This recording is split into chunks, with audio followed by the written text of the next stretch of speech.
Ladies and gentleman, boys and girls, स्वागत आप सबका। मेरा नाम है ओशन शर्मा और अभी तक पीएमपीएल के मैचेस जोरों शोरों से चले हैं। पीएमपीएल के मैचेस की बात करें तो कहीं ना कहीं पीएमसीओ की एक वाइब भी आती है पिछले वाले, क्योंकि वहीं से प्लेयर्स उठ करके पीएमपीएल के अंदर आए हैं। ऐसी एक टीम की अगर हम बात करें जिसने अपना झंडा गाड़ा था पीएमसीओ के अंदर, हम बात करें टीम साइट्स की, जो पीएमसीओ पाकिस्तान जीत करके आई थी, डोमिनेट करके आई थी और बाकी सब टीम्स को यह दिखा दिया था that a new team, a new winning team is around the corner. तो उन प्लेयर्स से हम बात करेंगे और जानेंगे कि उनका माइंडसेट किस तरीके का है इन गेम्स को लेकर के, इस पूरे सिनेरियो को लेकर के और PMPL को लेकर के। So guys, before you just welcome up with everything, why don't you guys just introduce yourselves?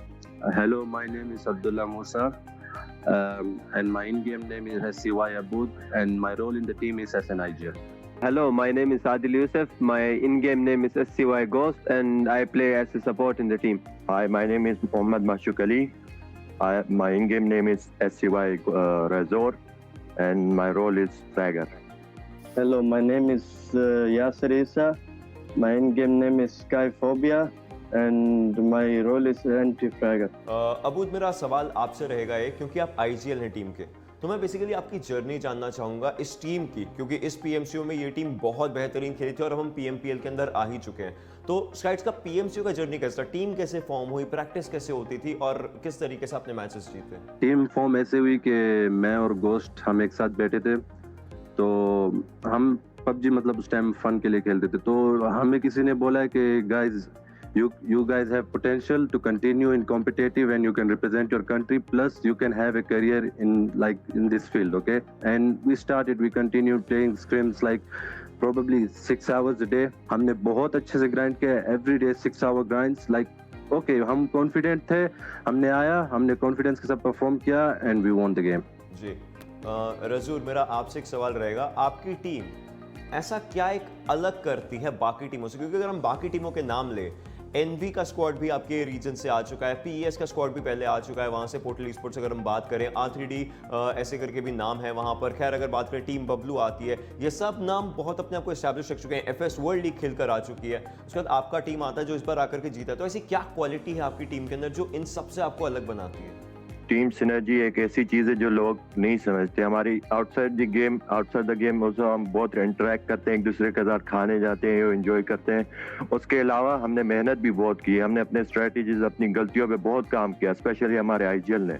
शुरुआत में पैसिव और आखिर में स्मार्ट अग्रेसिव, ये हमें बहुत काम देती आई है और हमें लगता है कि हमें आगे भी ऐसे ही खेलना चाहिए, यही सीखना चाहिए। इसके बाद अब कोच पर आना चाहूँगा एक सवाल को लेकर के। ऑब्वियसली ये सवाल थोड़ा सा इंपॉर्टेंट रहा, क्योंकि ये वो सवाल है जिसमें हम लोगों ने ट्रांजिशन किया है। PMCO तक पॉइंट सिस्टम होता था 20 पॉइंट्स वाला, अब 15 पॉइंट्स वाला पॉइंट सिस्टम हो चुका है। सो डू यू थिंक इससे किल्स में इजाफा होता है टीम्स का, या फिर अगर कोई टीम सिर्फ किल्स के लिए जा रही है और जल्दी मर गई तो उनको बहुत बड़ा नुकसान होता है? लाइक आप नए पॉइंट सिस्टम और उसके साथ साथ किल पॉइंट्स को किस तरीके से देखते हैं?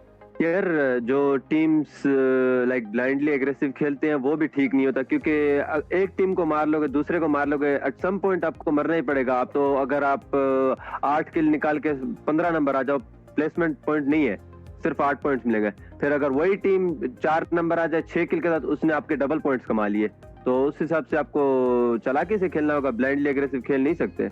आगे वाली टीम सब लाइक अच्छा खेलने वाली है, तो ब्लाइंड एग्रेसिव नहीं खेल सकते आप। जी जी बिल्कुल।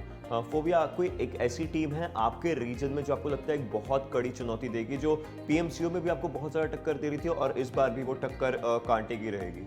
यस, एक टीम है, टीम बबलू, बहुत अच्छी टीम है हमारे रीजन में। रेजूर, मैं आपके ऊपर आना चाहूँगा इसी चीज़ को काइंड ऑफ कंटिन्यू करते हुए अब देखिए बहुत सारे लोगों का आपके रीजन में जितने लोग देखते हैं आपको उनके आप फेवरेट प्लेयर होंगे बट आपका पर्सनल फेवरेट कोई एक ऐसा प्लेयर है जो पूरे ग्लोबल में आप किसी भी रीजन का बोल सकते हैं चाहे वो किसी भी रीजन का like is there any favourite person that you admire? Yes, मैं कलिनो को बहुत एडमायर करता हूँ, कोशिश भी बहुत करता हूँ कि उसकी तरह खेलूं क्योंकि उसका गेम स्टाइल मुझे बहुत पसंद है। जी अबू कोई मैसेज रहेगा आपका आपके फैंस के लिए, आपके फेवरेट्स के लिए, उन सब लोगों के लिए जो आपको सपोर्ट करते आए हैं? मैं फैंस को यही कहना चाहूंगा कि यार देखो guys, it's just scrims, alright, we are studying the teams and when the main game starts we will perform and we will prove it इंशाल्लाह। जी एंड आप PMPL खत्म होने तक अपने आप को और अपनी टीम को कहां पर देखते हैं? अभी हमारा मेन टारगेट है getting number 1 in PMPL, that's it. और हम आगे जाएंगे when it comes to world league इंशाल्लाह हम वहाँ भी टीम्स को स्टडी करेंगे एंड बेसिकली हम अपना परफॉर्मेंस कंटिन्यू रखेंगे ऐसे।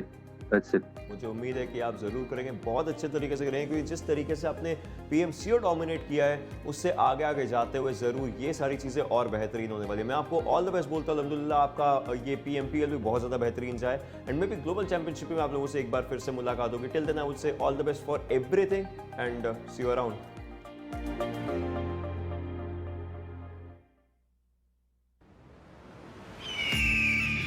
It's time again to conquer the battlefield.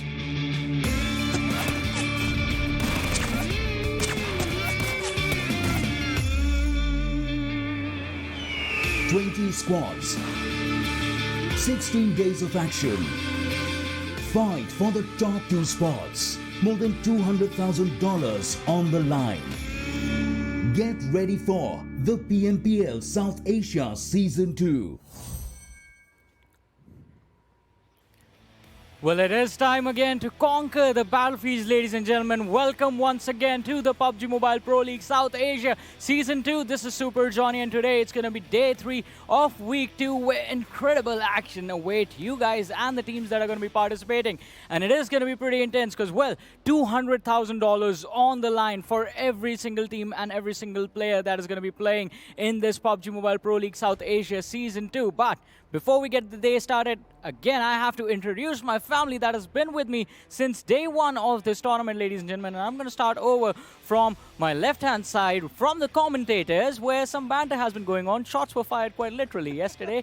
Fixes and Experiment. How are you guys? Are you safe? We are good. We are safe. And you might just want to scoot over a little bit because the Anemone is still alive. The casters and the analysts, we are at war. But it is a pleasure to be here once again. You know, I have to ask you, which side are you on?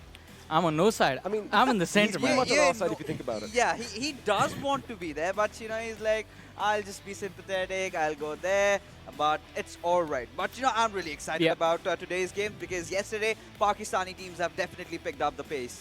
Definitely, the pace was picked up by them, but can they carry it forward? That's going to be a big question for today. And I'm going to flaunt off as these guys are stuck at the desk, but I get to move around freely. That's one of the perks of being the host of the show. I'm going to move over to the analyst desk where I'm going to ask you guys, Shadow and Ocean, how are you guys doing today? Pretty I'm good, and I have to say it to Fixers, Johnny is at our side because we share Mountain Dew with him, unlike you.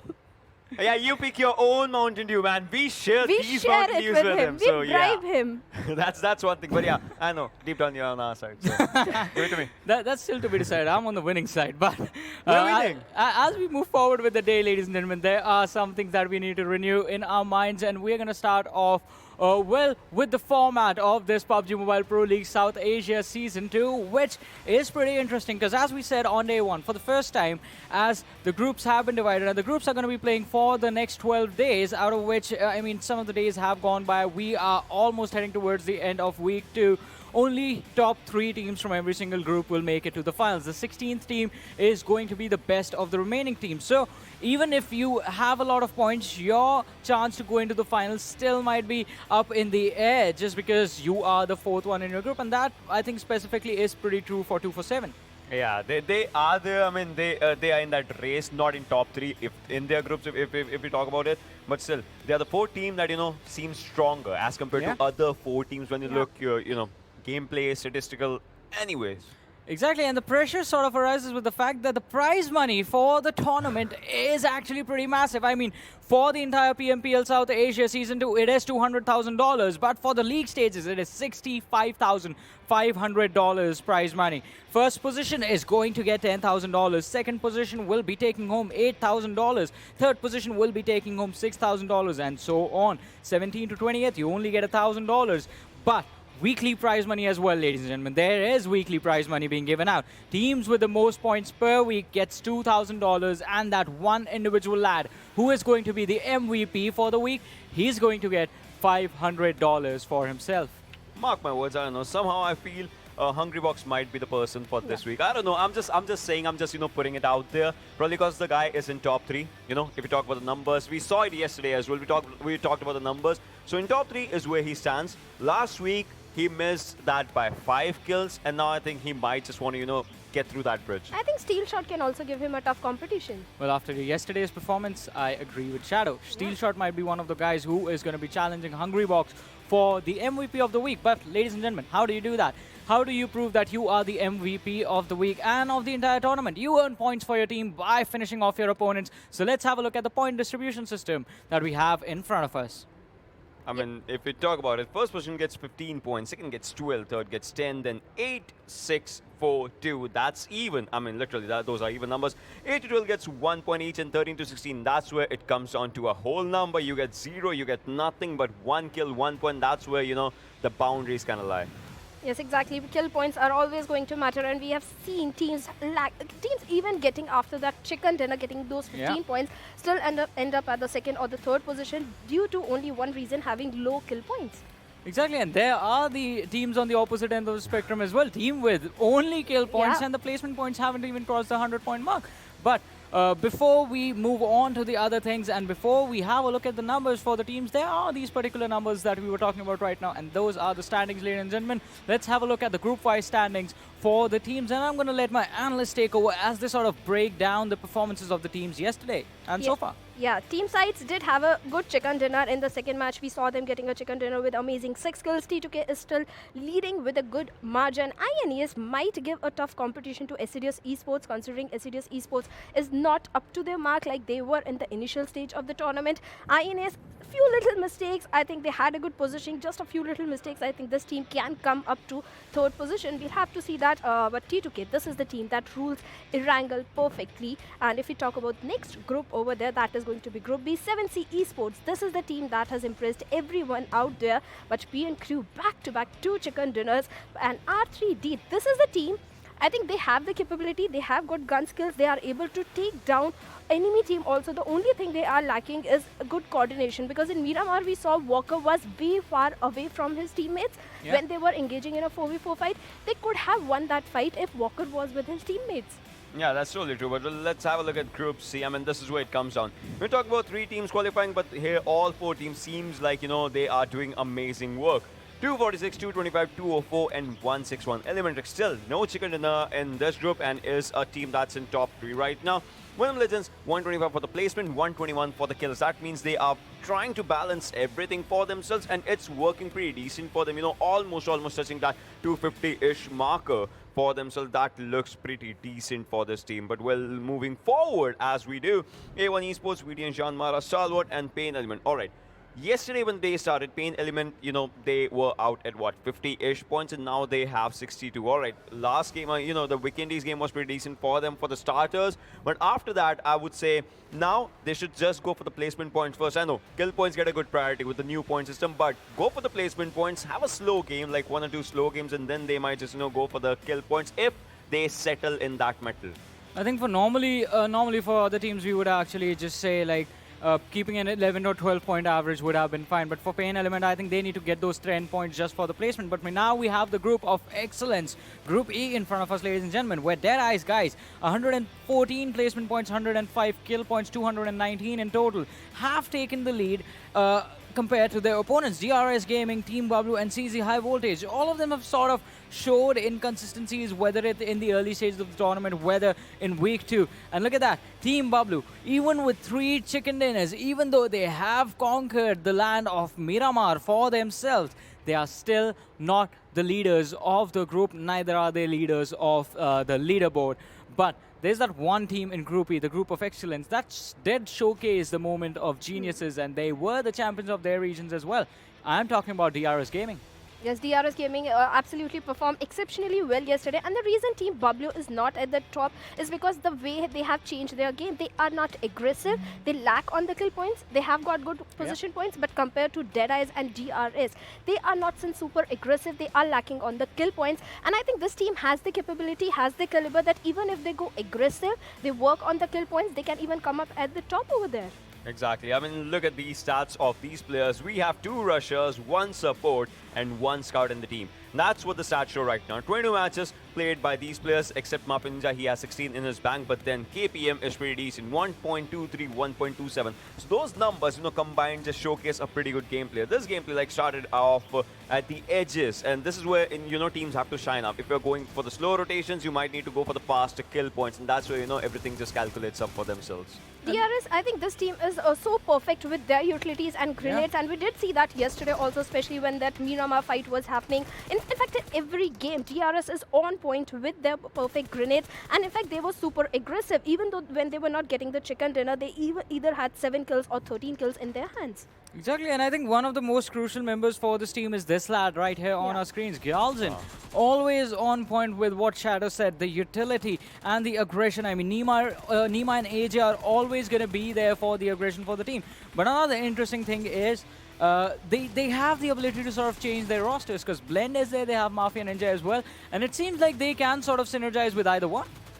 That's true, and that's one thing, Yesterday we talked about another team just like this, right? Yeah. And as we were talking, we had one thing. This team does not depend on which 4 players are playing or what's happening, because this team is like, we know our individual gameplay and we can combine it together. You have to, transform according to what your player's call is at that moment. But if IGL says we gotta rush, everyone has to rush no matter where they are right now, because you have seen someone who's just in that house, and maybe he's alone, maybe there are just 2 people, and we can throw 1 grenade, utility comes in, we can just rush in, all 3 players come in. Also, by the way, the reason we were having a look at DRS is because they are doing pretty well in the weekly leaderboard right now so far. But there's this one other team that is giving DRS a run for their money. And what sort of a storyline would it be if the champions were being challenged by the champions? Well, the former champions, to be a little bit more precise, ladies and gentlemen. We are going to have a look at Stalwart Esports, the former champions of Pakistan, coming with the experience of being part of the World League as well. This team, a lot of expectations are there, and they live up to those expectations. I mean, when you see them pop off, they pop off really hard. Yes, Stalwart Esports, this is the team that either goes for the position points or the kill points. Rarely we see this team falling on both the points. In fact, if we talk about their yesterday's performance, first match, chicken dinner with amazing 9 kills over there. Even in the 4th match, they were having 10 kills in their hands and 12 position points. Especially the credit goes to Morte and Malik over there. And Morte, even though he was engaging in a fight with the loss of Team SCYTES, he did it perfectly. The little mishap happened was that mini shots in that particular moment when he missed the clutch moment. Even if he had an Uzi or an AR, I think he would have clutched that moment. I mean, exactly. But there was one thing, when we were looking at the stats and looking at these players, it's amazing. We see different teams having 2 rushers for a league, one scout or something. Every single player has its own level of role.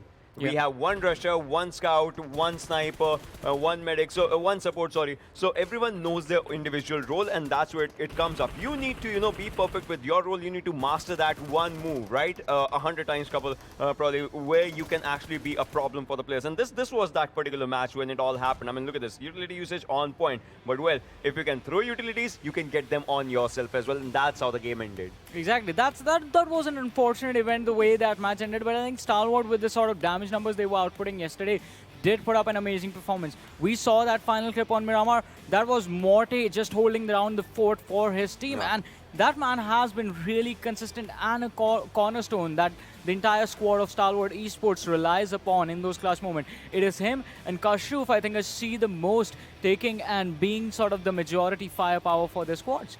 And, well, we have talked about the squads right now. I think it's time we appreciate the individual players as well and have a look at the kill leaders so far and how things are going over there. It is just going to be for week 2. And as I was praising this man, Morte, 6 kills so far in just the 2nd week, has 3 headshots, 3,527 damage. I mean, if you talk about these players, there's all right. You're talking about damage. Look at Geralson. Pretty good damage. Has 15 kills. If he gets 2 more or something like that, he might always, obviously jump up at the top. But Hungrybox and Sealshot, they are tying up with Morty with 16, 16, 16 for themselves. Damage is kind of that separable thing that's, just taking them out of everything. But if you're talking about consistency, that's where Steelshot, that's where Hungrybox, these guys come in. Previously, if we were talking about, Rafat, we know he was the kill leader in the previous week. But right now, these players have showcased incredible talent for themselves. Yeah, these players have showcased incredible performances. The 16 kills on the top 3 names right there. But as we move forward, the competition this time is really tight. Because if you look at the man on the 10th position, 247 Gaming, even he is just 3 kills behind, 13 kills for himself. Even though the damage numbers are going to be the thing that will separate them if the kill numbers do get tied up. But as you mentioned that one individual name, Rafat, that name is missing from this list now. It's not there. Exactly. That name is actually missing. If you talk about the stats and everything, just as we were discussing about it, the player was incredible in the previous week.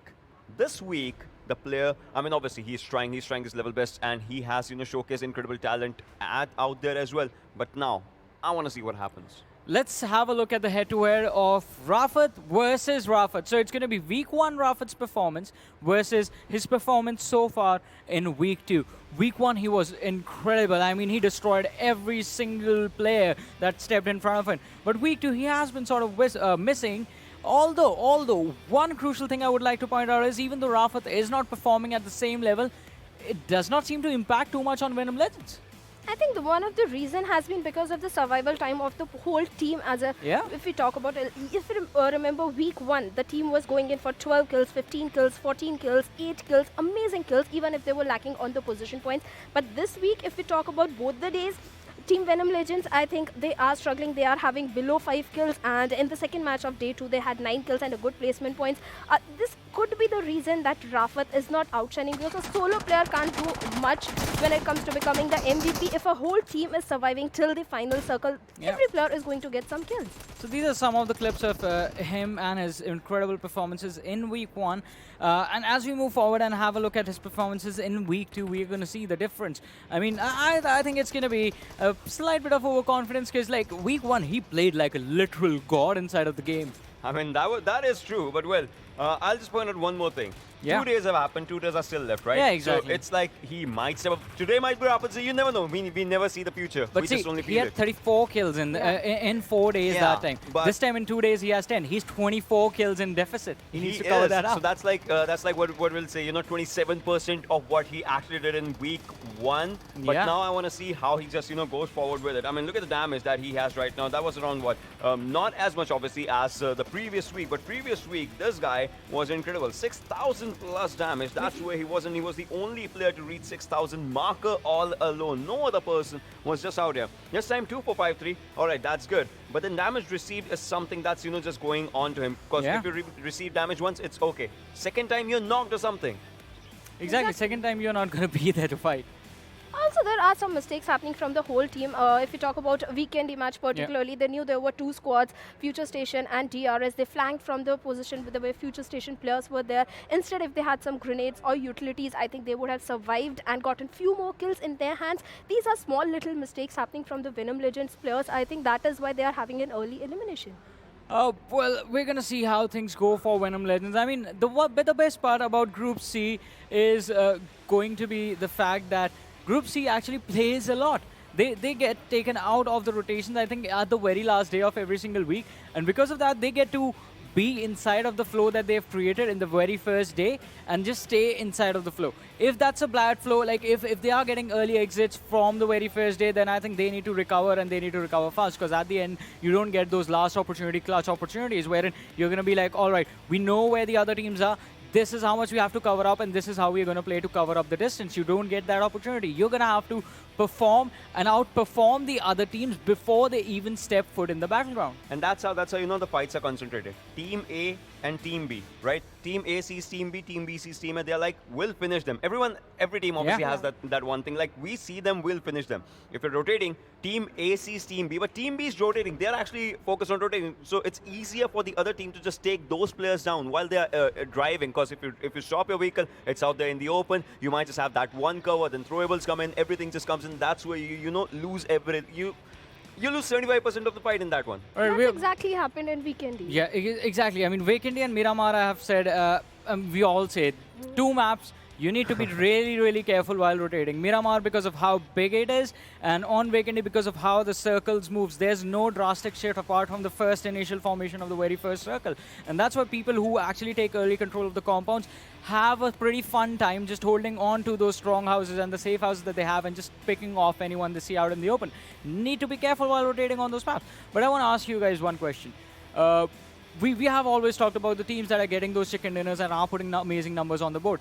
I want to talk about that one team that hasn't gotten a chicken dinner so far, but still are inside of the top 10 and still are keeping the competition close. I'm going to talk about one of the fan favorite teams from Nepal, ElementriX. ElementriX is performing. The only thing they are they are struggling with is entering into the zone. They always have a good position, especially in MIRAMAR. ElementriX performs in MIRAMAR. The only trouble they have is entering into the zone. They are able to gain the height advantage. They are able to get some kills also. Few silly mistakes, like if we talk about yesterday's MIRAMAR, ElementriX players were too much out in the open when 2 of the teams were fighting, and especially one player was taking shots and another player also threw grenades and something. So these are little mistakes of their positionings and their rotations. Otherwise, ElementriX is having kills, having good position. Just I want them to dominate in MIRAMAR because I think this is their map. They can do it. Exactly. It used to be their map at a certain point. But now, ladies and gentlemen, there's also this one team that has been struggling so far in this tournament, and we're going to have a look at the interview with that team. I'm talking about PAINxELMT, ladies and gentlemen, and see what their mindset was before the tournament actually started. So here is the video. Ladies and gentlemen, boys and girls, welcome to PUBG Mobile Pro League, where competition has actually grown fierce. And with that competition growing up, I'm going to be talking to one of the teams out there that's going to be PAINxELMT. I mean, this team has showcased immense amount of talent, if not by this name, by some other names. But for now, we're going to focus on that name and that team. So guys, before we just begin with everything, why don't you guys just start with introducing yourselves? Hi, my name is Jimmy Gurung. I'm from Nepal. I'm representing PAINxELMT, and my in-game name is PAINxELMT Jimmy, and my in-game role is IGL and Scout. My name is Rohan Bhandari and I am from Nepal and I'm representing team PAINxELMT. My in-game name is PAINxELMT Rohan and I play the role of support in the team. Hi, my name is Bhuvan Grung. My role is entry fagger. My in-game name is PAINxELMT. Hi, my name is Anis Daulagai. I'm from Nepal and I'm representing team PAINxELMT, and my in-game name is PAINxELMT Lucy, and my role is support as well. So that was a very good introduction, but then my question is going to be straight away for Jimmy, the first question. The question is going to be that you are an IGL for the team, right? So you have to see everyone's perspective. Like being an IGL, do you feel the pressure in the situations of PMPL or something, or like are you keeping it chill or calm? Right now I'm having like mixed feelings, like excitement and like pressure at the same time, but we're gonna show like we are like deserving team and we deserve to be here, and we're gonna show like we are the underdogs and be the top on the leaderboard and try to be on top.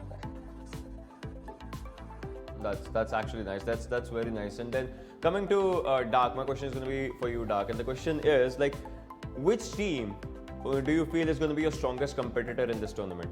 All team is very good, and we are underdogs team and a very dangerous team. DRS, ElementriX. Yeah. Well, obviously that's something out there. And then I'm going to be coming to Ricky right now for this question. The question is going to be quite a different one, and that is you were actually acquired by an Indian organization. So how do you feel the pressure of that thing coming onto your gameplay? Yeah, we are feeling little bit pressure because we are new in this PMPL and international tournament, but we'll try to do our best, give our best, yeah, and we'll show some people, we'll show we are the best, like we deserve this, we deserve this tournament, yeah. We'll try to be on the top. Yeah, that's totally true. But well, I want to ask you once again for PMPL this season, like from all four of you guys, name one quality which you guys think is needed for a player, for a person to be that can actually take him from a normal player to an international level player. What's that one quality that you think a player should have? I think like game sense is like most important, as well as skills. But for me, like game sense. I guess that's gonna be gunpowder, because you need gunpowder to take over teams, and you can't every time get a place in the zone, and you have to make a place inside it, and for that you need gun game too. Yeah, that's very good. But well, Jimmy, once again, coming back to you, because I know this is an important one for you. How did your practice schedule change after you guys qualified for PMPL? Like before PMPL, obviously you guys were practicing, you guys were playing matches and whatnot. But how did it change? How did your practicing schedule change after you guys get to know that you guys have qualified for PMPL? Like how many hours are you practicing? What do you do in your practices? Like do you do drills? Are you playing custom rooms? Like how is it changing?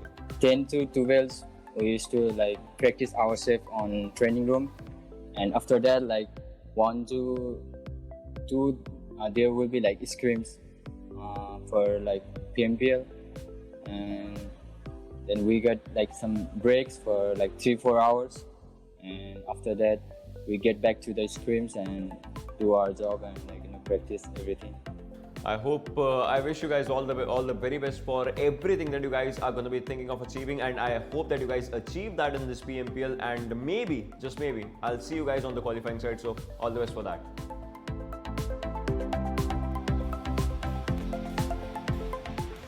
Well, quite an interesting interview over there from the players of PAINxELMT, ladies and gentlemen. And as things have moved forward, we have seen them change a little bit. But one thing that changes every day is going to be the map rotation, ladies and gentlemen. So let's have a look at the schedule for today. And it is going to be starting off with Erangel, the first game, followed by Sanhok. The interesting thing is going to be here that Group A is not going to be playing. So we will have B, C, D, and E competing in the first 2 matches of today. And then Group D is going to be stepping out of the battlegrounds, and it's going to be Group A stepping back into the action, starting from Vikendi, followed by Erangel, and then the third game on Sanhok, which is going to be third for them, but last for us. It's going to be match number 5 for us.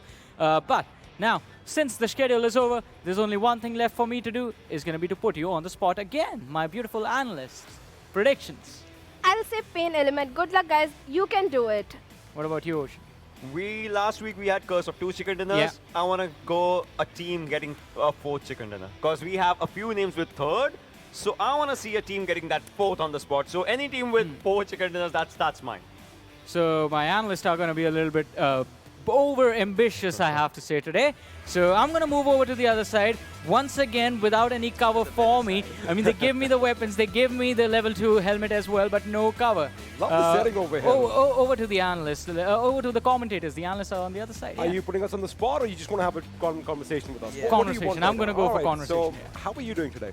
I'm doing pretty well. Good. Let me just tell you that right now. But let's just talk about the game right now. Fixes, who are you picking to win this one? Well, day 3 last time had been all about Venom Legends. This is the day when Rafa really picked the momentum up. So, starting things off, I think Venom Legends will be my pick. You know what? I'm a dreamer like you. I want someone new to come and win the chicken dinner. ElementriX, this is your day.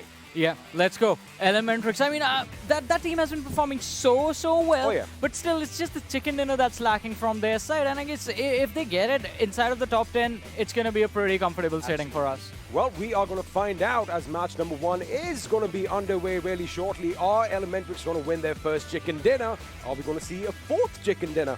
Are we going to see the big duo?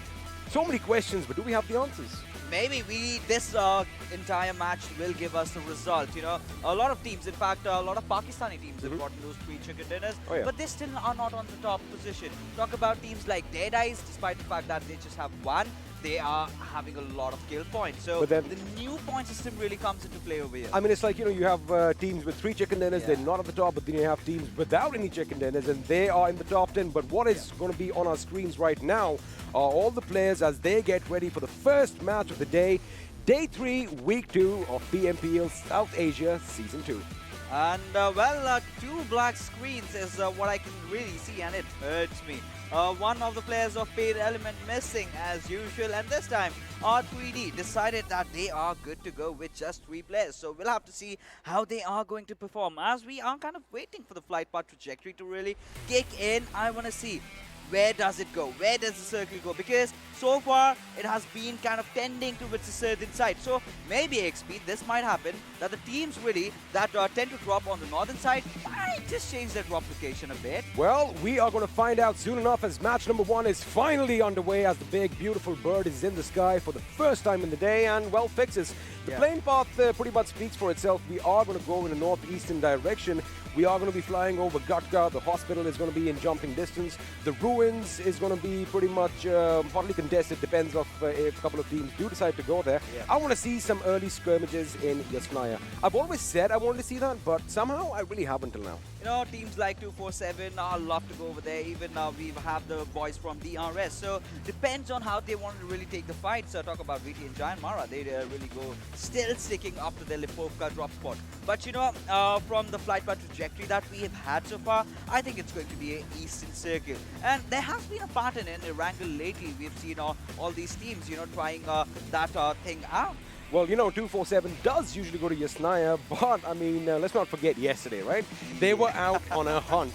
And my eyes are going to be around Pachinki, because the team that I'm talking about, PAINxELMT, usually do like dropping down in that city. I wonder if 247 are going to be following them. But right now, all the players are jumping out. As usual, ElementriX are going to be heading towards the ferry pair. I wouldn't be surprised if Mr. Hyozu gets in a vehicle, which he does, and he drives all the way across to the military island itself. So, they are going to stick to what is working. But, let's just talk about ElementriX for a second. Yeah. They're the only team without a chicken dinner. They have been playing consistently throughout this tournament.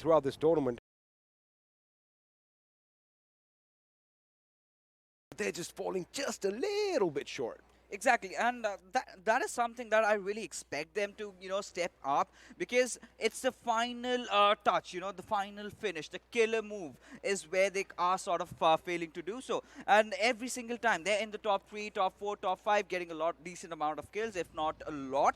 But with the kind of standards that they've set for just not for us, also for all our viewers and their fans, they're not really living up to it. I must say that. But talking about the circle right now, it's kind of a centric circle, maybe tending this time around towards the shelter area. So Team Stalwarts might just have a good start, and Team DRS, by the way they are kind of rotating, they're looking promising as well. They are looking promising indeed, and funnily this time we don't have a southern circle. Normally in Erangel, pretty much every single time, or maybe 9 out of 10 times, we've seen the circle form around the military island, and in fact we've had a lot of bridge action in play as well. This time around, we always kind of wanted, some parts of Stalwart to be in there, some parts of Severny to be in there, so it's a good thing that we are going to see something different, and let's have a look and find out how the teams are going to respond to all these circle shifts. But right now, a lot of color right in the center of the circle. Rozhok is going to be hotly contested. The school has some teams dropping nearby. Of course, the apartments are occupied as well, and looks like ElementriX are going to be content staying on the main island. No takers for the Sosnovka military base so far. Yeah, of course. Considering the fact that T2K are not playing this one out, so that's open for grabs. Anyone can really go there, and these teams really want that quick rotation in, so they have not really opted. Look at Team ElementriX. They usually send 2 of their players down below, but this time around, I want to point a few other things. Team R3D. This is one of the teams that gets into contention with the players of DEADEYES early on in Rozhok. Now they've kind of figured that out, and now they've got all all the way far up towards Zarki. And same can be said about Team PAINxELMT, where they really desperately want to avoid these guys from Team 247 who kind of brutally all the time, every single time, tend to hunt them down. I mean, talk about leading lambs to a slaughter. That's what's happening with PAINxELMT, and they did take the safe route out this time. They have dropped pretty much at the end, and they were hoping that, no one's going to follow them. But again, yesterday they did kind of start off with a decent performance. They had 3 kills. In fact, those 3 kills came as a squad wipe. Unfortunately, there was no respite for them as another crew came in and, well, knocked them. Of course, I'm trying to build it up right now because 247 have been at their throats from game 1 on day 2. Let's see if that's going to be the case on day 3 as well. But as of now, PAINxELMT are nice and happy way up there in Stalwart and Kameshki. Now, Abrupt Slayers on our screens. Now, these guys also have had their moments in the sun, and I am going to be looking forward to games 3, 4, and 5 because we're going to have that rivalry back on between Assiduous Esports and Abrupt Slayers. That is something that I am looking forward to. One thing I must point out is that Assiduous Esports, if you compare the performance with week 1 and week 2, it has kind of, dropped down. Same could have been said for Venom Legends, but they somehow still managed to keep it up on the position points department. Every single game, I see that even if they're not getting those chicken dinners, they manage to stay in top 5, which is really good.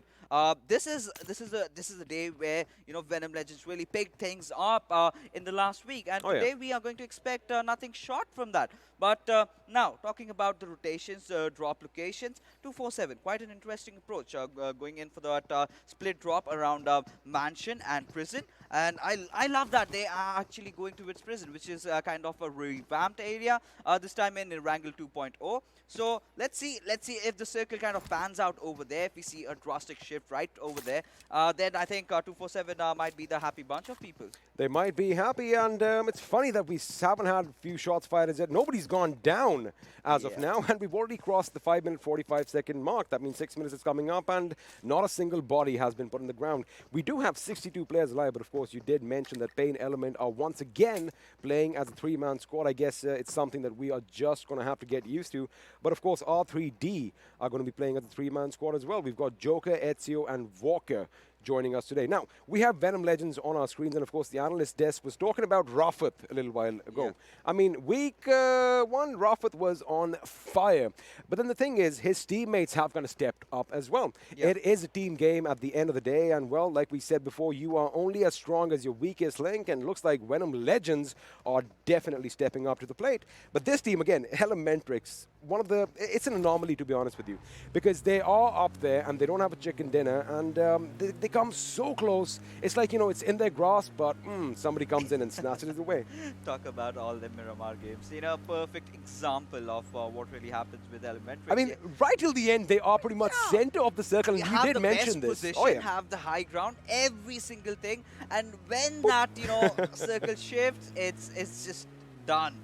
They just kind of, something really happens. I think they need to work on providing cover fires. The thing with having 4 assaulters in the team is that all of you kind of tend to go in aggressive and you tend to go in fast, but there needs to be someone who has to kind of reduce the tempo in your team, give you that perfect cover fire, use a sniper for a sec. But right now we have a fight engaging between Team 7C and A1 Esports. Well, I think Fair has an idea of where 6ix9ine is. He is going to let that a bit loose. 6ix9ine does go down, and well, we were looking for some action. There you have it, ladies and gentlemen. 7C's Fair with first blood in this game. And ew, that was a good grenade, almost knocking out half his HP. He is going to try and reciprocate with a grenade of his own. In fact, Hungry Box is cooking one. He knows where the enemy is. He's going to lob it any second now. Is it going to be a big boom? Ooh, just a little bit short. Now, Dante's position is given away, right? Sinister, I still do believe, hasn't made a move as yet, so he could be in a good position to come on the flank. There he goes. He is going to move in.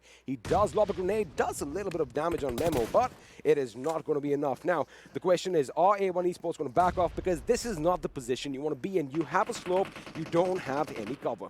Exactly, that is what I was just about to say, because now 7C do have that high ground advantage. They spot every single movement that these players are making.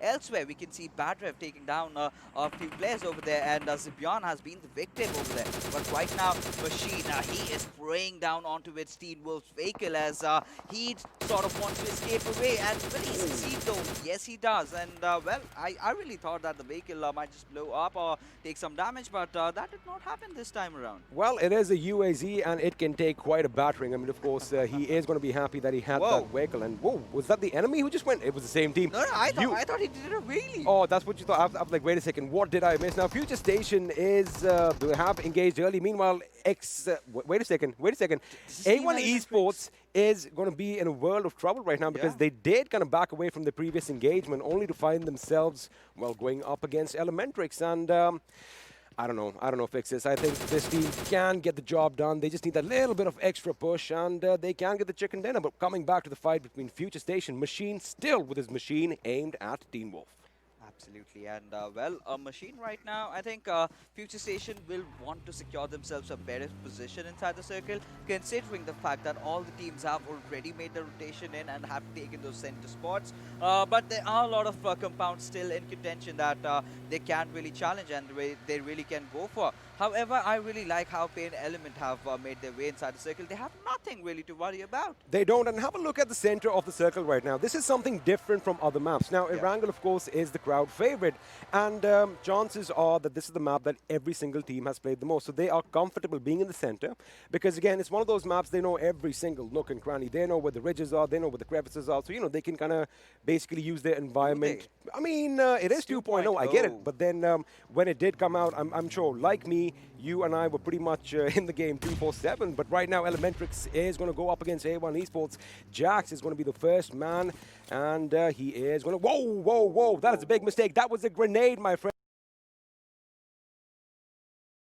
And there you go, Sinister. Oh my goodness, slippery legs out there. That's on him. Will he punish him for that? Yes, he does. And now we'll have to see Jax. He's not going to survive any longer. And well, I must say, in the PMPL Scrims, there was a similar situation. Sonim was on this exact hill, and he clutched this one out. He got the chicken dinner for himself. Elsewhere, we have the players of JyanMaara engaging against the players of Venom Legends, and Prophet, I must say, is down right now. Well, the man we were talking about just moments ago is down, but have a look at Code Zero.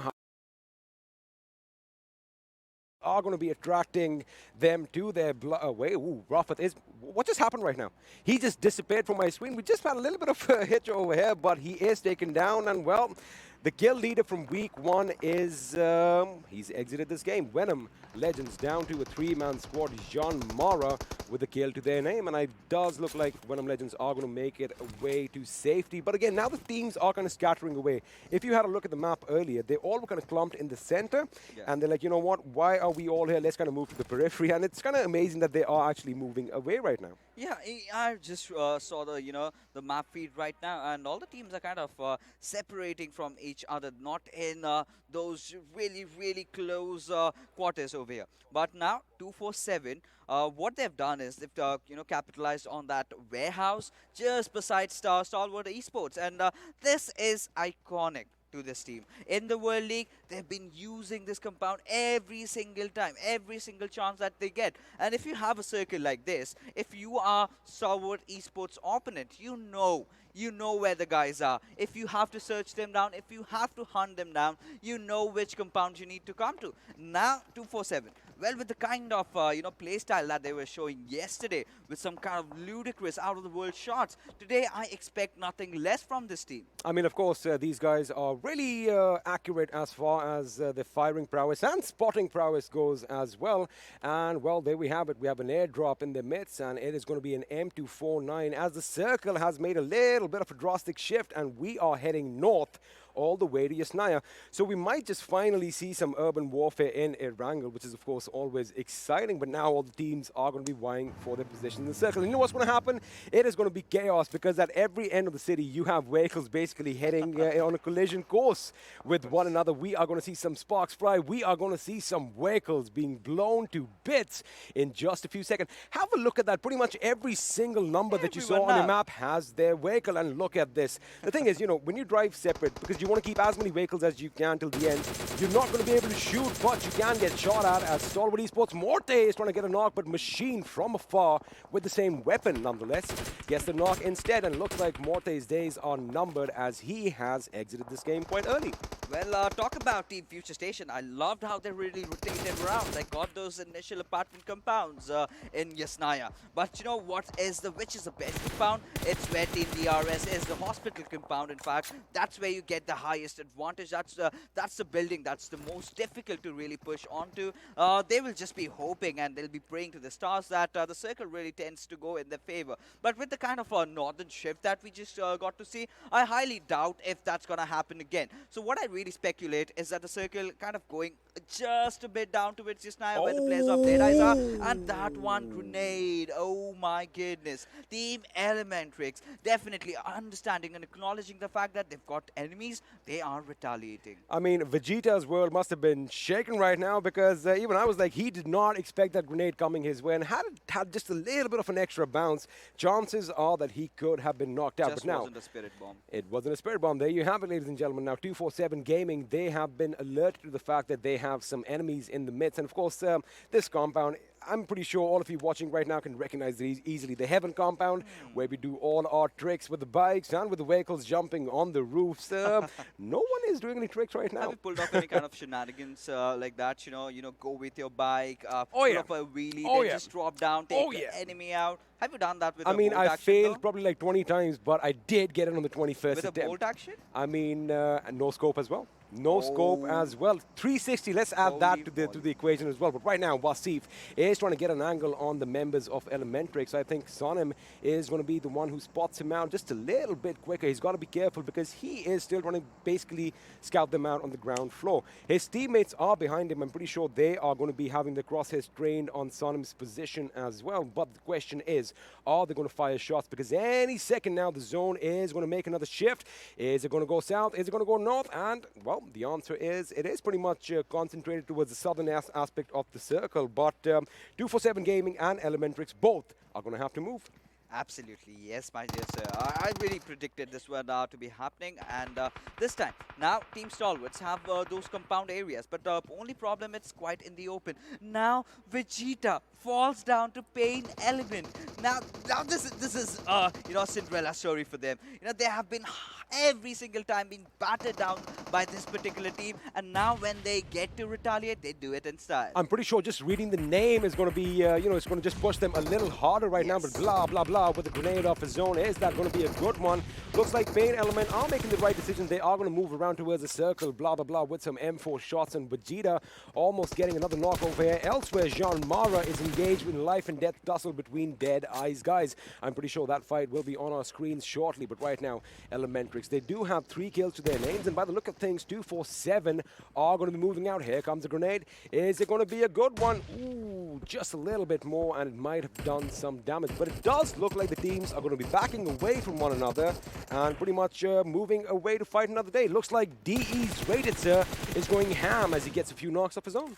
And for a second, I really thought that 247 could have really taken this fight against Team ElementriX, but elsewhere we can see Utsaga taking down the players of JyanMaara. In fact, Wang has been sent down to the lobby, and Steel Shot getting that knock onto its on top. This is gonna change things up. They really need to get that revive onto its best player right now. If they do not, then a whole world of trouble over there. Extreme, well, he's covered himself in a shroud of smoke, but for how long is gonna be the question over here. Let me tell you one thing. FS Steel Shot and that DP28 is another love story that is going to be emerging soon, because he has been absolutely amazing with that weapon, especially when he is locked and loaded. But right now, DEADEYES guys, they have revived all their players. Still a 4-man squad. And let me tell you one thing. These guys are playing, well, for me, visually, I can see that confidence in them right now. But Mr. Boro, with the grenade. He has an idea where Teen Wolf is, but Danny is going to come in and take him out before he can do any damage. Now, if that grenade would have been good, well, it would have been devastating. And have a look at that steal shot yet again with that DP28 is just putting all that pressure on JyanMaara, and with that, JyanMaara exiting in the 15th position without any kills. And that's going to hurt them a lot, to be honest. But Steel Shot, he's been playing out of his minds lately. You know, yesterday's game in Vikendi, how can I really forget that? With the way he played, with the way he was aggressing onto the team, that was amazing. But right now, Team Bablu have to be really careful, because they've got the players of PN Crew kind of trying to engulf them. But they have another different squad right on their tails. That is Team Abrupt Slayers. Abrupt Slayers could come in and create some trouble over here. Meanwhile, 247 are engaged with R3D, and looks like R3D have been wiped out from this game. They've lost all 3 members, and well, if you play with a 3-man squad, that is going to make a difference. X is blah, blah, blah on a little bit of a domination as he gets those 3 kills, but R3D exit in the 14th position. Now, Bablu, Danny, and his teammate, Teen Wolf, they do have that little bit of a pit, this little bit of cover over here, but they are going to have to be careful, because as you did mention, ASL are pretty much, ooh, that was a good grenade. Mr. Boro and Ayush both took a little bit of damage, but one thing that I don't like right now is they are a bit too open. Foundation season have to be careful that DEADEYES guys don't turn their attention towards them. I love how these...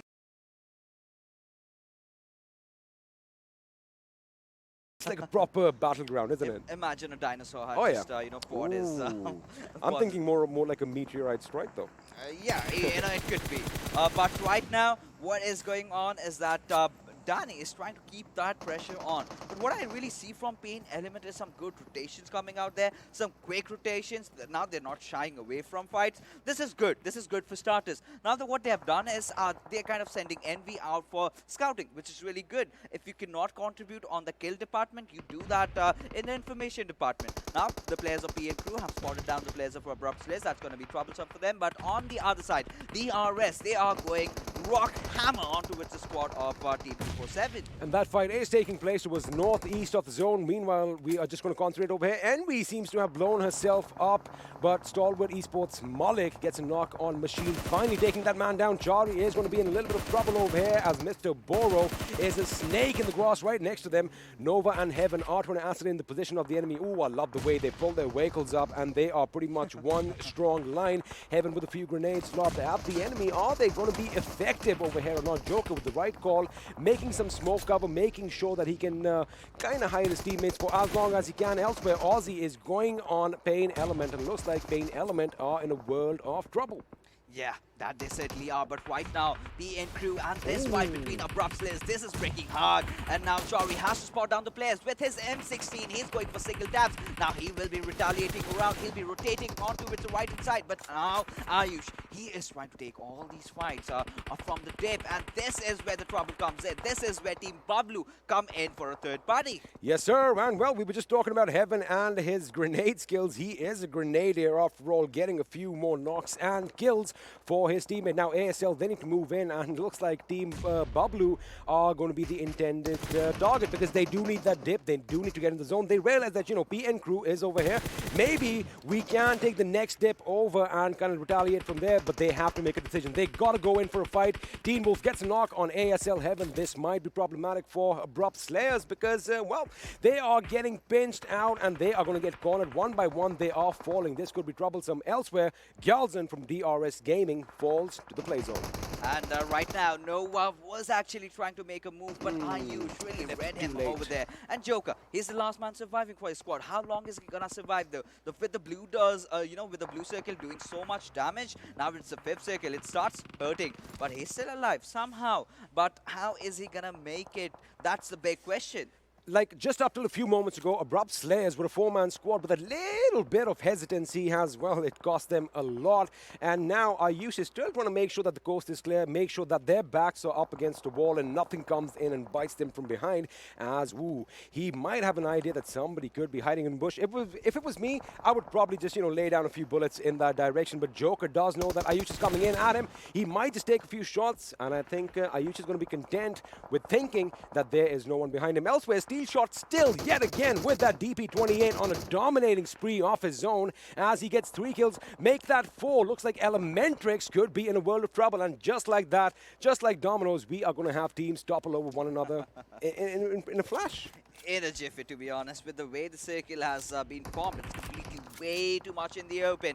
Bad Ref getting that knock onto its Malik will completely get that confirmation out there. This fight is happening onto its northeastern side, but right now, Bablu, they are doing, in fact, a lot of damage, and look at Tommy.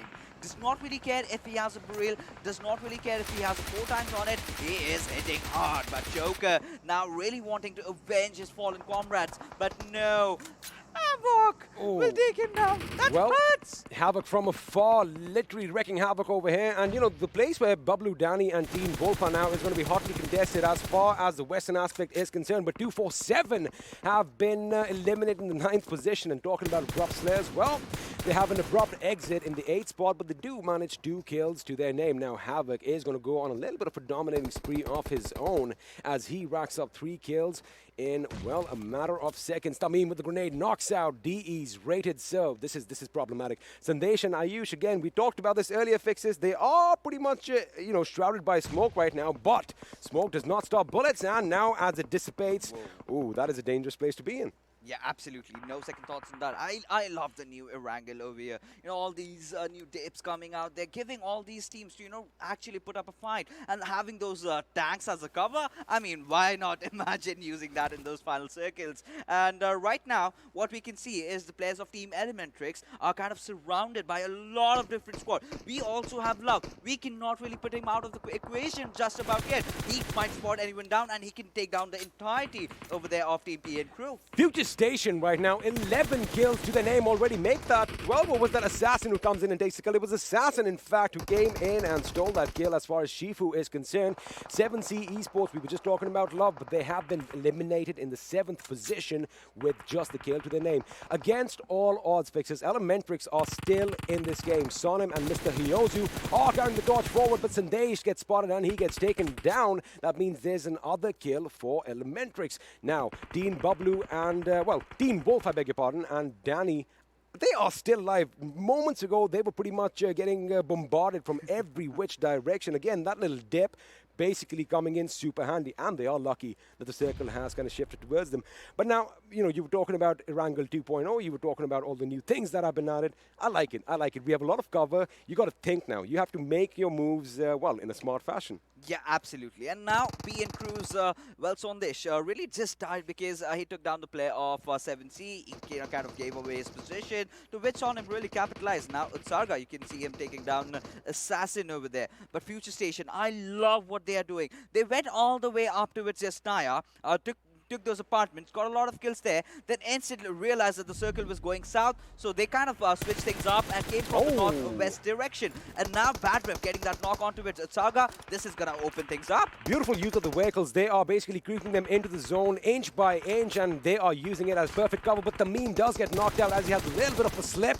Is anybody else going to capitalize on them? They cannot, because when you have Steel Shot in your team, the enemies better beware, as this match might be going on a bit of a rampage as he gets 6 kills to his name. Now, ElementriX in a world of trouble. Well, just as I say that, they get eliminated. But before that, High Voltage quit the game in the 6th position. But look at those kills. 11 kills to their name, Fixes.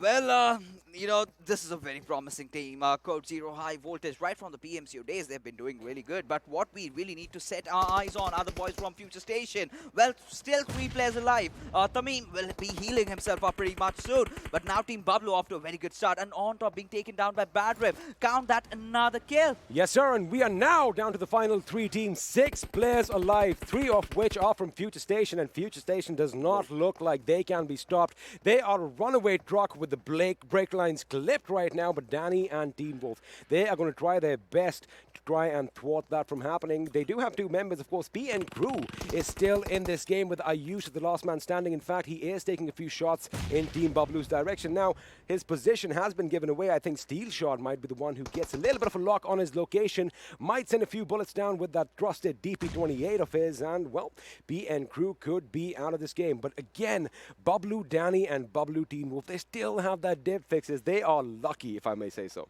Absolutely. They're 100% lucky, but up until now, because the shift has favored FutureStation over here. Now they have to move in. For that, they have to either take down Ayush or just engage with the boys of FutureStation. And now Ayush will be, kind of praying that something happens, but nothing really happened. Now it's a 3v2 situation. Now Team Bablu, their positions have been compromised. The team of FutureStation knows exactly where they are. We'll have to see how they are going to make that approach. For that, they'll have to take down Badrev first. They will have to take down Badrev. I think Teen Wolf should be engaging from his position right now as Danny goes on the right flank, which is exactly what's happening now. He might hear Badrev to his left, but he's got to be careful because the meme is in a beautiful position to lay down a lot of punishment if he kind of just crosses a bit over. Ooh, flashbangs going out. That is interesting. This is, we were talking about that we haven't seen a lot of the usage as far as the flashbang goes. Now that is just going to pretty much disorient the enemy.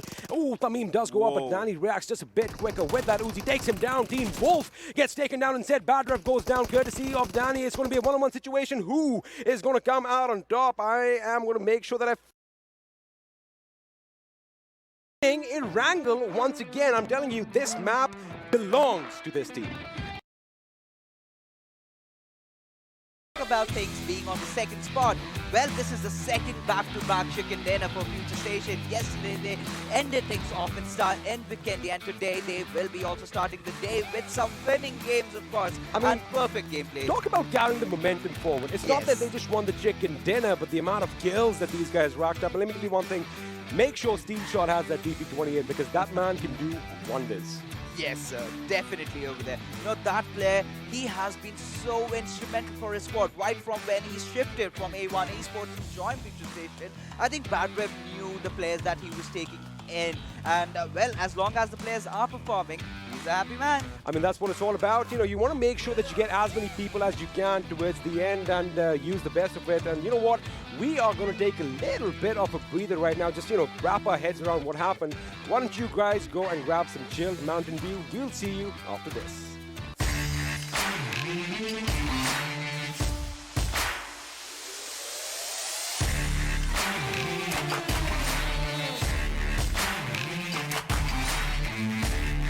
Welcome back, ladies and gentlemen, once again to the PUBG Mobile Pro League South Asia Season 2. This is Super Johnny on the analyst desk, joined by Shadow and Ocean. And I am fumbling a little bit because, well, the mad scientist with his calculations was actually pretty precise.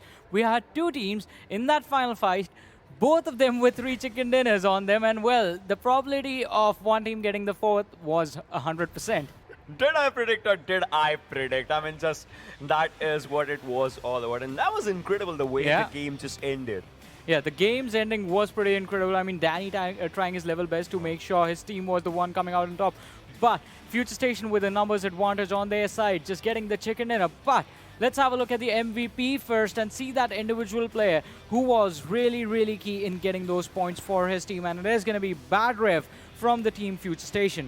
Yes, Badrev with amazing 7 kills, and look at the damage, 1315 damage. A total 3 assists, survival time is going to be 27 minutes. And if we talk about this particular map, the way the circle was shifted towards the Yasnya, FutureStation was the first team to take that position. It all came down to to the team which is having a good positioning, good utilities and good cover, because the circle was in the open area and FS got everything. I mean, Shadow actually put it very well. Just as we were discussing in the game as well, she told me about this, the circle shift, and that's where the players were actually just trying to go for it. But this guy did that impressively. I mean, look at the kills, look at the damage, look at everything. Plus, in this pentagram, we can see one thing. All right, so far, we have seen quite a lot of assists not going on and whatnot, but this is the second time we are seeing that 3 assist marks just coming out there. That's pretty good. Now, mistaken, apart from 13-19 that you're giving, 339, it's good. Yeah, exactly. Along with that, one more thing that I saw really interesting on the pentagram was the average survival time of almost the entire server was actually pretty high. But ladies and gentlemen, now we do have the top players on our screen as well. And FS Badrev is going to be followed up by Steel Shot. And I'm pretty sure this game is going to impact really, really nicely on his weekly performance as well. He has 7 kills in this one. Yes, 7 kills, and in fact the way he was providing backup to his teammates when one of his teammates was knocked out, they were out in the open area. I think Steelshot was the guy who actually took down the enemy team and kind of saved his team from getting eliminated. If we talk about Deadeye guys, they performed exceptionally when Shifu sir on top and Utsarga over there. This was kind of a their zone because they dropped in at the Rozak area and they were at the center of the zone. So it was kind of expected considering their good rotations, and look at the number of kills. I mean, 3 kills, 7 kills, then 3 kills, but that's where survival time comes up. So if you're, even doing the numbers game in this one, 0.4 into everything, it still comes pretty close. Exactly, it is going to be pretty close, but are the standings going to be close? That is going to be a big question, but it is going to be answered right now, ladies and gentlemen, because the standings of this game are right here in front of us, and whoa, not close at all. 33 points for FutureStation, and then we have Deadeye's guy on the second position with just 17 points. Almost doubling up is where it happened, right? Deadeye's guy 17, then, double goes 34, but well, 33. We compensate that, I would just say one thing. 18, still not the big 2-0, that's what I want to see some other game, probably. Team Bablu was out there on 4th, CZxHIGHVOLTAGE on 3rd, a decent game for CZxHIGHVOLTAGE, I would say. Not good placement points, but good kills actually took them up to 3rd position. PN Crew. From 3rd, they come down to the 5th position. That's decent for this one. 2 for 7 have 1 placement point. Stalwart has 1 placement point, but ElementriX, they are still trying good. And I would say this team is not giving up at all. This team again had a good positioning. If we talk about it, they were one of the first teams to have a good positioning in the circle when it was out there in the open area. But PAINxELMT, this is the team that showed good rotations. They changed their drop location. They in fact moved into the circle at a perfect time. But one thing I have to say for this team was when they took down one of the player of team 247. They had an advantage. They could have confirmed that particular kill. I agree, after having bad matches, you lose your confidence. But that was the moment PAINxELMT could have gotten few kills in their hands. So I think this team needs to have a little more confidence. When you're knocking down a player, be a little confident that you can kill that confirmation. Exactly, and I agree with you. I mean, your confidence is going to be a little bit down, but you got to reset. You got to reset really, really fast. But ladies and gentlemen, we do have the match summary in front of us as well. 65 knocks, 59 confirmations, 15 headshots, and nades and utility used, nades and smokes used, 246, which, as Ocean mentioned yesterday on Erangel, the average number during the last meta used to be around 180 and 170 smokes and nades used, and we were happy if we got to see 190. Yeah. I think the meta has changed. People have realized that utility is pretty important. You can end fights before they actually start, and you can be safe in the fights that have already started for yourselves. And that's why we do see a spike in the utility usage from every single team. But along with that, there needs to be a spike in confidence from certain teams, as Shadow mentioned. And Mountain Dew actually helps with that a lot. You got to do the Dew in order to take the fights in your favor. And on that note, ladies and gentlemen, let's have a look at Do the Dew moments from the match number 1 of day number 3 of week 2. Yes, A1 Esports, this team could have dropped in towards the Milta or the farm area considering there was no Assiduous Esports, but that is the mistake they did, especially when their solo players were kind of getting picked off. First, it was 6-9 who was picked off by the plus of team 7C Esports. So I think a change in the drop location when a particular team is not playing, that could have worked in the favor of A1 Esports. FutureStation, this is the team that showed perfect rotations. They were the very first team to go towards the Yasna and then take a good positioning. In fact, 2 of the teams who were having that dip area were Team Bablu and Team FutureStation, and they played around it very perfectly.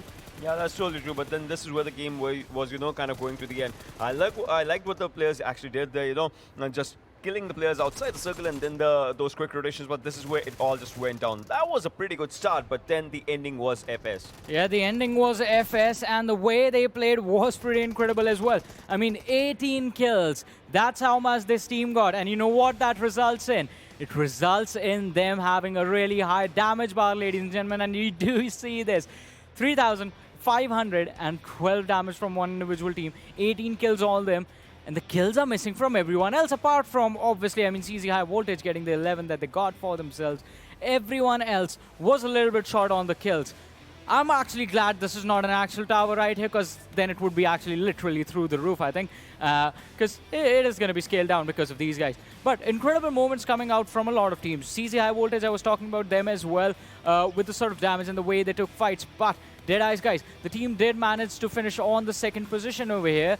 Did manage to get 9 kills, 2500 plus damage, pretty good numbers coming in from them. But quite an unfortunate situation for the team, well, that is right here, that is going to be Team Bablu, because the damage was being output. They did not get their skills. The main priority for this team right now was the rotations, and kills are going to be important. We did see this low kill number impact the team's overall standing, ladies and gentlemen, and it was something, I mean, they were trying to do even towards the end. We did see Danny also try and go for the secures on those kills in those final fights, and those become really crucial now. Yes, Danny and Teen Wolf, these were the two players, because Team Bablu, they had 2 of their players got eliminated at the early stages. So the whole game was a duo game for Team Bablu, and they played it perfectly. They had a dip area, they had perfect grenades and smokes, utilities, everything. They had a good positioning and they played around it perfectly. Exactly. I know Ocean was a happy man when his prediction came true, but I'm going to make him even more happy, because now we're going to have a look at the leaderboard, where, ladies and gentlemen, you did see the peak of 3 chicken dinners on a single team till now. But now the leaders of the leaderboard are back. FutureStation back on number 1 with 4 chicken dinners to their name. I mean, we were talking about it, right? 258 total points for this team right now. 134, 124 placements and kills respectively. Venom Legends coming out there, but DE, look at this. 23 games in their hands, 236 for themselves. But on to the other side, 7C Esports. What's up with them? 97, 124. Tying with FutureStation in the kills department, but still is at 5th position. I mean, that team is incredible, and they still have a 4-map advantage against FutureStation. Every team has triple digits for their placement points. This team's still at 97. Nervous 90s is what they are right now. Yeah.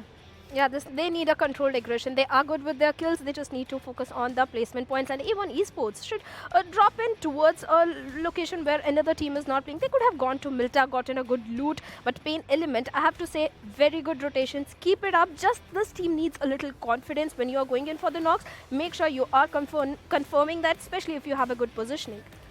Well, I completely agree with that. And I think, as you said, if they keep on carrying forward, I mean, this time they might have been a little bit unlucky. And as Shadow mentioned, I mean, you did fix up your rotation. You did fix up your early stages of the game. I mean, previously, a few days ago, talk about week 1, we saw them go out as soon as they landed. At least this time they are picking up the fight. Slowly and steadily, PAINxELMT have sort of figured out how to survive. But today is just getting started. Maybe we're going to see them finish in the top 5. Let's have a look at the schedule, ladies and gentlemen, once again, as we move forward with our day. And the next match is going to happen on Sanhok.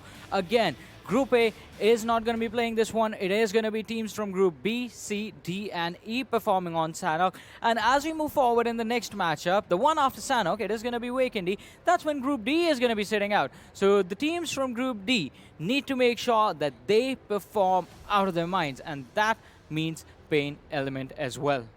Yeah, PAINxELMT, I think they can do it. They can do it. Okay, so you are going to just root for PAINxELMT Yeah, I'm rooting again. for PAINxELMT until they perform, and I think they will perform. They will perform. We are going to be... They are figuring it out. After sort of the update that Ocean gave us about the squad, having some help from a really veteran player, we're going to hope that next week is going to be different. But Ocean, your predictions for this match? 7C. 7Cs. All right. 7Cs. I think I'm going to go to the other side of the desk, where there is going to be an individual who might or might not agree with that. And as I move forward, I'm just going to be a snake for now, because it is going to be Sanhok, and Sanhok is famous for those snakes. That's not how you snake, John. I know. I mean, you got to get on the ground. Let me see you prone right now. I can't hit the deck, Johnny. Hit the deck. You said I look nice. It's going to get my suit dirty. I don't He want does that. not want the suit to get dirty, but it is going to be Sanhok, and well, Johnny Boy is going to be putting us on the spot as he loves doing. And we see the predictions over there. PAINxELMT really has a lot of, you know, positive vibes behind it. You just might get it. I am still going for ElementriX. I'm going to root for ElementriX as well, but Fix, is my question to you. Do you agree with the man on the other side of the desk? He said 7Cs. Well, 7C, no. I think I'll go with DRS this time. DRS Gaming, all right. I mean, they have had the momentum in their favor so far in this week, and were leading the charge in terms of the teams with the most points per week. But this match might be different. But I think I'm just going to let go of things for now and let you guys take it over. Yes, sir. Thank you very much, Johnny. And match number 2 is going to be underway. It is going to be Sanhok. It is going to be quick. It is going to be fast-paced action. And we've all, taken our picks. But what do you think is going to happen? Are we going to have a slow start or are we going to have an explosive start? XP, it completely depends upon how the circle is formed and where exactly it is. If it's going to its western side, a lot of, initial engagement we'll get to see. But if it's kind of forming on the central area, might be a bit slow in the start. But as things go on, things might just get really fast. But one thing for sure, utility usage has to be there. Oh, yeah. One thing that I really saw, spotted out in the Erangel game, that the utilities were not used properly. The Abrupt Slayers push, talk about 247, numerous occasions where they could have gotten those wipes. Let me tell you one thing. A lot of our participants are young. Some of them are in school. We've got college students with us. They're really paying attention in their physics classes. Let me tell you that right now, because the way those angles, the way the projectiles are lobbed is just perfection. But once again, all your favorite players are going to be on your screens. I want to ask you a question at home. Can you pick out your favorites? Fixis is already pointing at one, and I think he is all smiles.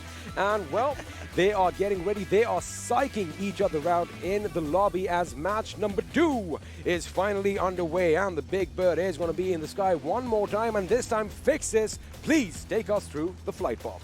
Thank you, my dear sir. And there you go. The flight path trajectory going all the way from Camp Bravo to its Tambak. But really does not matter in this particular map, since you can just go anywhere you really want. So every single team will be dropping off to their drop location, but we will have to see where do PAINxELMT go. Again. Now this time PAINxELMT, they jumped off as soon as they could. They are going to be heading to Camp Bravo. And look who is right next to them. 247. These guys are hungry. They are out for a hunt. And you know what? PAINxELMT is what is on their menu right now. Let's see if it's going to be the same thing that we've seen in the last couple of days, or can PAINxELMT turn things around and take down the guys who are after them?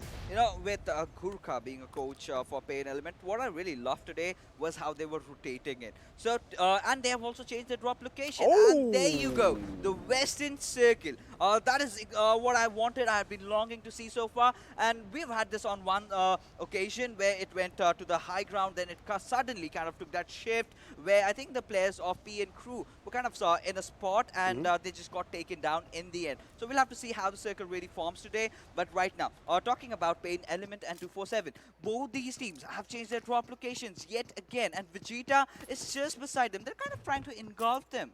They are trying to engulf them, and one thing that is going to be sticking out is have a look at 247's roster. We have a 3-man squad. It's Vegeta, Vasif, and Khan. I wonder where Gaming is. Maybe he did not make it on time, so it could be even Stevens if they do want to, go up against PAINxELMT, because that is a 3-man squad as well. But something that is sticking out like a sore thumb right now, have a look at how many people we have alive, which means 3 teams, in fact, in this game are playing as 3-man squads. And, of course, PAINxELMT is one of them, 247 is the other, and well, the third is the one with 3 in their name, R3D Esports. Let's see if that is going to be an issue later on, but right now, the way PAINxELMT are looting up, they should really focus on it, because, well, death could be knocking any second now.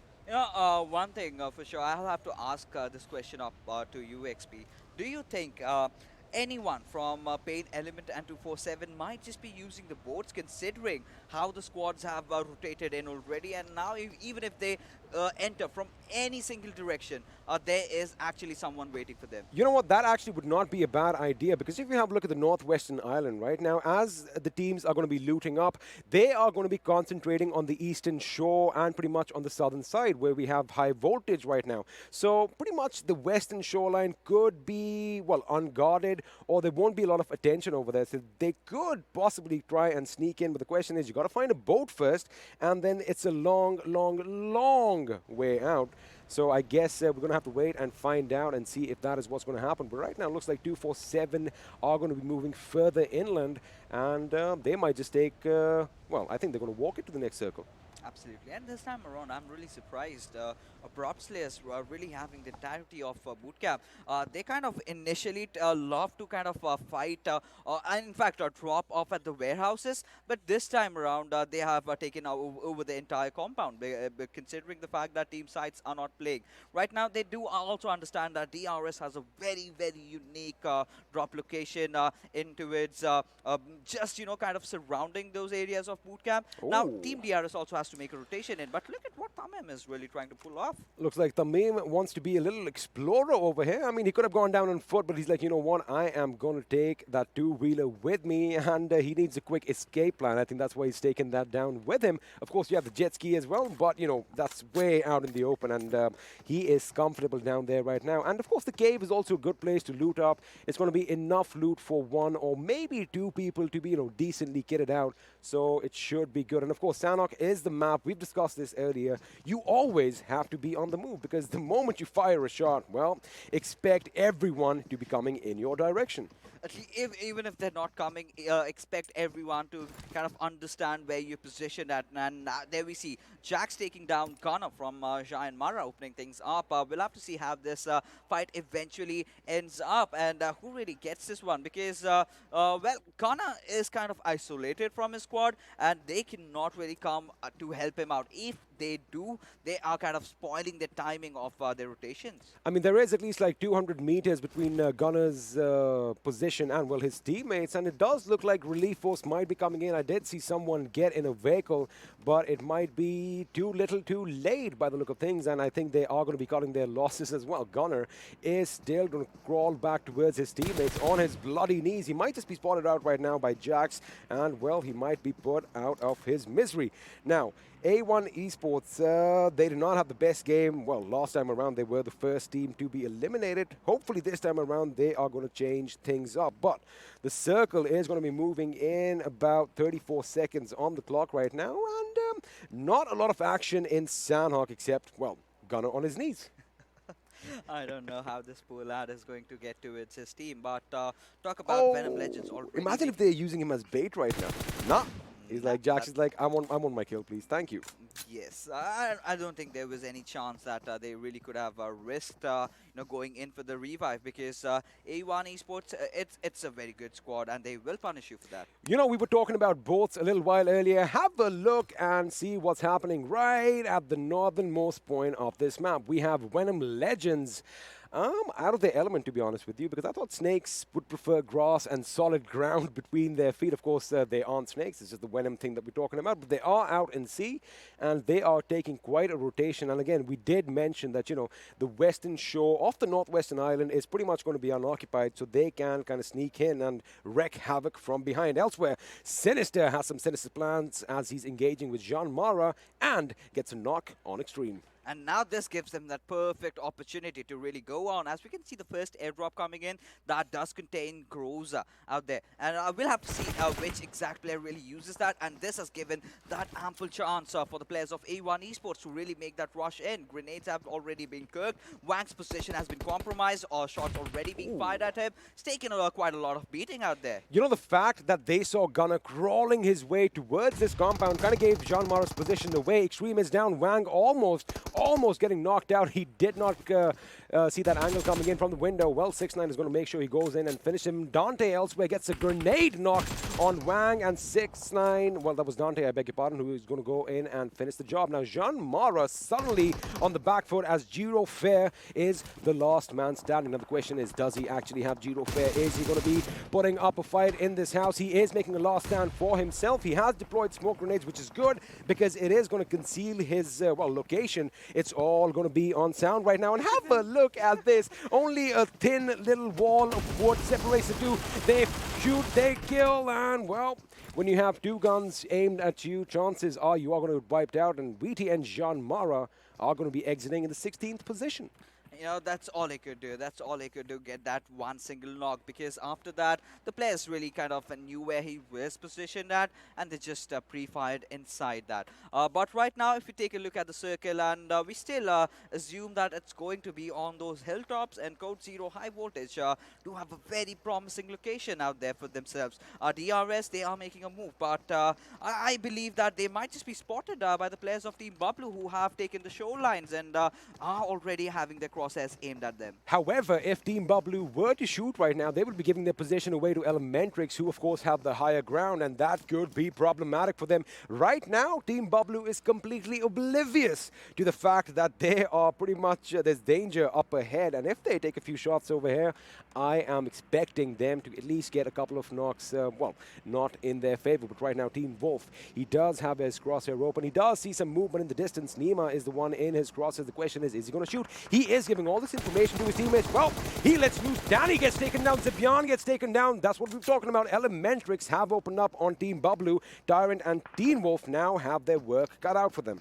Exactly, and this is pertaining to the rotations, how they drop, because ElementriX loves dropping on ruins. They make that early rotation up. They've taken that hilly area for their advantage, and this is where they need to learn how to disengage. But with Sonim really going on the aggressive front, one good grenade and the entirety of Team Bablu can be just wiped out over there. But Tyrant actually going out for Danny. We'll have to see how the remainder of the players hold themselves up. Had that been a grenade and not a Molotov, Team Bablu could have been potentially wiped out. I think there's another thing that is going in there. Is that going to be a big grenade? Well, Danny has been the bullet. He is out. Tyrant over here around the rock. Heels try to go over it. They are going to be circling around. Mr. Heels through the smoke. He gets taken down with that rat-ta-ta-ta-ta, as Tyrant is on a little bit of a spree right now. He takes another one. Nang goes down. ElementriX suddenly finding themselves getting depleted one by one. Sonim has hit the deck as well, which means blah, blah, blah is going to be the last man standing for his team. Is he going to live to fight right now, or is he going to back out? Because I do not see a revive coming in just yet. Tyrant is going to patch himself up.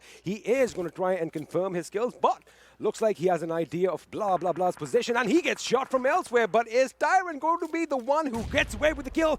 Yes, he is. 3 kills for Bablu Tyrant. This man is on a domination spree. Perfect example of how you never should push your squad, because with the way Mr. Yosu really charged up onto its Tyrant, he was just going in. He was so confident after getting those 2 knocks, and he just thought that, oh, this is the right moment, we'll just push in. But where was the cover fire from blah, blah, blah? That is the point there where he should have really stepped off, or just be with them. If you are committing for a push, either push 4-man, or if you're staying back, then do what you're supposed to do. And, well, they just kind of blew it up. There you have it. The professor over here, or Papa Bear as we like calling him, with some facts for you boys and girls watching at home. And now if we have a look, ground XP. Yes sir, they had the high ground, and of course it doesn't always work out, but we already predicted what was going to happen. Now we are going to have a look at the mini map on our screen sooner than later, and we did predict another thing. PAINxELMT, have a look at their position. Do you see them right up there at the northwestern shore, well, of the northwestern island? They did take a boat and come in. I think that's a smart decision. Yeah, oh, yeah, of course. You know, it's a beautiful day to be out on the water, isn't it? Exactly, and kind of refresh yourself and then come in with some new thoughts. I'm telling you, right, we've just casted them for those 2 games after, you know, Gurkha really chimed in to be the coach, and he's doing a phenomenal job. I look at these boys and they're looking so confident right now. They are taking those decisions, they're making those early maneuvers, not engaging in the fights. It's okay if you're not at par with the skill level of the other players on the lobby in terms of aim duels. Try to outposition them, and that is exactly what they've done. They've got a beautiful position. But right now, Team Bablu might just be in a bit of a pickle, because Code Zero High Voltage is right above them. And you know, you just mentioned High Voltage a few minutes ago, and he said that they are pretty much center of the circle, and except Aussie, they are pretty much down on the ground. Now these cliffs, these infamous cliffs, it's a boon and a bane, because yes, you have those high grounds, you can get impossible angles, but if the circle kind of shifts away, it is a long way down, and sometimes you just go splat. So you know, you want to make sure that you avoid that. But we're going to have to wait and see if the circle is going to actually force them outside sooner or later. But now, PAINxELMT, they are going to be happy with their position. They are going to loot up just a little bit more. And, well, let's see if they make it even possibly in the top 10. You know, to take a jump from such hilly leap areas of as that, faith. you need a lot of dues. Either do that or you need a lot of dues. Anything will really suffice. But Sandesh, with quite interesting choice of vehicles out there, Tuk in action. I think as long as he's using it for cover, I do not know how this vehicle really provides that stuff. That's what I was going to ask you. Using it for cover, you got to be prone right next to it, probably blow out the Yeah, tires just or that something. One part on the behind side, that's where you can really hide at. You know, I think the rock that he's behind is going to provide a lot better cover. But the airdrop has fallen to the ground. It is the third airdrop in this game, and it has the AUG. Not a lot of takers for the AUG fixes. Yeah, of course, you know, and I don't think that, you know, it's a good decision that they're not really risking, because it all comes down to how much you're giving for what you are receiving. So you risk your life going in, and you just find that AUG, you take that up, but on the cost of what? If the smoke is still, you know, around, there will be teams trying to aim at it, and that's not a good trade-off, at least for an AUG. Looks like trouble might be brewing on the western coast of the island, as 7C seem to be sizing up the boys from Venom Legends. Now, they are really, really close to one another. I'm pretty sure there's a little bit of a stalemate going on over there. I'm sure if the cameras do pan over there, we're just going to see them staring at each other through the windows. Now, the circle is going to be shifting, and, well, the infamous cliffs are still in play. Boot camp is still in play, and a little bit of the main, the island on the south is in play as well, which means Steel Shot and his teammates from FutureStation still have some ground to contend with, but they've got to be careful, because have a look at who is right next to them. It's R3D Esports. Well, you know, R3D have been having quite some trouble this time around in the Pro League, but I really hope that they step up, because apart from the Vikendi games, I haven't really seen them shine. But, you know, talking about this circle, I believe Team P and Crew is in the best possible position, because I know circles like this kind of tend to take that shift in the last moment, kind of go low ground, and that is where the position of P and Crew really comes into play over there. All they have to do is kind of wipe out the squad of Abrupt Slayers, and after that, they are good to go. They are good to go indeed, and the boys from Venom Legends, they are migrating down south. I think they want to make sure that they try and get up on these cliffs. They are going to try and find a way up there, and they did kind of disengage from 7C, so I was expecting a fight, but I guess I am going to have to wait. But looks like 7C could be heading in Stalwart Esports direction. In fact, that is the position that these boys are vying for. So we might see some sparks fly, but elsewhere on the main island, we still have two teams, 247 and A1 Esports. Now, that action is going to be taking place basically opposite the water across Hathin. And I wonder if we're going to have some swimmers out there, and we're going to have people shooting fish in a barrel. Let's see if that is going to happen. You know, anything is absolutely possible in these dire circumstances, as the next circle is what I'm really waiting for, and it has already started shrinking. And well, Havok has a lot of information. It all comes down to when he's gonna take the shot. If he realizes he's got a PAINxELMT on his rear side, he'll definitely go in for that engagement. Have a look at Havok's loadout. He just has the helmet. He doesn't have a vest. I love the bag. And yeah, we do love the bag, but the thing is, there fixes those bags don't really stop bullets. So, you know, it's going to be a bit of an issue. And he barely had any meds on him as well, but right now Hungry Box has spotted out Blade, takes him down in an instant. That was a beautiful spray by 7C's Hungry Box, and his teammate is going to try and finish the job, but Morte is going to be retaliating as well, but he has taken a tremendous amount of damage, as Blade is going to be finished off for good. Now, Stalwart Esports, they do have the high ground, but they were caught unawares, and, well, they are down one man. Yeah, absolutely. Right now, 7C, regardless of the fact that they are on the low ground and now they have to push up, they are pushing without any fear. And now Hungry Box, this is where you kind of overcome it. You know that there was a squad right beside you. You should have been very careful. But, well, look at the retaliation fire coming out from Fair. Right in the nick of the moment, he knew that someone might just threaten my squad. He was prepared for that. The knock came in, two trade-off knocks, right coming out from the boys of 7C. Yes, sir, and 7C's Love is basically engaging in two battles right now, because he is going to be the first line of defense if Venom Legends decide to push in on their position. Fair and Love are going to be making sure. Oh, he jumps. That was beautiful. That was picture perfect right now. The way he jumped out of harm's way. Even Shuo was like, I almost had him. Yeah, absolutely. Now, Rafit has to get inside the circle. Shuvo has taken a lot of damage, and Hungry Box, I think he's gotten that revive that he really was longing for. But now, Love, he's got a lot of job to do. He has to, kind of push away the players of team, Venom Legends out there. But how are the players of Venom Legends going to make it inside the circle, provided the fact that the players of Stalwart already have an eye set onto them? And this is what I was talking about. Morte having that high ground, taking down Evil Eye. This is going to be a tough time for them. This is going to be a tough time, and they're going to have to be content with another team nearby. But let's just focus on, there's another fight breaking out.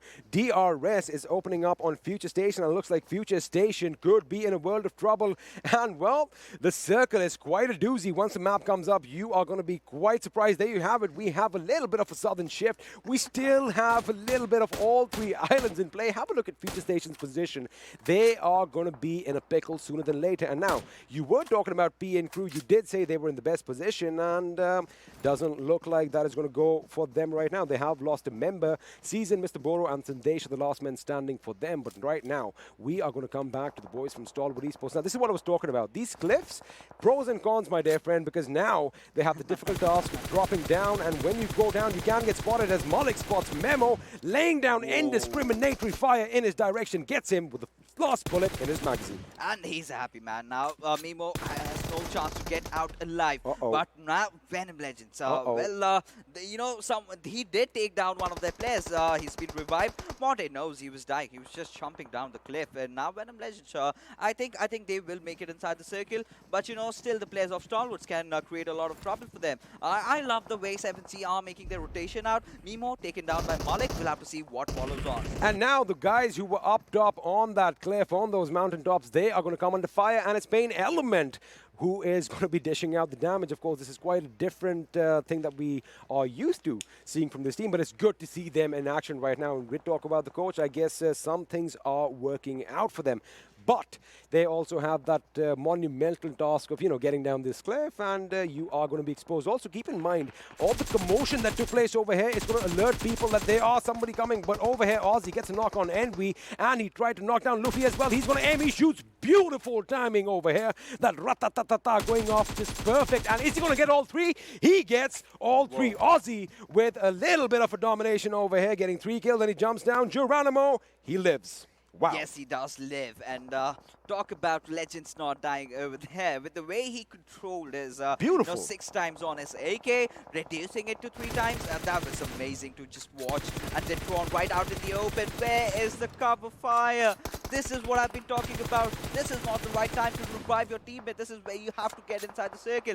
Now, Evil Eye, he does not want to peek out. He knows the players of Team Bablu have got them, kind of in a crossfire. They've got him, they've got him surrounded. And Venom Legends, I think this is going to be a really tough time for them. Now, they have to move to the circle as well. Well, I mean, they do have a little bit of respite in the corner of the house. It's good, it's good. Yes, Teen Wolf, grab some energy drinks and get your HP back up. But this also gives Venom Legends a little bit of time to, patch themselves up and maybe make a run for it. Now, the question is, are Team Bablu going to be looking out that same door again, or are they going to let the enemy slip through? Well, only time will tell, because Joker from Abrupt Slayers has an idea where the enemy is, but 247's Khan from a distance laying down some lead in Heaven's direction. But, this is really surprising, A1 Esports and 247 are really going on towards the other island. This had happened once when, it completely shifted to the other side. Stalwart kind of made that rotation out, but right now, 247 have spotted out 6-9, and he might just go anytime soon. We have to see the players of 247, how they are going to make that rotation inside the circle, provided they're outside the zone right now. I mean, 247, they waited way too long on the main island, and now the blue zone is going to do more damage than the other players in the game. But right now, Team Bablu coming under heavy fire, then steel shot nonetheless from FutureStation. Elsewhere, Venom's Rafat has been taken out of this game as DRS Gaming is going to be engaging with the surviving members from High Voltage. Now, Tamim is still alive. Steel shot is still alive. Rated falls to his own death. That is going to be devastating. Machine has been lost to the play zone. Steel shot with a grenade is going to be a big knock. He needs to bounce it off. Ooh, imagine if he bounced it off that door. That would have been perfect, but that is exactly what happens. Tyrant goes down, and well, that was beautiful. It's going to be Teen Wolf up against Steel Shot. Ooh, this is going to be interesting. Fixes. Who's going to come out on top? We'll have to see, because we'll have to see who takes that first move right now. Does Tamim go from the right side, or does Steel Shot make the move from the left-hand side? That is going to be really, really crucial. But now, well, Steel Shot having his eyes absolutely every single where. Dante taking down Shari. That has really opened things up. Abrupt Slayers going down one after the other. This is a game that DRS cannot really afford to lose. They have been in that one compound, and the circle has been completely pairing off towards their direction. And now the thing is, FutureStation, they have to move inside the circle. Team Bablu have to move inside the circle. R3D is coming up from behind. They get FutureStation, Steel Shot, and his teammate, which means, I guess we have another one who bites the dust. FutureStation are going to be out of this game, as are Abrupt Slayers, in fact, in the 8th position with just 3 kills to their name. But now have a look at this. We have 7 teams alive, 15 players. That's only an average of more than 2 players per team. So this is going to be interesting. And out of all these streams, we only have 3-man squads. High Voltage have 3 men alive. R3D Esports have 3 men alive. And it can go either way, to be honest with you. It definitely can, but right now with the meme's position being exposed and him being out in the open, Teen Wolf will definitely want to secure that. He gets that, in fact. Blend, in fact, getting that knock onto his Shoka. Nima will get that confirmation kill. DRS are looking really happy, but I love how Team Bablu are really playing. Not, kind of winning all those games, but getting all those kills is definitely putting them up top on the points table.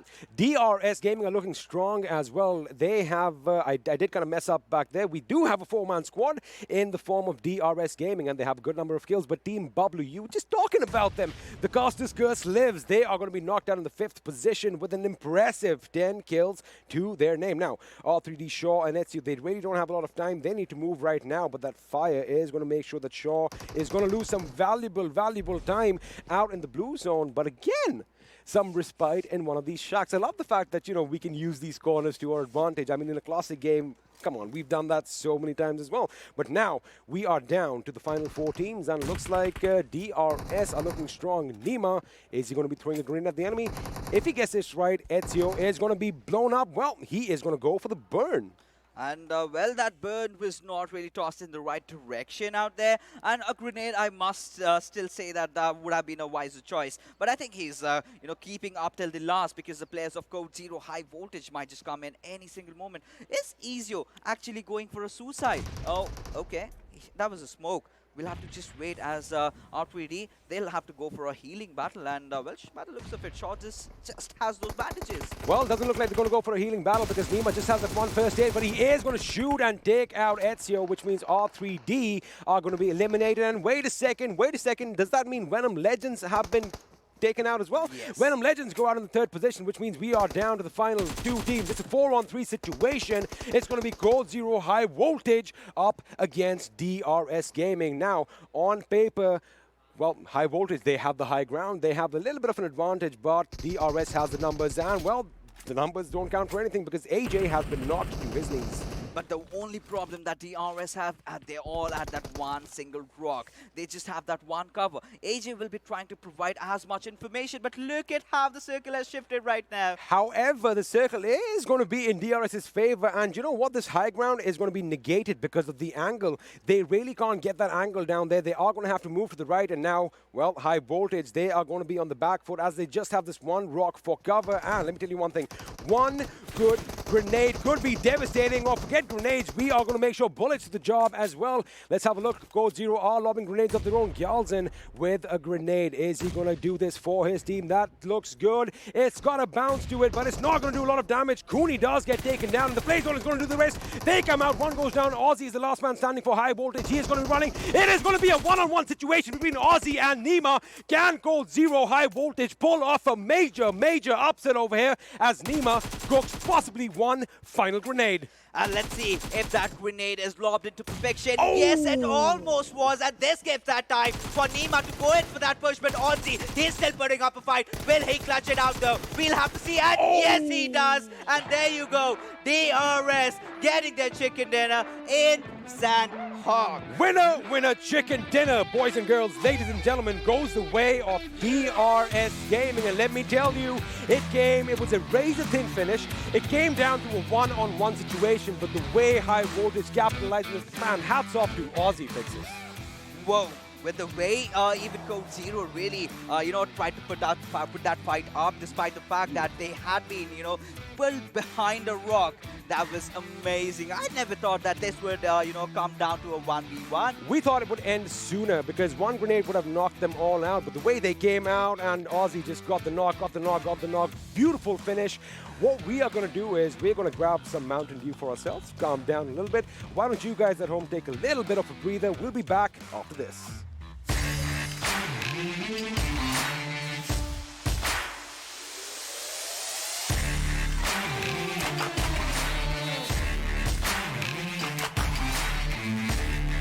Welcome back once again, ladies and gentlemen, to the PMPL South Asia Season 2. This is Super Johnny on the analyst desk, being joined by Shadow and Ocean. And what an amazing game. I'm pretty sure Fixus is a happy man because his prediction was really, really precise, just like the shots coming in from the squad of DRS. I mean, that was close. That was so close, but so good by this team. It went down to a final 1v1. Yeah. Final fight. It was kind of expected that DRS will be getting this chicken dinner because it was completely their zone. The minute they realized it is going towards Camp Alpha, they kind of went to that particular compound and the zones kind of shifted towards them. It was in their favor and it was expected from the very start. Exactly, but let's have a look at the MVP of this game, ladies and gentlemen, and see the individual player who blew our minds along with his opponents. And it is going to be Aussie from the squad of CZxHIGHVOLTAGE. Yes, Ozzy with amazing 6 kills. In fact, I kind of agree with the experiment, the way he said that one grenade was kind of enough with DRS to eliminate the whole squad of Team CZ. But the way Uzi clutched it out at that moment and it came to 1v1 situation, I think Uzi hats off. I wouldn't have been surprised if he had a little health or something. I think it would have been a quite even fight in the end of 1v1 fight. He is the help. He is the support for his team. He is the help. I mean, that plus sign indicates the support that he actually gave and got from his own teammates as well. You see the stats out here. 6 kills by this individual, 25-23 of survival. Damage taken, 239. All right, not the best, not the worst. It's just a number out there. 3 assists, that's good. But, if you're supporting as well, if you're getting kills for yourself and you're surviving till the last, not the last man standing, obviously, but the last trade being formed out there, then obviously you did something good for your team, for the players out there, for the kill points and everything. I mean, we've talked about this as a support. Your responsibility is to carry the utility, is to make sure that the revives are coming in and you are dishing out the damage, ladies and gentlemen. But right now, right here, we do have the top players as well right next to me, and it is an incredible performance because apart from DRS, apart from CZxHIGHVOLTAGE, even Team Bablu, they had an amazing time. I mean, towards the final moments, even they were doing really well as far as the kills were concerned. Look at the badges. So this kind of shows what Sanhok needs. They need rushers, they need supporters. Those are 2 things they need. Aussie, an amazing support for his team as well. Tyrant was out there with 4 kills to 105 for his survival time, 628 damage for himself. DRS, Bablu, DRS again. So it's like, Bablu, DRS, the consecutive following that there comes up. But if we're talking about DRS, the players were rushers. That's one thing that it shows, with good kill points, good damage points for themselves, and obviously final surviving hints is where these players just shine. Team Bablu again, kind of amazing rotations coming in from them. They were at the bottom of the southern side of this zone. All the teams who were coming in from that Everest mountain area, they kind of gatekeep them.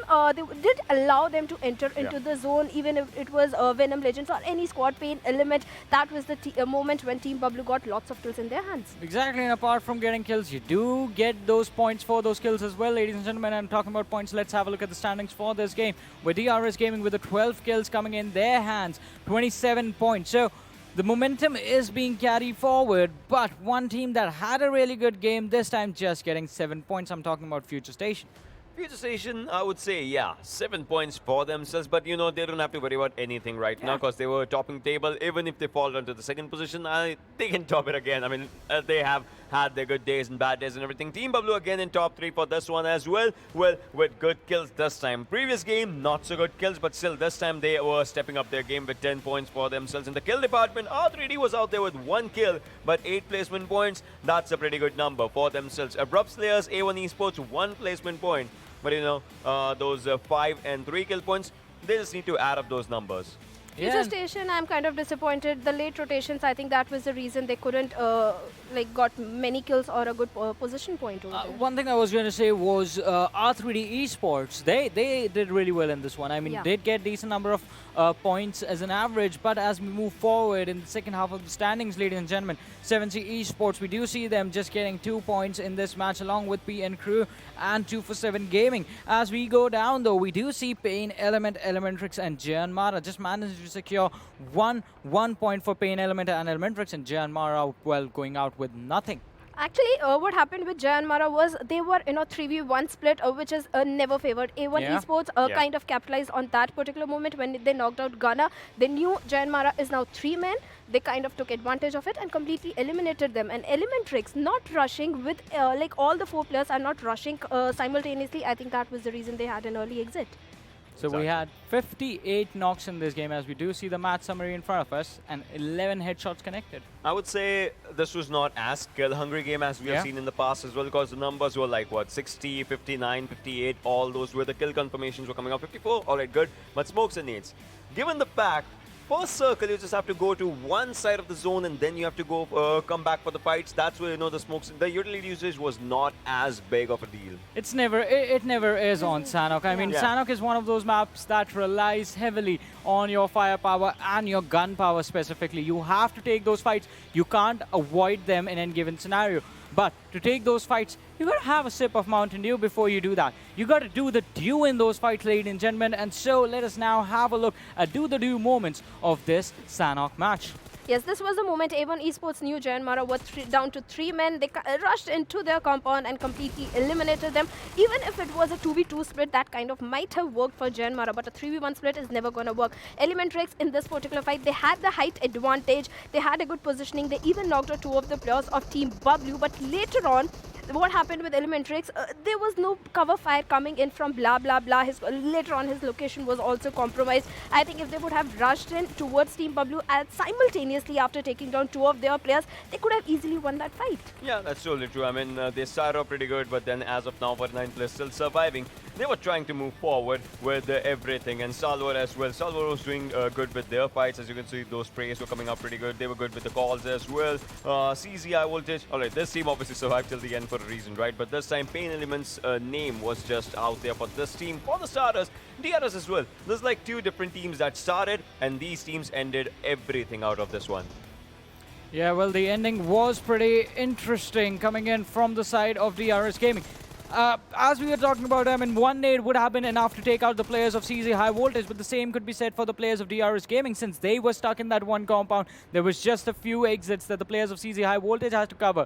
But the damage histogram, ladies and gentlemen, in front of us right now. And as you do see, the first 2 teams, CZxHIGHVOLTAGE and DRS Gaming, hitting the maximum damage inside of this match. And I think most of this came down from that final fight, where they went up against each other, and that's where the game was decided. With CZxHIGHVOLTAGE, 1600 plus damage coming in for them with just 8 kills, and DRS Gaming 1700 plus damage coming in with 12 kills. 4 kills separating them, and we all know where those kills came from and when those kills came from. CZxHIGHVOLTAGE did have a numbers disadvantage as well in that final situation, stuck behind a rock with just 3 players, all clustered up in a single point.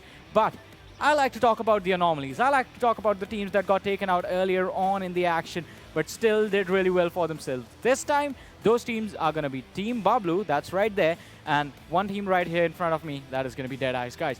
Good fights coming in, but the unfortunate early exits, I think that came down from the fact that few of the individual players from these squads were taken out earlier on before they could even make their push into the final circle.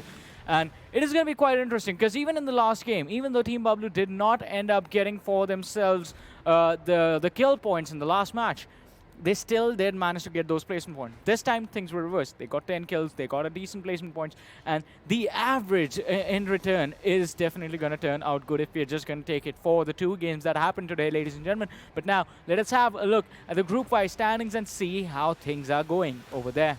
I mean, as of now, if you're talking about Group A, T2KSG, still just out there, and SCYTES as well, as it is Esports, INES. This is where the numbers come up. 228, 190, 170, 126, that's where everyone is. But when they, come up with their momentum, I just want to see them, just rushing in, getting everything for themselves. But as of now, it's the other groups that are talking. Yeah, Group B, 7C Esports is still sitting at the top with a quite good number of margin over there. Abrupt Slayers, this team has performed. They have got 3 chicken dinners in their hands. They are always going in for the placement points. If they go for the kill points also, they might come up at the top position. R3D is still struggling. If we talk about Group C, this is a group everybody is looking out. ElementriX, they always have a good positioning, but somehow they are not able to capitalize on it. In this particular map also, there was a lack of coordination, because of which they had an early elimination.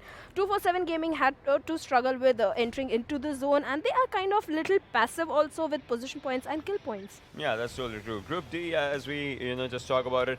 Again, PAINxELMT, they got 1 from this one. Stalwart Esports was out there, 180. VTNxJyanMaara, 184. I would say again. So Group D is, I don't know, it's something different with the things. Now players are pretty close to each other. JyanMaara Stalwart just 4 points difference with them. So it's 2-1-1 is for A1 Esports, but Group E, all right, this is where the maximum utilization of teams come up.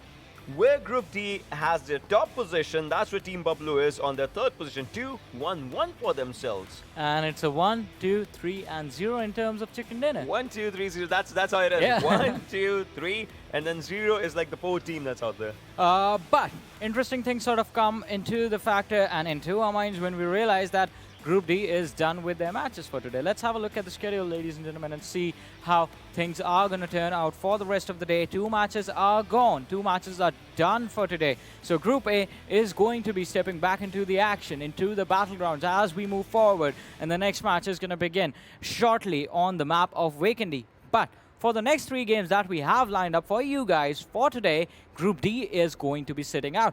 That means teams like A1 Esports, PAINxELMT, VTN, and Team Stalwart Esports are going to be sitting out. But Assiduous Esports, INES, T2K, and Team CZxHIGHVOLTAGE, they are going to be stepping back into the action. Exactly, they will be stepping back into the action, and we'll again see some action-packed game with high number of kills, lots of bloodbath over there. Exactly, bloodbath is definitely going to be there. But Ocean, does that change your predictions? What are you going to root for? Quite a bit, because now with my predictions, I'm going to go with one thing. Let's end this rivalry right now and let's be friends. So ElementriX is going to be my pick for this one. I'm just going to say it. All right, so you're going to take a pick away from me and the experiment. And I'm going to have to, crawl over this ice, all this ice that's there on the stage, in fact, and move over to the other sides. And my question is going to be for experiment first. Yes, sir. ElementriX has been picked. I think the truce is drawn now. Yeah. We're brothers, and the Cold War is over. I'm going to pick ElementriX yet again. They need that chicken dinner. Well, for me, it's going to be the boys from 7C. Right. I love them in Vikendi. Every single Vikendi you go for 7C. Yes, because they are that good. They are good indeed. Yeah. They are good indeed. And well, the seas have been frozen on this land, so let's see if they can rule them. Okay. I like that 7C. But you know what they say about seas, right? Calm seas do not make great sailors, so they need some opposition. Let's see if Vikendi is going to be that map for them. But this means match number 3 is going to be underway. And well, Johnny, I guess it's time to say bye-bye to you. Well, Fixes and I are going to take over. Fixes, what are we going to see in this game? Apart from a lot of bloodbath and the eyes turning red, I want to see that fight between T2K and Team 7C. What we see is whenever a new group comes in, they come in hot. So, I mean, you did pick Team T2K. The sites are going to be coming in hot as well. Yeah. I want to see some more action from INES. We know that this is a capable team. I get it where you're coming from. The bolt action? Yes, sir. Orochi is going to be in the house. But everyone else is pretty much in the house as well. Look at that. We do not have any blank spots on our screen this time around, which means we just might have all 64 players playing this game. Now, once again, can you spot your favorites? All these players have kind of covered their face, most of them with their mobile phones. So, but right now... That's the level of concentration we're dealing with. It has to be pretty much in your face. But I like how Steel Shot plays. He kind of prones down on his bed, having that pillow, completely relaxed, yet wreaking havoc in the entire lobby. We talked about this, we brushed upon this yesterday. It doesn't matter if you're lying down staring at the ceiling and playing, or whether, you are sitting in a chair. It is all going to be all about the gameplay, and after all, that is what it's all about. But right now, everyone is in the lobby, and, we like to kind of say that the all chat would be on and the teams would be psyching one another out. They might be asking, hey, what are you guys dropping? But the question is, are we going to see something similar like we did with 247 in the matches before? We'll have to see that. But right now, what I can really see is that the big bird is in the air and it's traveling all the way from Zababa to its Bihar. Well, the first thing that really comes into mind when we talk about Vikendi is those ludicrous circles that we get right off the bat. And this time around, considering the trajectory that we have, I'm anticipating a centralized circle. You're anticipating a central circle. I like some drama. It's going to be pretty much down south. There is going to be a lot of water in play. And you know what I feel? It's going to be... Maybe Dino Park could be near the center. That's what I'm thinking, because again, I want to walk with the dinosaurs, fixes, make it happen. Missing Mr. Rex already. Yes, sir. Mr. Rex is holding down the fourth back hole. You should have got him. You should have had Mr. Pterodactyl. Well, maybe next time we might have our mascots with us, but right now we are waiting with bated breath to see where the first circle is going to form, as all the teams have jumped out. And well, it is going to be down south. There is a lot of water at play, but the only thing is I was inclined to the west, and the circle is going to be in the east. Again, a hot spring circle. Last time it kind of tended to go a bit towards the Abyss side, but this time I think what I'm really anticipating is, you know, all these teams will have to drop off, then they'll make that initial quick rotation in. But what will happen is that the next few circles will go completely slow because they've settled themselves down. The next shrinks are going to be very, very gradual. But right off the bat, we can see INES in an engagement with the players of R3D already. Well, I wonder if Orochi has a bolt action from the get-go, because if he does get it, even at this range, let me tell you one thing, that man, hey man, I am a dreamer. Let me dream. But R3D, now they are playing as a four-man squad. It's good to see all members intact. Walker, Shaw, Ezio, and Joker are going to be putting up a fight against INES. And have a look at Shaw's position. So he's the guy who is going to be relaying all the information. All the footsteps are going to be coming to his teammates, while his teammates try and get some angles. Of course, INES are going to be doing the same thing as well. Talking about the positioning of how their players are positioned right now, I think INES has a certain advantage if they get onto the rooftop over there. But Walker, already kind of understanding the gravity of the situation, has made up on his roof already, and now he's dropped down. I mean, that is a good idea to go on the roof. I mean, sure, you get a little bit of a better visual, but then the thing is, they need to move across the street. They need to get those angles. They need to be unpredictable. That is what the call for the day is. But right now, Yoshiro is trying to get an idea of where the enemy is, while Orochi, man, let me just say one thing. I love that hairdo right now. I hope he doesn't wear a helmet all game, but it is, of course, going to be essential. And there you have it. Entry does spot out the member of the opposition on the roof, forces him off it.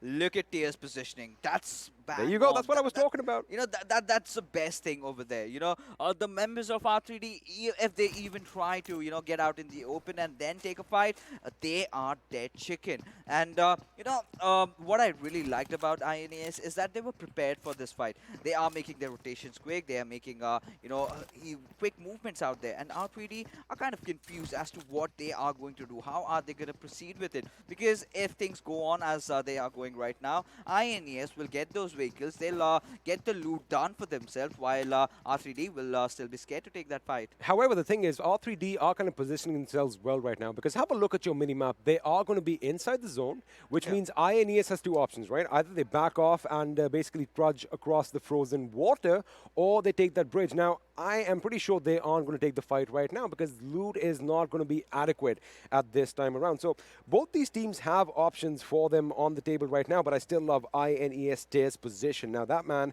could be devastating, but right now Hungry Box has spotted Evil Eye at quite some distance, and well, it is going to be a PP Bison. This map, after all, is the map or the land of the SMGs. Yes, and well, Love is rotating out in the open, and well, these guys have no fear. You know, it does not really matter what the terrain is. Does not. I beg your pardon, they do have fear. In fact, he's one of their teammates. Yeah, boo, boo XP. But wait a second, Love does finally spot Evil Eye, takes him down, and well, we have the first knock of this game. And well, 7C definitely will capitalize on this particular situation. They know that they've got their enemies. And Mimo, look at him. He's already made that rotation onto his Rafat. And now this is testing time for him.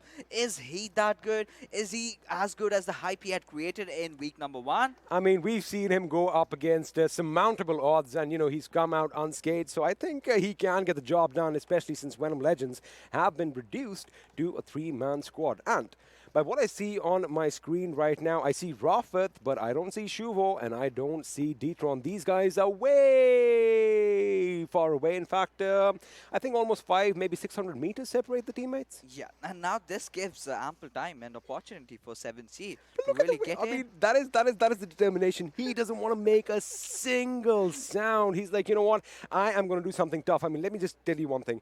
Kudos to the man's core strength, because going down prone on those staircases, I mean, wow. I mean, I couldn't do it. You know, I really wish, you know, Rafat pulls out a clutch over here, because Memo has really gotten in, and this was the perfect time to get that first knock, kind of try to create that pressure on, because now he'll be needing his teammates, Detron and Shuvo. Fair, you're going into the wrong compound. Now they are all going to march in together, and Rafat, he's got his eyes onto his Memo, but no, the remainder of the 3 players just go charging in. Rafat going for an escape. He's jumped out of the window, but how long is this lad going to survive, as Memo has spotted him out, and, well, he'll be the one taking him down. Well, Memo does take him down. That was kind of weird on Rafat's part, because he definitely heard the opposition coming into his house. However, he chose to shoot at Memo first. Now, maybe that was not the right call, because I do believe the enemy, well, the enemy 7C, they were trying to find him, and they were probably expecting more than one person. So, you know, I mean, he could have probably just had a little bit of break of discipline, but it is what it is, and it looks like Venom Legends are going to be down 2 men right at the beginning. You know, what I really think is Rafat was actually trying to get that confirmation onto its Memo, because he knows the remainder of the 3 players are going to push on him. As soon as he can get that kill, at least get 1 point out of it, that can be an even trade-off. And maybe Venom Legends, the remainder of the players, you know, Detron and Shuvo, can get some placement points, get some kills, maybe get that revenge that they have been looking for in the end. My 3 favorite words in a situation like this: woulda, coulda, shoulda. So, you know, I mean, we can speculate over here, and we can go on and on about, you know, what should have happened and what could have happened. But right now, what is happening is 247's Vasif has spotted Bablu Tyrant, lays off a few shots. Let me tell you one thing. That was good, accurate shooting over there, almost knocking his opponent off his bike. But the players of Assiduous are just around the corner, and Z1 Crazy passing right by Vasif. What is Khan doing? And now Vasif will step down and spraying with an MP5K.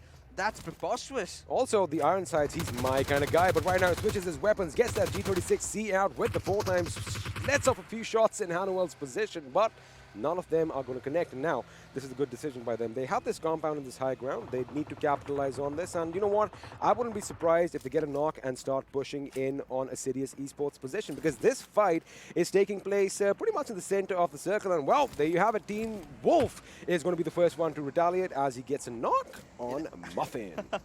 We have seen this on multiple occasions. You know, these players who are kind of roaming around the battlefield, they tend to avoid a fight, and they're happy about it.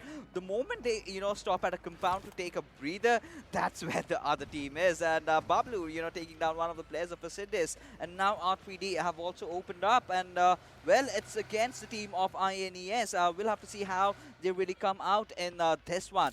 In the meanwhile, 247 have found themselves a safe haven, as they have taken their own sweet spot inside the circle. Now, we'll have to see if the circle really shifts to the hot springs, or does it go up top towards the cement factory area. Looks like Orochi took what I said too hard, and he is refusing to put on a helmet. My kind of guy, of course, he needs to go a little Super Saiyan, and that hairdo is going to be helping out. You know that all these kind of things help, right? That adds just a little bit of more power. It gives you that little bit of an edge over the opponents. But right now, Ezio is trying to burn his enemy alive. Orochi is going to be on the back foot right now. Have a look at Entry's position. He is knocked out, and, well, a revive looks like it is going to be a thing, well, of the distant future. But Orochi, again, I love the fact he doesn't have a helmet on.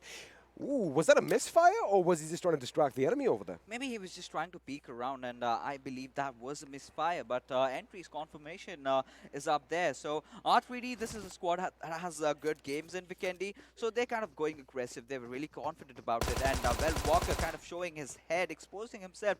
I tend to wonder right now if Orochi had a grenade.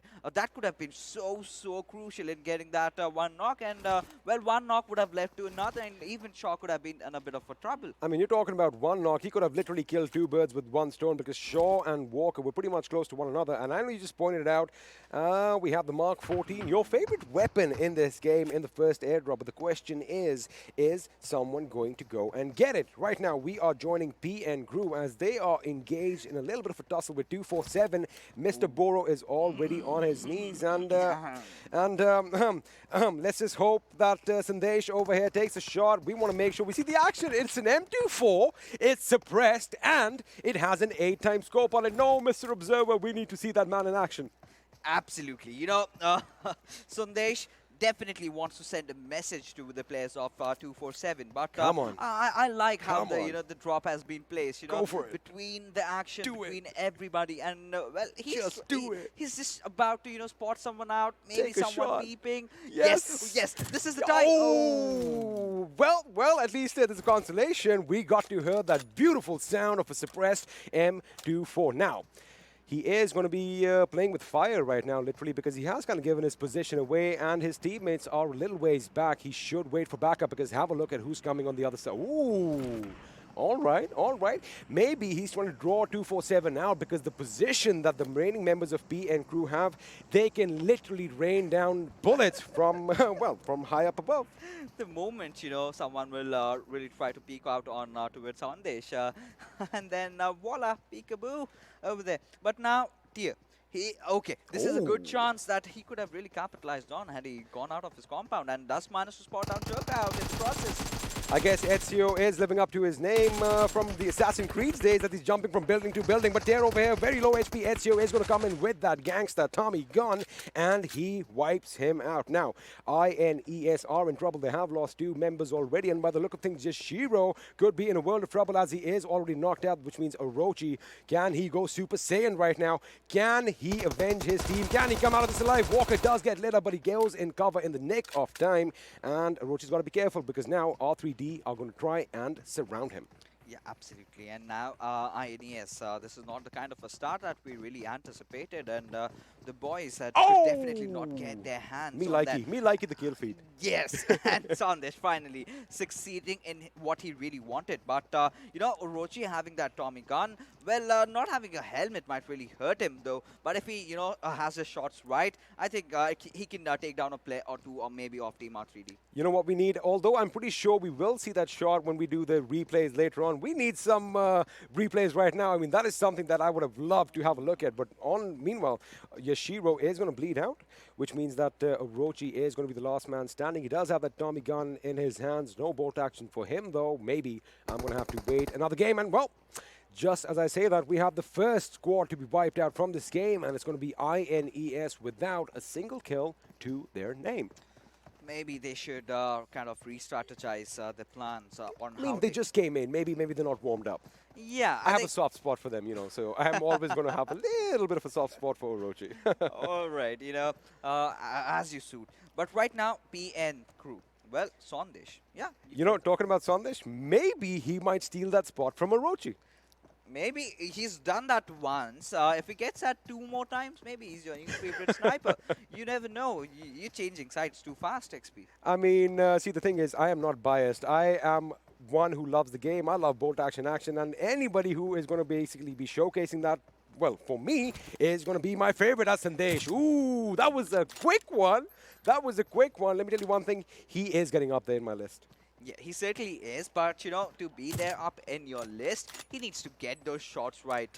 I mean, I do want to say something. It is going to sound a little silly, which is why I will not say it. Let's have a look and see what is happening elsewhere as Sandesh is still trying to draw the enemy out. Basically, this is what's happening right now. He is just trying to pepper them with a few bullets. He wants them to peek, and he wants his teammates from... pressure. Yes, sir. He wants his teammates to act on it, but they've got to be careful because ASL look like they are moving in the neighborhood as well. So, well, all these shots are going to be exposing their positions elsewhere. We have Team Bablu possibly in an engagement with Assiduous Esports soon enough, but Mr. Hyozu over here definitely has an idea where Teen Wolf and Zabyan is, and have a look at that. D2K's Zod just blew himself up. Yeah, I think that's the players of R3D or maybe SCYTES who are applying the pressure, and he just had to step up from his vehicle and was shooting at it, blew himself up in the process.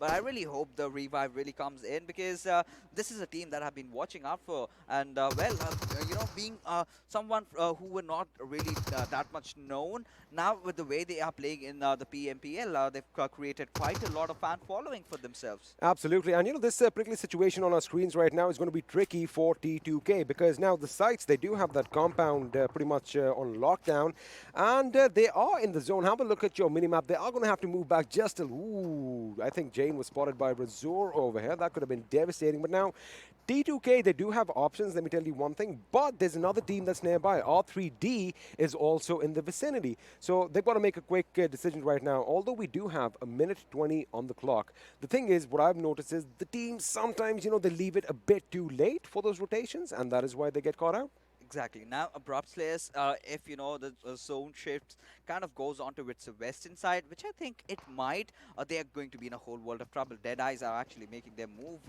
between the enemy lines, and Team Bablu, Abrupt Slayers, 247, PN Crew, everyone will look at them once they make their move. But Rated, being on the backlines, we'll have to really think as to what the thought process is of the players right now. But meanwhile, Team Sites having a good position inside the circle, playing on the edge, and Charlie, there you go. This is what we had predicted, right? When you are playing on the edge, if you have to make a move onto its center where a lot of teams are already there, you have to be very careful. And they did not, and they're now suffering. Yes, sir. And now, of course, just a little disclaimer. So we have the privilege of having the minimap with us as well. So, of course, we are talking about action that was taking place elsewhere. Well, now we are going to bring that action to you. We were talking about Abrupt Slayers and Deadeyes guys and a little bit of, oh my goodness, are you kidding me? So when we switch, that's when Sandesh wants to take the shots, huh? Yeah, I think we need to request for a dedicated observer onto it, Sandesh. Any single moment we can get to see that M24 in action, and we've lost that already 2 times. I do not want to lose out on it again. And just another heads up, Sandesh also got one of the other kills with his G36. Okay. Ladies and gentlemen, boys and girls, let's all try and put our best wishes forward. Somebody needs to go and pick up that big bad boy, that AWM, which is in the airdrop. And you know what? It can be either one. I don't mind anyone going and picking it up. But now here is the plot twist. That airdrop is way out in the water, as Zod does have an M24 in his hands, but he is under heavy, heavy, heavy fire from Ezio. He gets taken down yet again. And now T2K, they were moving out. They're going to have to stop and, figure out, are they going to go for the revive, or are they going to cut their losses and move on ahead? I think they still have enough time if they want to really go for the revive, but you can see Jane. Well, do we get to see that GI chain in action right now, connecting those shots? But what I really loved about is how they use their utilities to get the teammate back up, because now you do not have a cluster of the teams kind of surrounding you, so you can go in for those revival plays right out in the open. All you have to do is drop your smokes just right. But still I'll have to be scoffing about this one fact, that all the teams are on the eastern side, and now that they have to maybe make a rotation towards the western side, that might be troublesome. Talking about the eastern side, we have a fight breaking out on the eastern coast over here in the circle, as ASE are going up against 7C. Now Hanuel has the left flank for his team. Grenades are coming in. That's not going to be enough. Fair is the man who goes without any fair, but he does get taken down courtesy of Kurkure. Now Hanuel, he does have the left flank. Hungry Box comes out. Are they going to push up? This is a little bit of a bad idea. They are both clumped in one angle. They need to get those multiple angles, but Danny from afar from Team Bablu comes in and knocks Hanuel off his feet. Well, now this gives enough time for, Fair to be back up. Right now, Kurkure and G1 Crazy are the 2 last members surviving. They are trying to fend off that push anytime. But, with all those Molotovs, this is what I talk about. Do not waste your utilities. You have to keep them for the last pivotal moments. Understood, but see, right over there, he threw a Molotov, right? That is to make sure that he keeps the enemy at bay. So that could be the reason over there, because I do believe they are going to be backing off. But the pressure that Team Bablu can provide from behind, I don't see ASE getting out of this alive, because 7C are going to be moving in for the kill. Kurkure does get spotted out, but Mimo is going to miss his shot. That's a good grenade. That is a beautiful grenade. In fact, G1 Crazy is lucky to still be standing. And have a look. Fair is going to be going in. Kurkure is coming in. He gets lit up like a kite, courtesy of Memo. And, well, That's all she wrote. They go down. Fair gets taken down by Jivan Crazy as well. Hungry Box coming in. They are hungry for kills, and you can't really do anything against 4 barrels aimed at you. And with that, Assiduous Esports exit this game in the 15th position. Perfect. This is the example of a perfect push where you have to commit. Calculate, yep. Yes, you have calculated your risks. You know when to fight and when you need to back off. I love the way 7C kind of went all in, and when Fear was knocked out, courtesy to Team Bablu, of course, helping them out a bit.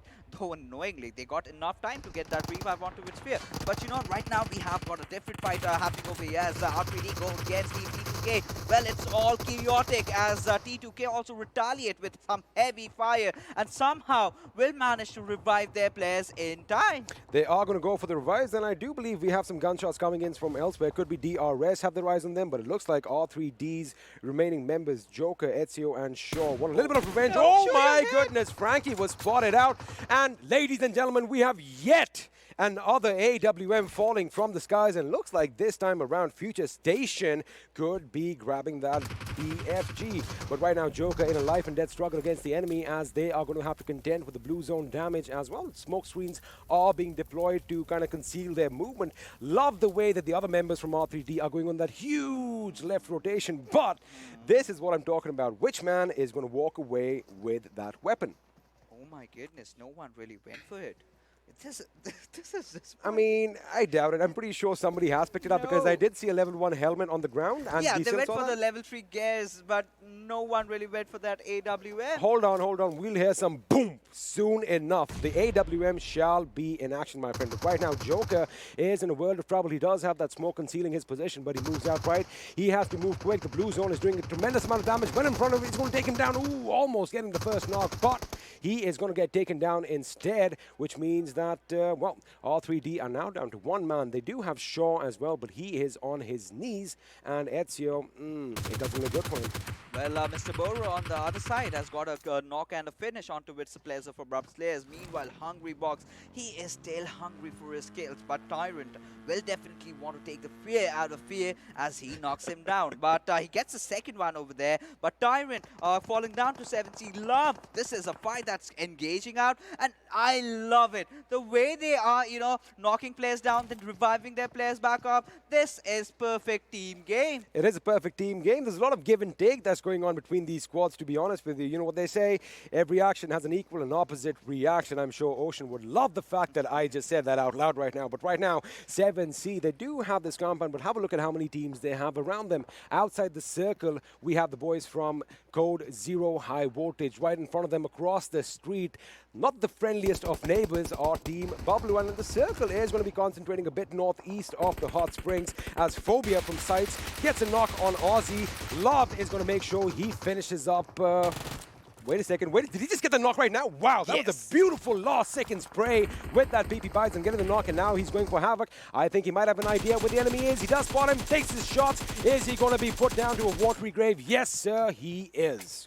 Oh my goodness, 7C, what did they have for the lunch? Because they certainly look really hungry, and well, they are bagging a lot of kills. But Sandesh on the side. That's the 4th knock. That is the 4th knock, and let me tell you one thing, that is the 4th headshot. Nonetheless, new favorite sniper. I'm pretty sure Orochi, my man, I'm going to have to pick this one for now, but now they are in trouble because the blue zone has finally caught up with them. His teammates are going to have to come down from the little niche that they had in heaven over there. But Team Wolf over there, he's going to be detrimental to SCYTES as he takes down one. Is he going to take down the other, or is he going to go for the finish? Looks like Phobia is in a world of trouble. Rated Says grenade comes in fact gets the knock. Whoa, I thought it was his explosion, but it's DE's Rated who gets the knock, and boom! There she goes. Massive explosion with that.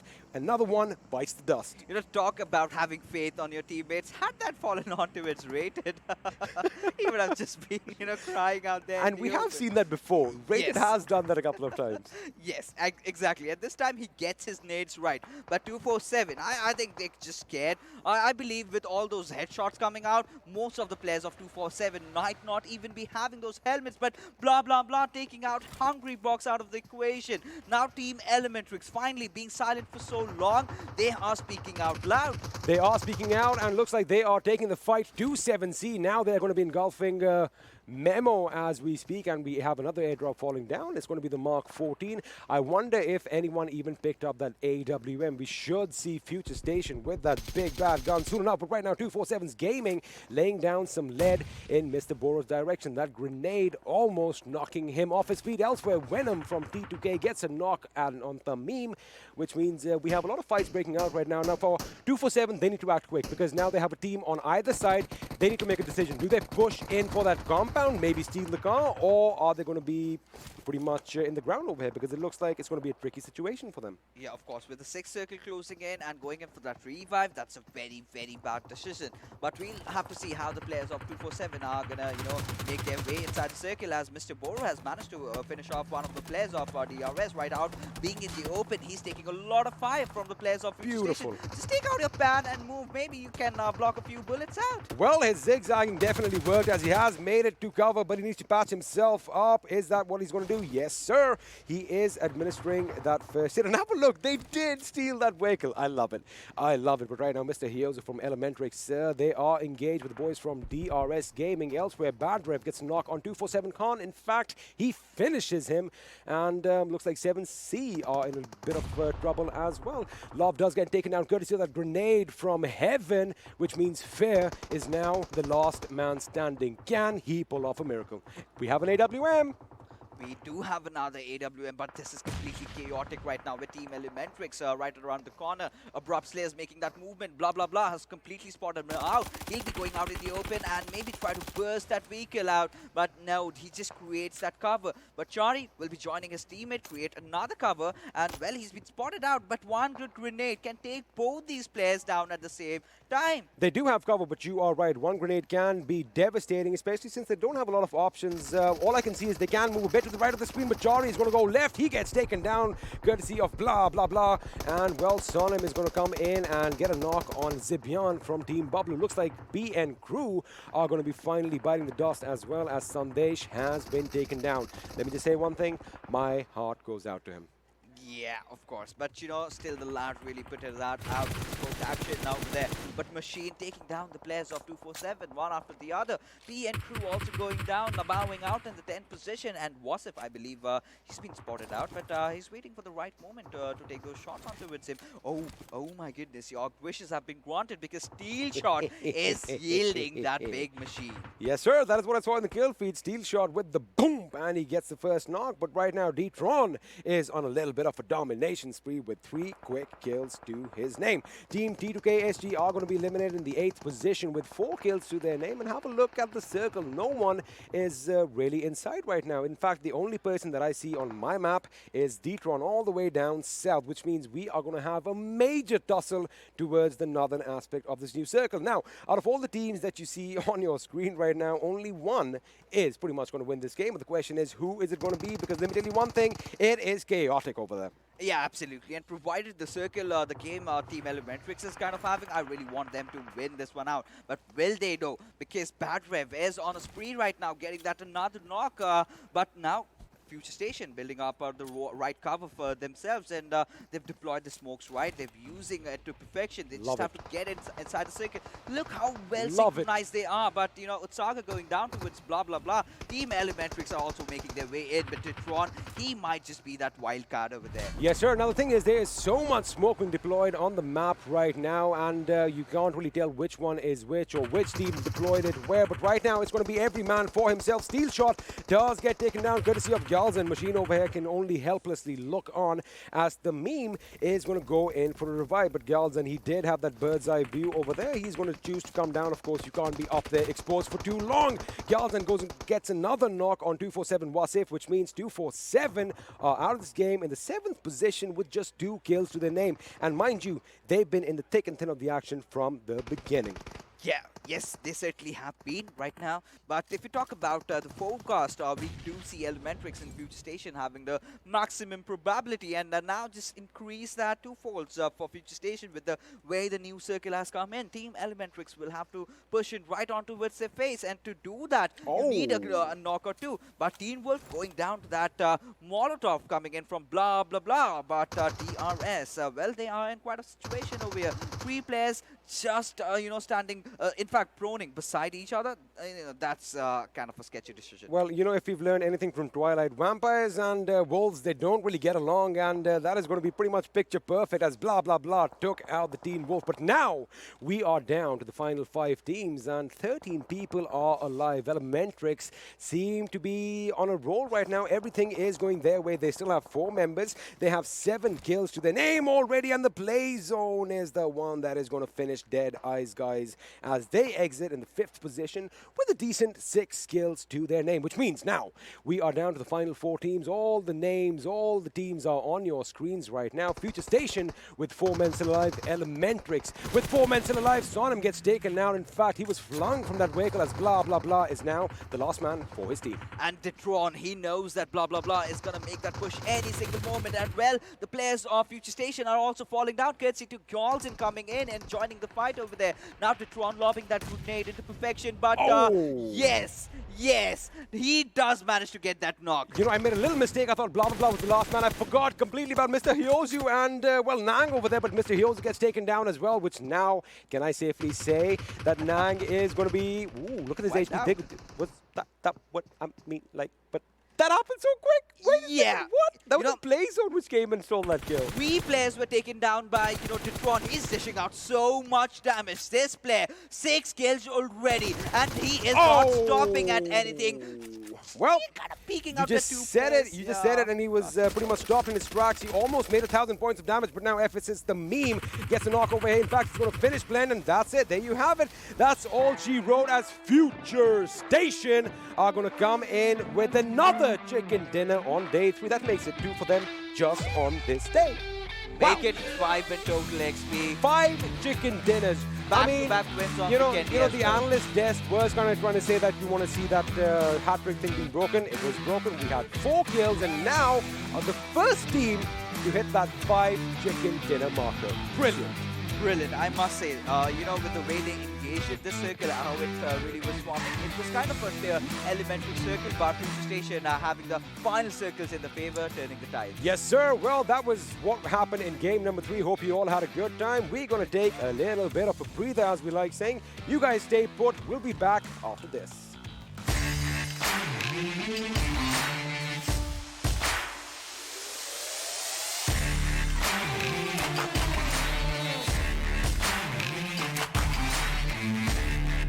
Once again, ladies and gentlemen, welcome back to the PMPL South Asia Season 2 on the analyst desk this time. This is Super Johnny, joined by Shadow and Ocean right next to me. And what an amazing gameplay being put to display by the team of FutureStation. 5 in total. And it is getting pretty intense for them. I want to see, we did talk about the 3 chicken dinner mark being taken over, then they got 4. I want to see that one thing. 3 chicken dinners in a single day.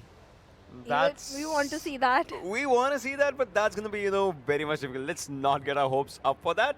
Slow and steady, it's good. Yeah. Exactly. Slow and steady, it's going to be good. But one man in this match wasn't slow and steady. It was the MVP of this game, ladies and gentlemen. So let's have a look at that one individual, and it is going to be Detron from the squad of Venom Legends. Even they had an amazing performance this time. I kind of expected that Detron will be the MVP, considering he got 3 quick kills, one after another, and then taking down Sonhok, and then those perfect grenades coming in, taking down the whole of the squad of Team ElementriX. It was kind of expected the way he was performing, and look at the damage, 973 damage over there, 29 minutes, 2 seconds, survival time, 6 kills, 2 assists. Amazing performance from this one single guy. Exactly. It just came out. Look at the damage taken. Obviously, this number should not be higher, right? But still, it was just out there. If you talk about it, 6 kills again, 2 assists coming up. Plus, this guy was the lone guy who took down ElementriX. Playzone was coming from the other side, but this guy had a big hand. I would say the god hand with those grenades and everything. This guy was doing incredible with everything. I have to stop celebrating too early, man, because I saw ElementriX within the top 4, and I was like, this team has the numbers advantage. They can go for the chicken dinner, and as soon as I thought of that in my mind, the team got wiped out. It was just a matter of seconds. ElementriX were there, and poof, they weren't there anymore. I picked that team, man. I picked the team. Till the time they were there, I was like, I'm so happy. Yeah. And, well, I mean, we did have a look at the MVP. Let's have a look at the top players from this match as well, ladies and gentlemen. And even though ElementriX did not get the chicken dinner, blah, blah, blah, his performance was pretty incredible, and that is why he's going to take the second position in the top players, ladies and gentlemen. 4 kills coming in for this one lad, 28 minute, 53 second of survival time, and a damage of 773. Followed by Love from the team of 7Cs. And on the 4th, we have Rated Sir from DE, and then Steel Shot from the team of FS. If we talk about FS, you know, they all obviously have one crown over their head. That's going to be the chicken dinner one for this particular game. But the Steel Shot coming in top 5, that's also a pretty good thing. 451 damage for this particular, you know, person just as a whole for himself. But 3 kills for this one. If other players will be seeing their kills, it's like, you know, it was a team effort coming up altogether. Exactly, it was team effort, in fact. And Shadow, I want to ask you, I mean, as we look at the standings, you can sort of break down the moments that led to FutureStation getting the chicken dinner and those final fights. I mean, it was pretty incredible because the teams were in a weird situation. Yes, team were in a weird situation, and like everybody, I also agree. ElementriX had a high probability of getting that chicken dinner, but saw him coming out in the open and Detron taking them down, the whole squad, and even Playzone kind of helping them out. That was kind of a mess up, but FutureStation had a good positioning. They capitalized on it. Even DRS Gaming kind of helped them when the players of team Venom Legends were there taking down Detron and Gals, and again with that perfect spray coming in and Molotovs coming into the picture. So DRS Gaming kind of helped again. But FutureStation, they kind of held their ground. They had good positioning. Venom Legends, Detron, amazing performance. I'll say this 1,000 times. And if you talk about the bottom of the teams, INES, they had this was the first team to get eliminated. They were engaging in a fight with R3D Esports. They dropped into the same location. In fact, both of the teams were kind of lacking on the basic, what should I say, gears or helmet and vest or thingy. But the thing was, INES Yoshirao, he was so far away from his teammates. In fact, everybody from INES, they were so split out, and R3D kind of capitalized on it. I'll talk about one thing. Team sites, they were on 13th, right? Assiduous on 15th and INES on 16th. These teams came from Group A, and Group A, T2KSG was the only team that was in, 8th in the top 8 scenario. So I was like, I would just say one thing, that these teams, they need to pick up the momentum where they left off last time. Yeah, exactly. They did leave off it at a pretty high point and sort of need to climb up till that point and then pick it up from there. But we do have the match summary, ladies and gentlemen, right in front of us on the stage. In fact, 72 knocks coming in, 56 kills were confirmed. Smokes and nades 146.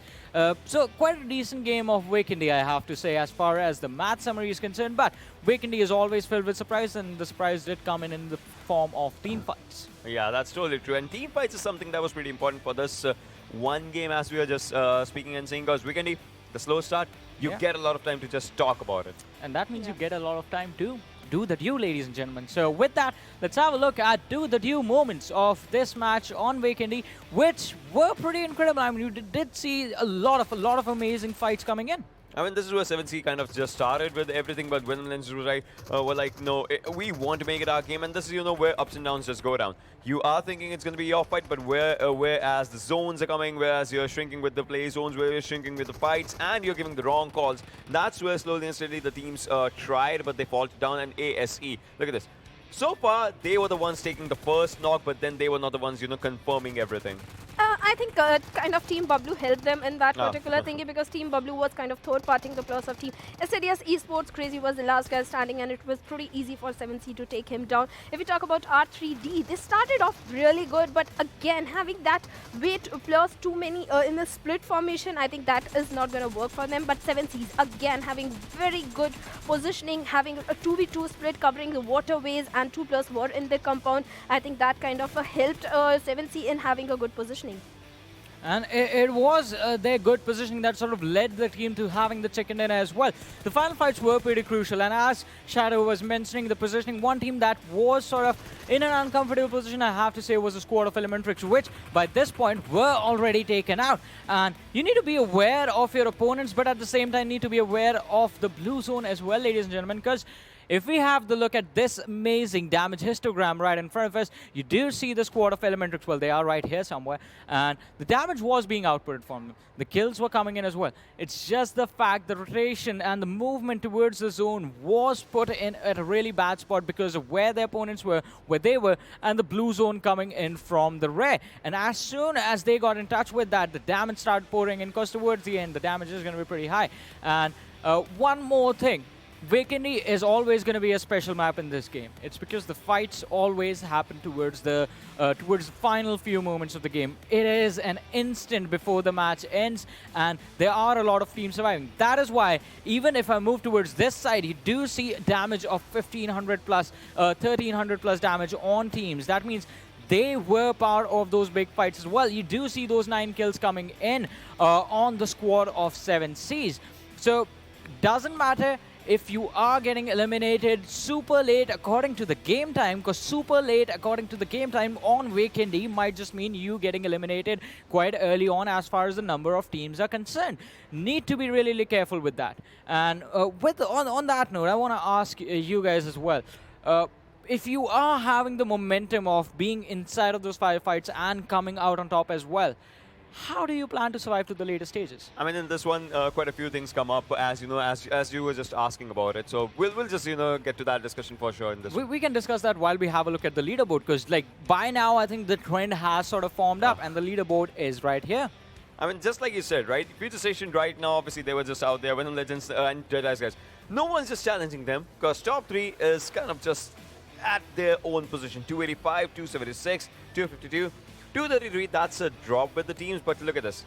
It took 5 chicken dinners for this team to get to this point, whereas Venom Legends with 1 chicken dinner and 2 less number of kills is where they are right now. So it kind of comes like FutureStation, they have had 5 chicken dinners, but then they've had like what? A lot of bad games as well. Otherwise, their position, had they been consistent, their placement points would have been 200 plus easily. Yeah, exactly. And I mean, look at this. So incredible things are happening. If you look at the leaderboard right now, look at the Team 7Cs. They have 3 chicken dinners, all right. They have 25 matches placed, all right. They just have 99 placement points. They have 134 kill points. That's the highest number in the leaderboard right now. 233 points. Yeah, their points are tied up with Team T2K SG, but Team 7Cs, they have been so aggressive in those fights, and that is what I was asking you. How do you make sure that the kills that you are getting, you balance them out with those kill points as well? If you start going into those fights early on, right off the bat, as soon as the match starts, yes, you will get those kills, but if you're not getting those placement points, you are going to be in a bit of a pickle if you compare yourselves to the teams like FutureStation, to the teams like Venom Legends and DEADEYES guys. I kind of agree. In fact, 2 of the teams who are struggling in maintaining that balance are going to be Team Bablu and Team 7C Esports. Team 7C Esports is relying heavily on the kill points, and Team Bablu is relying heavily on the position points. I think Team Bablu needs to go a little aggressive, and Team 7C Esports needs to go for position points. I think the perfect thing could happen if both the teams just pick up a little bit of strats from their opponents, and if that actually ends up happening, it's going to get interesting in this tournament, because as we were talking about it, 7C, they need to get those placement points somewhere or somehow for themselves. And Team Bablu, and I think they could take a page from the playbook of FutureStation as well, are leaders in the leaderboard as well, because they seem to have figured out the balance. Them and Venom Legends have figured out the balance between them. On the other side, another team that is doing really well as far as keeping a balance goes is going to be Team ElementriX. Constantly getting those high placement points, but I think just the fact that they lack those chicken dinner finishes is going to be the thing that's keeping them down for now. They are always this close to the chicken dinner. That's true. Always this close, but like so close, so far away. And that's where it just comes down, right? Your strategies are good, your execution is good, your planning good, but you need to be better. You know, you always have a plan, but if you need to be the best, you need to look beyond the plan. If I'm doing this, I'm doing good, but what are the consequences that can make it fail? Exactly. You need to come up with the counter plans for yourself as well, and then prepare according to those. That is going to be a really crucial thing to see how those things sort of work out for the team. Because, I mean, these teams have, I think, with the way they have positioned themselves right now, they are already going to be on their way and thinking about moving on to the finals. Exactly. So, FutureStation, they are looking for the finals already. I mean, we were talking about it when we started, right? You get the points for, you get, a prize for each and every week, and that's what they were looking for as well. For this one as well, that's where they are. But if we talk about this team's performance right now, I remember we talked about it. Mega the Conqueror. Yeah. That team is the only team that has had maximum number of chicken dinners, if we talk about it. But can this team, I mean, my question is, can this team get more than 7 chicken dinners in one particular tournament? Exactly. That is the record for most number of chicken dinners in a single tournament. 7. FutureStation are sitting at 5 right now. So I want to see 2 records being broken. One for ourselves, that's going to be 3 chicken dinners in a single day, and 7 chicken dinners in a single tournament. That is something that I think FutureStation are going to go for as well. But as we are going to talk about the number 7, one team pops up in my mind, and that is going to be the team 7Cs. They have been super aggressive, and those fights that they take always seem to go in their favor, ladies and gentlemen. So let's see what they were thinking and what was in their minds before the tournament started. Here is an interview video with the players of 7Cs. Ladies and gentlemen, boys and girls, welcome to PUBGMOBILE Pro League's interview session. Another interview with another team as we speak. And as we go on, this time we are not talking about just one region. You know, one region has quite a lot of countries combined, but it's not just about countries. Once you reach out there, you know about a lot of Cs. And I'm talking about a team that has actually had its name for 7 different Cs. I'm talking about 7C, as this team has just showcased immense amount of talent. And guys, before we just start off with everything, why don't you just start off with an introduction of yourselves? It's me, Pugar Adhikari, known as 7C Mr. Smokey. My role is data assaulter. Hi, it's Mohammad Ikramuzzaman. My in-game name is 7C Hungrybox, and I'm the leader of 7C Esports. Hey guys, my name is Mohammed Ayman Islam, and I play for 7C Esports. My role is Intifagor, and my IGN is 7C Field. Hi guys, my name is Mosam Guru, aka 7C Love, and my in-game role is supporter. Well, Hungrybox, I have a question for you, because you are the leader of 7C. I mean, you are the IGL. You have to guide each and every step for them. So how has your journey been through all this thing? I have joined 7C Esports from March 2020, and since then it's been a good journey with 7C Esports, and we have been performing very well in PMCO South Asia Fall Split. And after that, when we entered into the PMPL scenario, the scenario was very different, because we have been coming up with the new rosters, and as we know that our rosters is very young, and we need to work out on that as well. So starting from every player of 7C Esports, it is very challenging for us, but we are enjoying our gameplay, and we are actually coordinating with each other, and just to find out the best combination for the teams. And yeah, that's how we are actually trying to improve ourselves. You know, PMPL Scrims happened a few days back, and now as we are moving towards PMPL, I have a question. You remember, obviously you were the one who faced his own fears and had an impressive 1v5 clutch. What was going in your mind when that clutch was happening? Nothing much. I just had to make sure I don't die and strike fear in the hearts of my enemies. And yeah, that happened. My teammates were down from another team, actually, from the right side. After that, I had really low HP, but I managed to clutch it out. Then another squad pushed me, 4-man squad, and I threw a molly at the wall, because I knew that he would come in the wall, obviously. So he got knocked luckily by the molly there. And yeah, there were many things going in my head, but I tried to stay as much as calm as possible. And yeah, that's we have seen the previous point system, right? The 20 point system for chicken dinners. Now we are down to 15 point system for chicken dinners. How do you see the change going up in players' mentalities? Yes, the changes are there, but our players are like very aggressive players. All are like in our team, there are all assaulters, no snipers. Like you can see there, we have all assaulters, and our mentality is to like kill people, like very aggressively. Well, Hungrybox, I have the next question for you. Just like it was told, right? All assaulters coming up and, dominating this field. So, do you see any change in your team's mentality as it started from PMCO, now moving for PMPL, and after that for PMGC? from PMCO to PMPL, as it was a roster change for us, and we currently have 3 players from Bangladesh and 3 players from Nepal. So in here, communication is the main part. So we are trying out our best possibilities to give them or to train them as they should have the best communication skills between them, so that they can coordinate better in the game. So we are trying to find out the best combination for the lineup. And obviously, if we have 4 assaulters, that means we have a very strong mentality on ourselves, and we are always going for the kills in the game. So I think it will work better in the later stages, as now the point system has been changed, and we have only 15 points for the chicken dinner, but we still have one points per kills. Yeah. Well, Fear, I have another question for you as well. As you know, we are discussing about kill points and all those things and whatnot, because good kill points will be giving you good position points as well. Eventually, you are taking down squads and maybe going for those chicken dinners. And that's what I would say, your fans will be wanting that one thing from you. So is there any message to your fans, to the community, to anyone who watches you?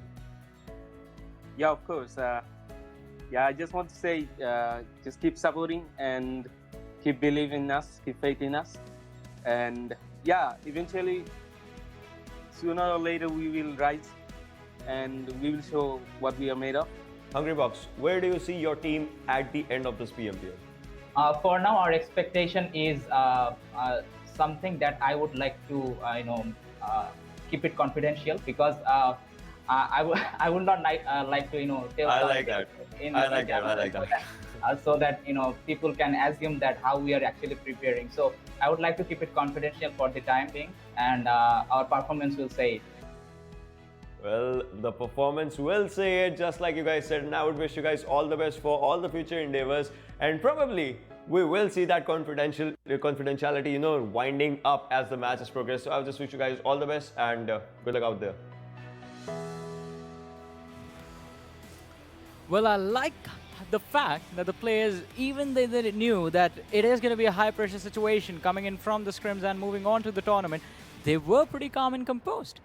I mean, that's how a team should be, right? You need to be best with your best and best with your worst as well. Exactly. And ladies and gentlemen, let's once again have a look at the schedule as we move forward with our day. The next match is once again going to be, well, on the OG map of Erangel, with the teams from Group A, B, C, and E coming into the action again. This is going to be the second last match of the day, followed by the last match that is going to be on Sanhok once again. And as the schedule is done, it's time for predictions, ladies and gentlemen. Shadow, you first. T2K. T2K this time. Yeah. All right, Ocean. Number 6, FutureStation. All right. So, yeah, I mean, we are going to try and break the world record over here. And I'm going to step down from my high horse on the analyst desk and move over to the commentators section. Well, Experiment, are you looking for cover again? I am not here. I am hiding. I do not want to be in the line of sight again. Fixes, it's all you, buddy. Well, XP, in the meanwhile, he's baffled with the way the games have been going across. But Johnny, I think I'll have to accept with what Ocean went with, and I'll be also rooting for FutureStation in this one. What about you? I mean, you did mention that it's the OG map that's coming up, and well, he is going for the big 6. He's already giving me a sign over there. I think FutureStation are the strongest in Erangel. Yeah. But ElementriX. Whoa.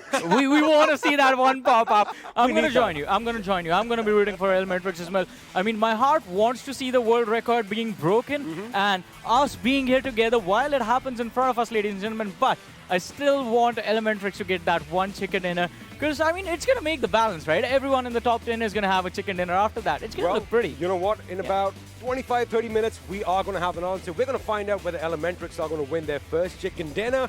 We're going to find out if FutureStation are going to run away with the show and get their 6th chicken dinner. You never know. Or is someone else going to come and steal the show? Yeah, of course, that also is a possibility. Since, Erangel, everyone knows the nooks and crannies of this particular map. It all comes down to where the circle really goes. From what we saw in the first game, it went just below Yasnaya. Now, we haven't yet witnessed a Western Circle. I want to see that, George Paul Everest fight over there. I want to see a lot of different things, not the Southern Circles at least. It has been a while that we've gone towards the, the west side of Erangel. Maybe this game we just might see a circle over there. But one thing that we are definitely going to have a look at is all the players getting ready for battle. And as usual, I'm sure you already have your favorites pointed out, but I love the fact that particular gen, especially Rage down in the bottom row, he is all smiles all the time. Like I like the fact that they know that the world is looking at them, and well, this is your moment to shine. But look at one player. He's got his quilt on. I think he's feeling the cold already, and the winter is almost here. We just played Vikendi, so we could be having those effects continuing forward. But of course, it is all about cooling your devices, and well, no matter however you play, it's all about getting the job done. But any second now, we are going to have match 4 underway for you, ladies and gentlemen. And as I said, the big, beautiful C-130 is going to be in the sky once again. And as usual, my dear friend, the Papa Bear is going to be taking us through the flight path. Well, this time the flight path trajectory makes its way all the way from Primos to its Naya Polyana, still leaving us in speculation as to where the circle will really form out. You know what I really want to see after a long time? Maybe a Pachinki circle. It's been a while. Yeah, it's been a long time. Oh, yeah. Those RRQ days where you had those Pachinki circles and they would just dominate. G9 coming out there. I miss those days, certainly. But now, we really want that. PUBG gods, please grant me my wish. One thing that I do want to see in this game is I want to see action early on. I want to see somebody getting in a little bit of bloodshed right at the beginning, because if you have a look at the flight path, like we did mention, it is going to split the map in half, and all the teams are going to be spreading away. Of course, T2K are going to be heading down to the Sosnovka military base, as they always do. ElementriX are doing what they do best, and we are going to have to wait for some sparks to fly. Have a look at 247. Now, this time around, these boys are going to be dropping along with ElementriX, and I do want a chicken dinner for them. Is 247 going to stop that? Well, you never know. Provided the fact that they have been changing their drop locations every single time that they come down to play, I think that's highly doubtful over there.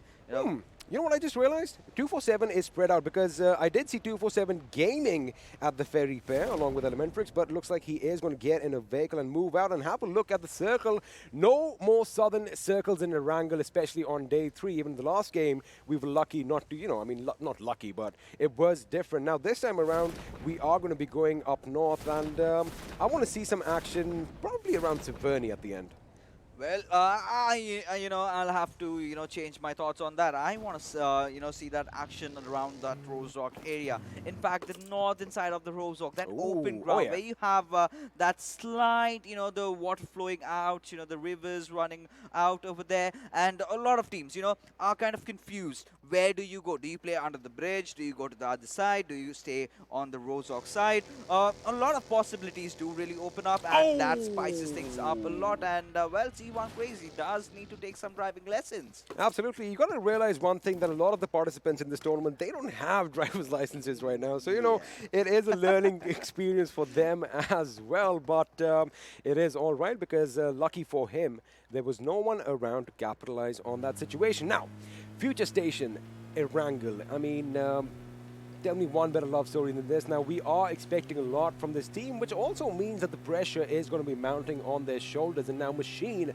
well, ahoy there, matey. He is a pirate, and he is heading for some loot, while Badrev is coming in as well. But Badrev, my dear buddy, that is not how you drive a car. I'll have to disagree with you on this one, because, with the way Badrev and the boys from FutureStation are playing, I don't think they are, under any pressure, because this is still the league stages. The real show comes around during the finals. And, well, that is where I think, or I kind of speculate, that ElementriX will be getting back in. We can have the players of, 7C really getting all those position points. Still, I think we've some tricks up the sleeves these players are hiding. I mean, they all obviously have a few plays that they haven't really used from their their playbook as of now, because a couple of things are different now. R3D, I did notice they did drop down on the military island, but they are going to be looting all those little compounds that are scattered along the northern shores.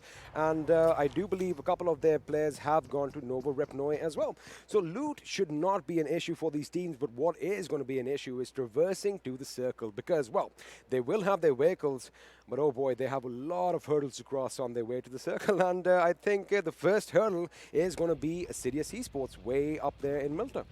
Yeah, of course. You know, that's going to be a tough time to make that rotation in. Imagine they, you know, take a boat and take all the long journey right from, you know, the eastern side towards Kameshki, and then maybe make their way up top. But, you know, yeah. Got a thought? You know, I just got a little thought, because looking at the terrain right now, for all of you who haven't really played PUBG Mobile in a while and are wondering, wait a second, there's something different about this map. It is, of course, Erangel 2.0. A few things have changed. We've got more buildings. We've got a little, you know, few changes in the terrain. And I think it just makes it a little more alive. I mean, if that makes any sense. Yeah, and in fact, if you remember, the first Erangel we had we not seen those dips out there, those would have been, you know, dead fights, you know, just teams, you know, kind of going in for those vehicular manslaughters. And talking about vehicular manslaughters, we haven't seen even a one up until now. We really haven't, and you could have expected something like that in Vikendi especially, but again, see, Vikendi is the kind of map that, you know, it kind of slows down. Maybe we might see someone run over one another in Erangel. We're going to have to wait and see, because again, all the teams on the southern aspect of your screens right now, they are going to have to move in, so expect some heavy gunfights breaking out possibly in Pachinki. You wanted some Pachinki action, guess what, Fixes? You just might see some. Well, I'll have to wait and see if, you know, 7C really take a fight against someone. But, you know, talking about Venom Legends, I really love the way that they are moving. And right now, that's a perfect spot to be at. Because being at Ruins, it gives you that high ground advantage. It gives you that vision as to how many teams are rotating from where they position. But there was this, you know, slight instance that we saw. The best play I have ever casted was from Steel Shot. And he was back in the days playing from A1 Esports in the PMCO. You know, the car thing I just talked to you about. Yes, sir. That is the kind of circle that I really want to witness. And give me a Ruin circle, I'll be really happy. Well, you know, with a name like Steel Shot, you can't really go wrong, because, well, we know that he is accurate. We know that he can do a lot of damage. He dishes out a lot of damage, especially with that DP28. And mind you, he did pick up the arm in the last game. So, you know, it's he has a soft spot in my heart. But right now, it looks like ASL could be in a little bit of a tussle with 7C. Now, Nova, here's the enemy coming around his side. He goes prone. That buggy is going to give his position away, though. And looks like Love already has an idea. Boom goes the dynamite, and Nova is on his knees. And that is the kind of spot that Abrupt Slayers never wanted. But Fear, he might just go down, and this is exactly what Chari wanted. And he takes down Fear. He'll get that confirmation. He's a happy man as he gets his revenge. But, well, Joker still in a bit of a pickle over there. Love, in fact, getting that confirmation onto its Nova. I mean, talk about tit for tat. I like the fact that, you know, there's a little bit of a give and take going on over here, but Jari has been spotted, and Memo is the one, in fact, who is going to knock him down. Now, Heaven has his work cut out. He is going to go for the revive, which is not going to be an issue because, well, you have all that cover of that concrete walls to help you out, but now Memo could be in trouble because he is kind of separated from his teammates, and he has given his position away. In fact, Joker could be, well, smart play by Memo over there. He is taking that little bit of a slope down there near the water, near the river, and that is going to conceal his movement. And right now, he might just be in a trouble because now Joker has gotten Hungry Box and Love is all out in the open. This is disastrous for 7C. Now they are going after Joker. This might go either ways, but Memo, what a knock. That was a beautiful knockout there. He'll get that confirmation, but you know, 7C, they have taken some wrong fights and losing Hungry Box and Fear for nothing. That's not a good trade-off, but Heaven also joins the party. Well, if you think about it, both the teams have lost an equal number of men. They've lost 2 as well as 7C. They've lost 2 members as well. Now, Love and Memo are going to be going up against the remaining 2 members, Heaven X and Chari. Now, Heaven X is pretty much right next to them. We have an AUG falling down in our first drop as well. Question is anyone going to go and get it? Now, Chari, this is what I was going to say. Heaven is going to come under fire from afar, and now 7C he is going to try and capitalize it as well. He is going to try and zig and zag his way to safety, but now 7C's Love, they come under fire. A little bit of respite for them without even knowing it. And have a look at who is doing all the firing. It's none other than FutureStation. Well, the boys have been spotted, and FutureStation knows that these 2 kills are very, very detrimental for them to have a good outing, because they do not want those pricking thorns around when they make their rotations out. They want to clear every single possible angle. But Team ElementriX, I love how they are rotating. A lot of people do not have that map feed, but now that they do, they can see they're taking that western bridge from the Georgopol city. Fixes, you got to remember one thing. Ask and ye shall receive. You said you needed the map feed. Well, there you have it. We have the map on our screens right now, and we have a lot of teams congregating towards the western side. Have a look at that. Team Bablu, they are going to be pretty much traveling south of the shooting range. We have ASL still locked in with the team that they were engaging with earlier, and that team, of course, was 7C. Now, FutureStation, they want to move inside the circle as well. And now, you know, that is a really common area. We've all seen action take place over there. So the question is, are they going to go for the compound, or are they going to go around the mountain, perhaps, and, you know, just end up somewhere north of the ruins? So they have decisions to make right now. Yeah, of course, you know, a lot of big decisions to be made out there, but, you know, Conan has got out there with his pants down, and, well, he takes him down over there. Now, Team INES, you know, sending one of the players to scout for them was not really a wise decision, because they did not really anticipate the push. In fact, Team ElementriX to be going for the same rotation route. I think there was a little bit of an issue with the buggy. He did get it caught up somewhere, and, well, he does pay a heavy, heavy price. And ElementriX, again, we've talked about this. Even the analyst desk was all over the fact that, you know, they've come so close. If you look at their points, they've got a good number of placement points. They've got a good number of kills, but they don't have that chicken dinner. You know what? At this stage, they don't really need one.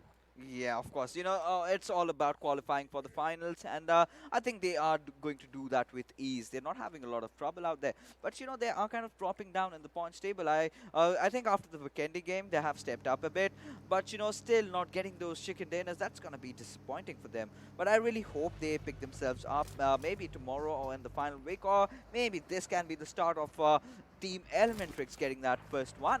Yes, sir. Well, you know, if you just quickly talk about the circle, Rozhok is pretty much at the epicenter, but I wonder if we are going to be moving north, south, east, or west, because all the teams are kind of getting content. They are north of Rozhok right now, right? They are anticipating that there is going to be a shift coming sooner than later, so they want to make sure that they have their compounds, which are a bit far off than one another.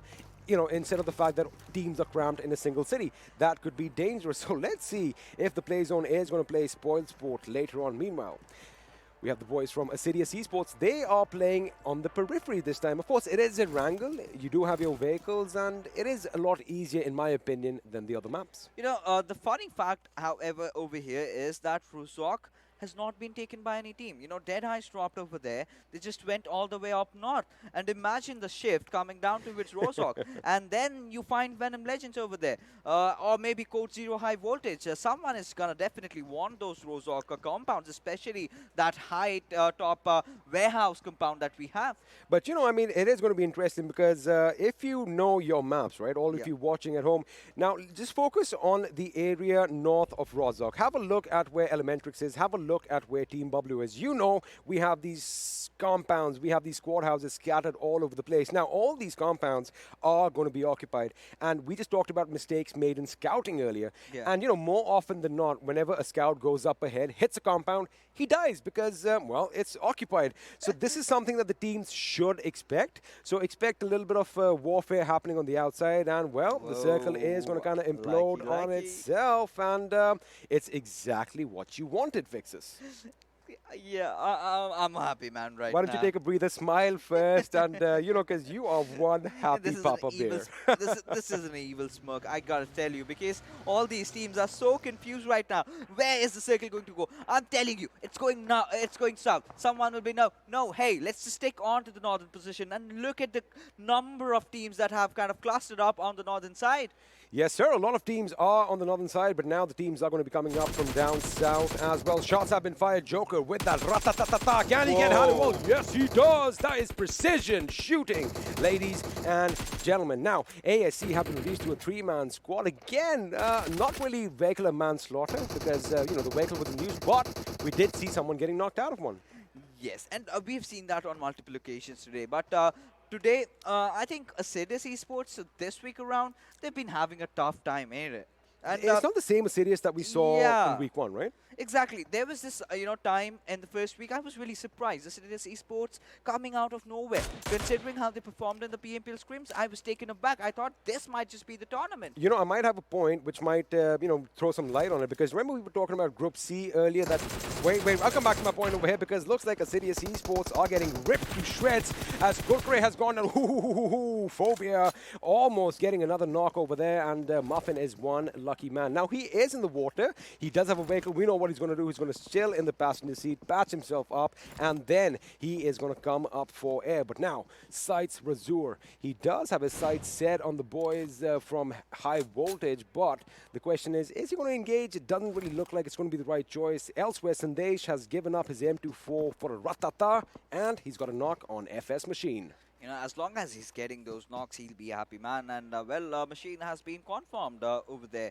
But right now, we're still waiting for the next curveball to be thrown. And we will get our answers as to where the circle is going. And, by the looks of it, we had an initial central circle. And it has been a gradual shift. But in the meanwhile, Chari getting his hands dirty over there, getting a few knocks for himself. But we have to see if we can get the whole squad. Or maybe they just get a few squad wipes. Because Abrupt Slayers, as good they are, they've not had their best of days this week around. Yes, sir, but someone who's having a good day right now are the boys from P and Crew, as FS Steel Shot is going to be lying on his knees right now. Capshi is knocked out as well. Vadrev is the last man standing, and, well, he is not going to be able to provide any respite for his team. Grenades are going to be coming his way. He did spot Ayush. However, Ayush is now going to go on the offensive as Vadrev is going to be aiming at Mr. Boro. He does take him down, goes prone. Is he going to hear Ayush on time? Ayush is going to come up. He is going to be spotted sooner than later. Vadrev is going to get another knock. Or is he not? He is going to shoot relentlessly in the smoke. Goes down yet again.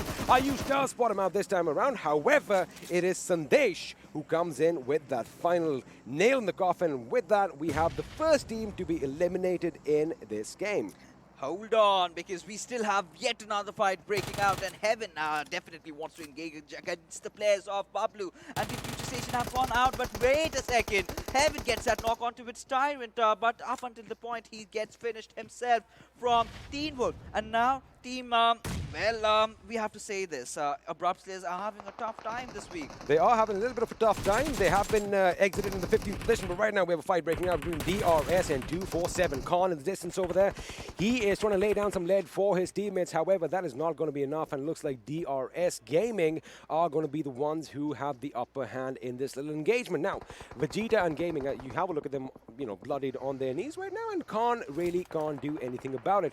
Vasif is a little low on HP as well, and he's got to contend with the boys from SCYTES. Ooh, this is a tough spot to be in. If he gets spotted out, he could have a hail of bullets coming in his direction, or he could lob a grenade, and that's a Hail Mary. Is he going to get a knock? If he gets a knock, he just might push through, but I think Abud has spotted the enemy, especially he definitely must have heard him. He is going to come down, but now it is pretty much even Stevens for the two of them right now.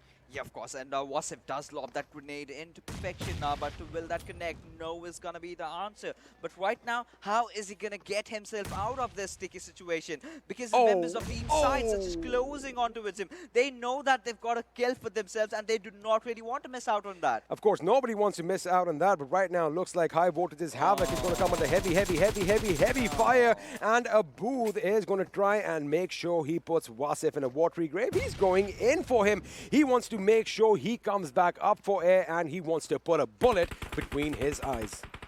We'll have to see what goes on right now. Team SCYTES definitely getting their kills over there, but Khan will have to retaliate in fashion, and he does that.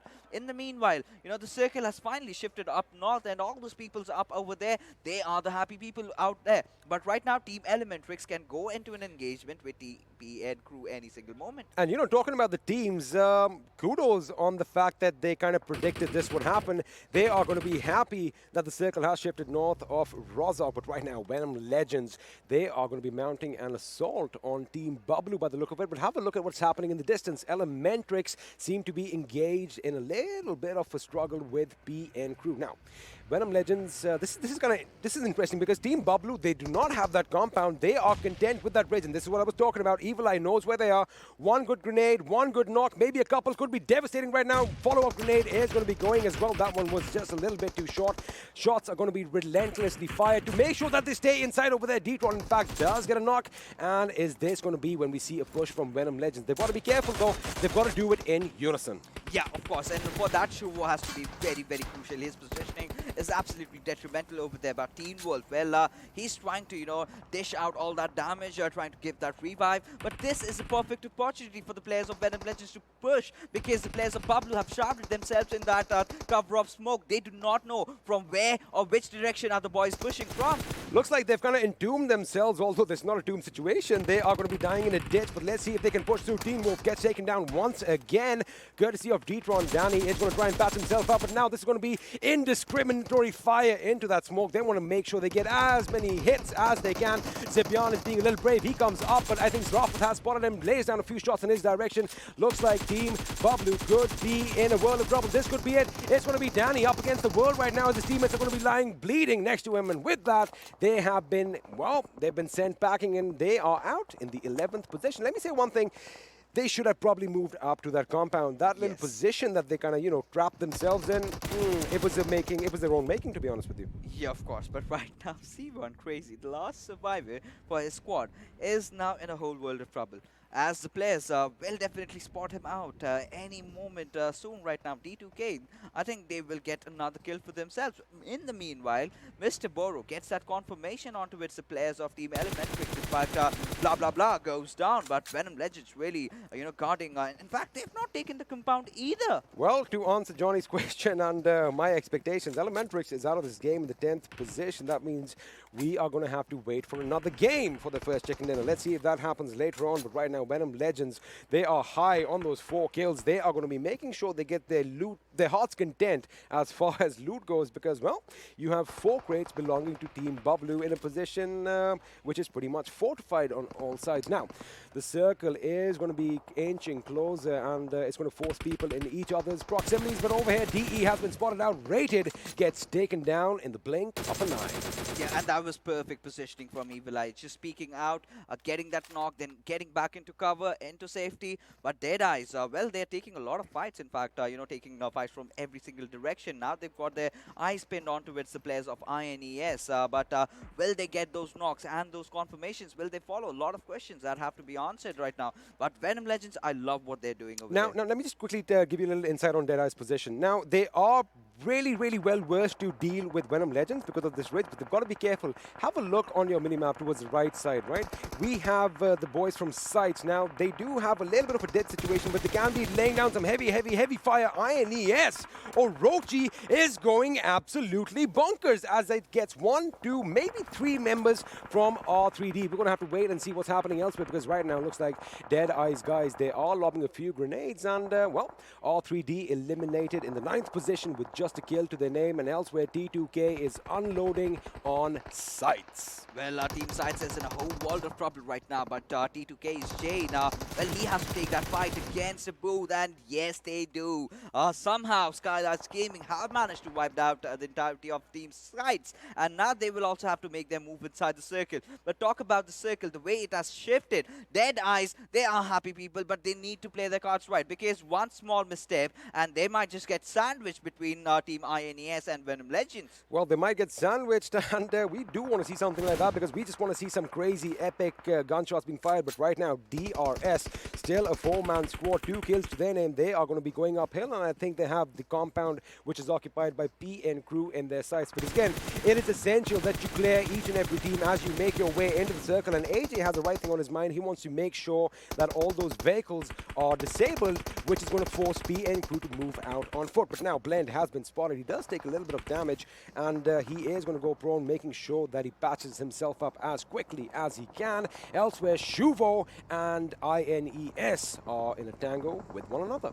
Yeah, of course, and that was ought to happen, but DRS, all three players are kind of, you know, just positioning themselves as if they were supposed to be racing, but Nima is the one who really went off quickly. Now, that was not fair for Gyaltsen, but I really thought someone is going to provide that very crucial cover fire, but in the meanwhile, Jay taking down Rated there. Sondesh has been spotted down. AJ will take a lot of damage onto his head, but somehow he still manages to survive. But whoa, what was that from Gyaltsen taking down Utsaga? Gyaltsen will go prone, but Utsaga goes down, and DRS somehow have been able to wipe out the entirety of DEADEYES. I thought it was going to go the other way, but it's DEADEYES guys who are going to be exiting in the 7th position with just a kill to their name. Have a look at T2K and PN Crew. 9 kills each. They are hungry for more. INES now in a death struggle with Venom. I think D-Tron is the man who gets the better of that team. The MVP from the last game is going to make sure his team is still in this game. Oh my goodness, Ditron, the way he was playing in Vikendi, he certainly has carried that forward into its Erangel. Now, getting that squad wipe will definitely boost them up. Now, T2K's Venom, he's got his eyes onto its Mr. Burrow and also the players from DRS, that is Bled. You know, the players of Venom Legends are in a bit of a situation as Ditron was right out in the open and will just be taken down. Well, I like the fact that Jane, or G.I. Jane as I like calling him, has already racked up 8 kills to his name. Have a look at SGT2K. 13 kills for their team already. And you know what? The way they are going, they just might go all the way and win this whole game. But looks like Venom Legends could be in trouble. Prophet Inch will try and make his way behind some cover. Evil Eye gets taken down. And, well, Jane is just racking up those kills. That's 9. Mind you, he did knock out Evil Eye as well. That means it could be 10. If he gets Rafa, this man is already in double digits. But PN Crew are going to be eliminated in the 5th position with the respectful 9 kills to their name. And now make it 10 as he confirms that kill onto its Evil Eye. It's all that last player surviving. That's Rafit that has to do the majority of the job as T2K make their rotation inside the circle. Now nobody is inside the circle, but Assiduous Z1 Crazy. Oh my goodness, how has that man survived? He was just surrounded by the players of T2K and he was swimming in the waters, and now he suddenly made it to the top 4. He has made it to the top 4, and have a look at that. We have 4 teams still vying for that chicken dinner and only 8 players alive. T2K has 3 members, DRS Gaming has 3 alive, Assiduous and Venom Legends each have 1 man representing them on this battleground right now. And looks like Jane has got an angle on Rafat. Of course, he was shooting there earlier. So, little tricky over here. Rafat, you are going to get spotted. You need to take some cover. He did want to get in the vehicle, but he realized that all the tires have been popped out and that vehicle has been disabled. Things do not look good for Rafat right now, but again, he is not a man to shy away from a fight. But you know, he's not going to survive for longer because Frank is the one who will be taking him down. This brings Team T2K to 16 kills already. 3 teams surviving. Are they going to get the chicken dinner in this one? DRS are the biggest threat because they also have 3 players surviving for themselves. If they wipe out everybody else right now, we might see the big 2-0, but only if all the kills go T2K's ways. But right now, Blend has spotted G1 Crazy, and well, we are not seeing the big 2-0. We are going to see something else, so we are down to the final 2 teams. It is going to be a 3-we-2 situation, and suddenly Team T2K are on the back foot as they lost a man in the blink of an eye. DRS Gaming, now this is their time to shine. If they have a little bit of a coordinated assault, if they can engulf them from all sides, this could be problematic for SG T2K. Yeah, of course, you know, because Jane being surrounded in the cover of smoke, his position is basically revealed, and Venom has got a few grenades that he has to dodge, but will he be able to do though? Because if DRS, they are going to win this one out, things are going to change and things are going to get very tricky, but Gyaltsen really falling down towards Jane. Can Jane confirm that kill? 10 kills already to this lad. Can he get a few more? You know, right now, the way DRS, they have a little bit of an advantage, especially in Blend's position, because all he's got to do is just pop up his head, take a few shots, and I feel Jane could be spotted. started any second now. Shots have been fired, but it's Jane who is, in fact, doing the shooting. Gyalzen is going to be confirmed, which means now we are down to a 2-on-2 situation. Make that a 2-on-1 as AJ goes down. Blend takes down Jane. We are now down to a 1-on-1 situation yet again. It is going to be DRS Blend versus SGT2K Venom. Only one man is going to walk out of this alive. The question is, who is it going to be? Venom going for the last-ditch effort, trying to make sure that the boost is up. He is going to pop those painkillers. Blend is getting a little impatient. And, well, let's just see what's going to happen. Venom's going to come. He's going to have to come out of his hiding spot sooner or later. Yeah, of course. But Venom, he's been very, very patient in this final fight. Imagine if he had a grenade. Yeah, imagine one of the players even had a grenade out there. But, you know, I love this is all going on. And there you go. T2K, well, they have managed to clutch it, and they do that in fashion. I mean, it was like as if they both decided, all right, you know, now it's time to face one another. We're going to come out, you come out, give it your best shot. But there you have it. Winner, chicken dinner is going to go SGT2K's way. Well, Shana is definitely going to be happy with the prediction that she made. Oh, but, yeah. you know, had, DRS won that, we would have seen a pattern. First game, FutureStation. Next game, DRS. Third game, FutureStation. And again, DRS. Well, that is not what's going to happen. It's T2K who are coming in strong, getting that job done in Erangel. And let me just say one thing. The fact that it went down to a one-on-one again just showcases how close these matches get and how much potential and how much firepower all these players possess. You know, of course, with the way the final circle really panned out, I was excited to see which way it goes. And T2K completely deserved that chicken dinner. Well, there you have it. T2K with the chicken dinner in Game 4, which means we have one game left. And you know what? We're going to take a quick little break. We'll see you after this.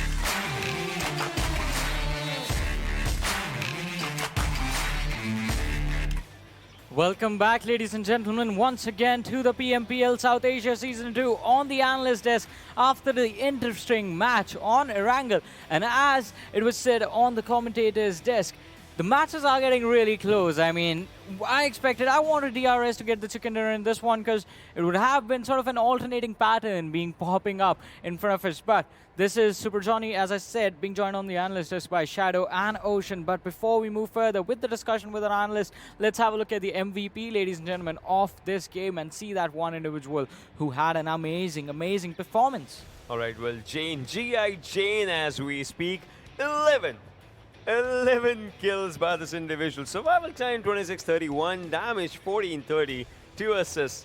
When will we see that pentagram? I'm pretty sure no one's gonna, be as close at that 11 number for this play. Obviously, you're surviving from the start here till the end. And look at this. Look at this. Look at this. Wow. Everything up at the top-notch marker. It would be good, but damage taken being at the top is a bad thing, so... Everything else at the top-notch marker, I would say. And that Russia, that badge depicts this player. Yeah, XP said G.I. Jane, and he's certainly living up to that name. And if we talk about T2K, this team has proved that in Erangel, they are unbeatable because not only when the zone favors them, this was the zone which completely did not favor this particular team, and yet they get the chicken dinner and with 17 kills, out of which 11 kills solely by Jane. Exactly. Amazing, amazing, amazing gameplay being put up by this individual lad. But that sort of makes me question, how close were the other players to it? If we compare the players to each other, Jane, he had an incredible match for himself. I mean, we did talk about the damage numbers being put up by him. We did talk about the kills coming in his favor, the survival time as well. But what about the other players, ladies and gentlemen? So let's have a look at the top players and see what sort of comparison is going to be there. And well, from the number 11, we come down to 5 kills on the player on the second position in the list of the top players. It is going to be, well, his own teammate Venom right next to him. Yeah, it has to be 17 kills, but it was kind of expected that another player will be from T2K. I kind of expected Detron to be in the top 5 also, but Galzen, an amazing gameplay by this guy, especially when they rushed in towards the squad of Team DEADEYES. Yeah. A perfect coordination coming in between Galzen and AJ and Blend in that particular fight. I mean, just look at this thing. I actually agree with that thing. I would have seen Detron as well here as well, because the guy had 3 kills for himself. He was actually dishing out a lot of damage, and he saved his team when the team actually needed saving. Plus, talking about these two teams, I mean, DRS, they had Yasna as their home ground, but the other team, SCT2K, from military base to the upper area, that's a good rotation. Exactly. Good rotations and amazing fights being picked up by them. And as we were talking about Galton, I mean, we talked about it before the day started as well. That is that one player that is the cornerstone for the squad of DRS. And it is that one player who sort of the teams always manages to play around. But now it is time for us to have a look at the standings for this match, ladies and gentlemen. And here they are. T2K is certainly getting that chicken dinner. And look at the kill points, 19 kill points over there. And we have again a 19 kill point over there. Yeah. I thought it was 17, but no, it's 19 kill points. And DRS Gaming again played very well. The way Galzan rushed in towards the plus of Team DEADEYES, they were providing backline support perfectly as and when required. PN Crew, they were also playing decently. They had good rotations. They have got 9 kills in their hands. Venom Legends, Detron, this is the guy who kind of provided that opening when the fight with the plus of Team Bablu was going on. That perfect grenade kind of gave an opening to Rafat and Evil Eye to rush in towards the plus of Team Bablu, and they got 6 kills in their hands. Exactly, those 6 kills were pretty important. But as we move forward in the standings, the team that was dominating today, the team with the 2 chicken dinners, they seem to be falling down a little bit. I mean, this was a bad game for them, but you know, their pattern comes up in the odd number of games. We might just see them in the next one. But for now, if we talk about it, 2 for 7, they had a bad game for themselves as well. CZxHIGHVOLTAGE, you know, nothing on the placement points, but that is the same case with Abrupt Slayers as well. 0 placement points for themselves, but those 2 kills take them somewhere between 13 to 16 to 11th position, and that also matters. You know, everything with a single point kind of matters in this game. What happened with Abrupt Slayers was they were doing the bridge camp thing, but they were so spread out that 7Cs had no difficulty in taking them down. And let's have a look at the match summary. Yeah, 71 knocks, 61 kills confirmed, 11 headshots being there, a lot of ones. And I want to see how much utility was. Had it be 181. There was a 1. I wanted it to be 181, man. There was a 1. Let's just keep it with this one. But all right, the difference from the first Erangel to this Erangel, 246 smokes and nades versus 180. It went down. I mean, the circle was still a northern circle. Previously, it was Yasnaya south side. This time, it was the northern side-ish, the northern area of Yasnaya compounds. That's where the circle was. So, the difference was there, but the smokes and nades, they were less in number. Well, because that was an open area, and this time there were so many ridges to play around. Yeah, that's where, you know, those calculations come up. So, I think I would disagree on that, because open areas is where smokes become more useful. Yeah. They provide you a lot of cover. Nades allow you to end fights before they even start take down those individual flankers that are going to be available. It was kind of weird, but one thing that sort of came down to this was, I think, because of an open area, team sort of came in with a lot more firefights, and the firefights came in because, well, the Mountain Dew was surplus this time on the map.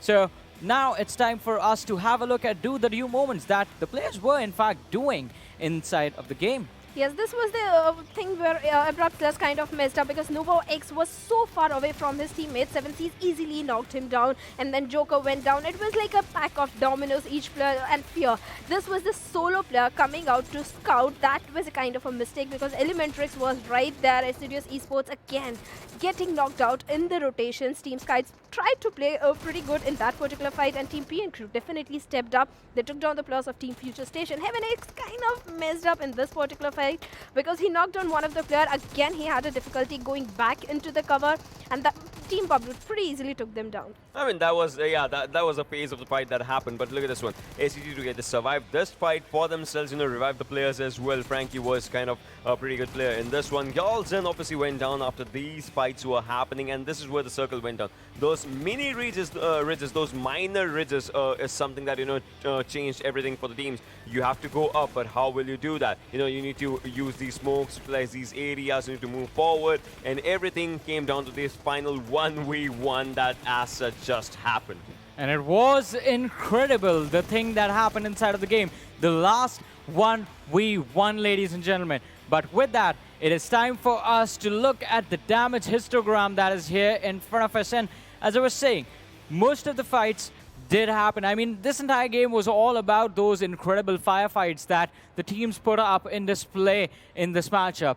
And, well, that reflects really, really nicely on the damage histogram, like always, as it is in Farfetch. And if we start from here, FutureStation, the team that was getting the chicken dinners, the team that is almost really close to tying up the world record of most chicken dinners in the single tournament, taking the first exit. But so the trend is here. Fights start happening, and then they sort of pick up the pace during the ending stages of the match, wherein the team, I mean, as Experiment said a couple of days ago, every man shall die apart from the team that survives. It was that one individual player from the side of T2K still surviving to the very end, and the team, in fact, taking the fights till the very last moment, getting the lot of damage, getting, in fact, 2,000 plus damage for themselves, and those 19 kills. So, early stages, even though the damage numbers are there on the teams, it's the fact that they weren't able to get those kills for themselves. The cluster of the kills was picked up by the top 6 teams in this matchup. And it is going to be interesting because, I mean, usually when you get circles out in the open, you expect the teams to go for the smokes and nades, as we sort of discussed, and go for the safer plays, but not this time. Since the matches are, in fact, going in negative now. We are almost closing out towards the end of week 2 now as well. And from there on, we're going to be moving forward to the final week of the league stages. Teams are getting aggressive. They need to get those points however they can. Let us have a look at the leaderboard, ladies and gentlemen, and see how things are right now for the teams. If we talk about the teams and if we talk about the names, Venom Legends, they are acquiring their first position again, but this is where it comes down. 290, 285. T2K with an impressive chicken dinner. They've got the hold of that number 4 as well. I mean, I was rooting for number 4, right? And we saw 2 number 4s. I mean, FutureStation is on 5th already. Well, T2K is out there on number 4 for themselves. DRS, guys, they have had a bit of a drop, obviously. Nothing taken away from this team. This team is doing impressive as well. But DRS, they are climbing up slowly and steadily for themselves. Yes, they are definitely climbing, and slow and steady, like we have always said, wins the race. DRS and DEADEYES, they both have climbed up slowly. And even Venom Legends, they are super aggressive team. If we talk about P and Crew, they had a decent outing in this particular match. They were able to take down one of the strongest team, that was FutureStation. Abrupt Slayers, they are not having a good day if we talk about today's matches, and they are struggling with their locations and rotations also. And if we talk about A1 Esports is also there with amazing 105 kill points. VTNxJyanMaara did show an amazing performance, but in one of the match they had an early elimination. Stalwart Esports, this is the team we kind of had high hopes from, but they are still sitting at the 15th position. Let's see if they will be able to make it to the top 10, because they need to perform and get those chicken dinners and kill points both. Exactly. I mean, you need to somehow manage to get those points for yourselves, and that I think is going to be coming out to a closing point now, since, as I said, we are going to be heading towards the end of week 2, ladies and gentlemen. Today is just day 3. Tomorrow is going to be day 4. But on day 3, we have one more game left. Let's have a look at the schedule now and see the remaining match, which is going to be on the map of Sanhok. Match number 5 for today. Group D sitting out yet again. Tomorrow, they're going to be skipping out on one more game. That's going to be the first game, and then they'll come back in. But for now, Sanhok is what they have to sit out of. A, B, C, and E are going to be the groups that are going to be playing. And since the schedule is done, quick predictions. I think DRS. All right, what about you? All right, ElementriX. Ocean, since the fingers are out, that means it is going to be FutureStation that he is rooting for. Time for me to move to the other side of the desk and see. So, the theory by the mad scientist is, and it is a theory in fact, that FutureStation pops up on the matches in odd numbers. Match number 5, odd. Here's the thing, Fixus and I have decided we are taking a stand for ourselves. We are done with your predictions. That's your job for now, especially in the last game. All we are going to do is watch the game and cast. So, Johnny, sorry to say this, you're on your own this time around, my dear friend. Hey, don't hate the messenger, man. Don't hate the messenger. It's all their fault. Yeah. You know, when it comes to love and PUBG Mobile, everything is really fair. But you know, I really... I'm the admin over here. You are the admin. Does not really matter. It is a 2v2. We won't shy away from lobbing just that one grenade onto it, you. Well, we are going to find out if we are going to see the big 6 or we're going to see the big 2, or we are going to have to wait as match number 5 is going to be underway any second now. I think in Sanhok, what I'm really expecting is some blood-battering action over there from all these players. The first Sanhok that we saw today was quite eventful, the Western Circle, but this time, I think we are going to witness something around the central area.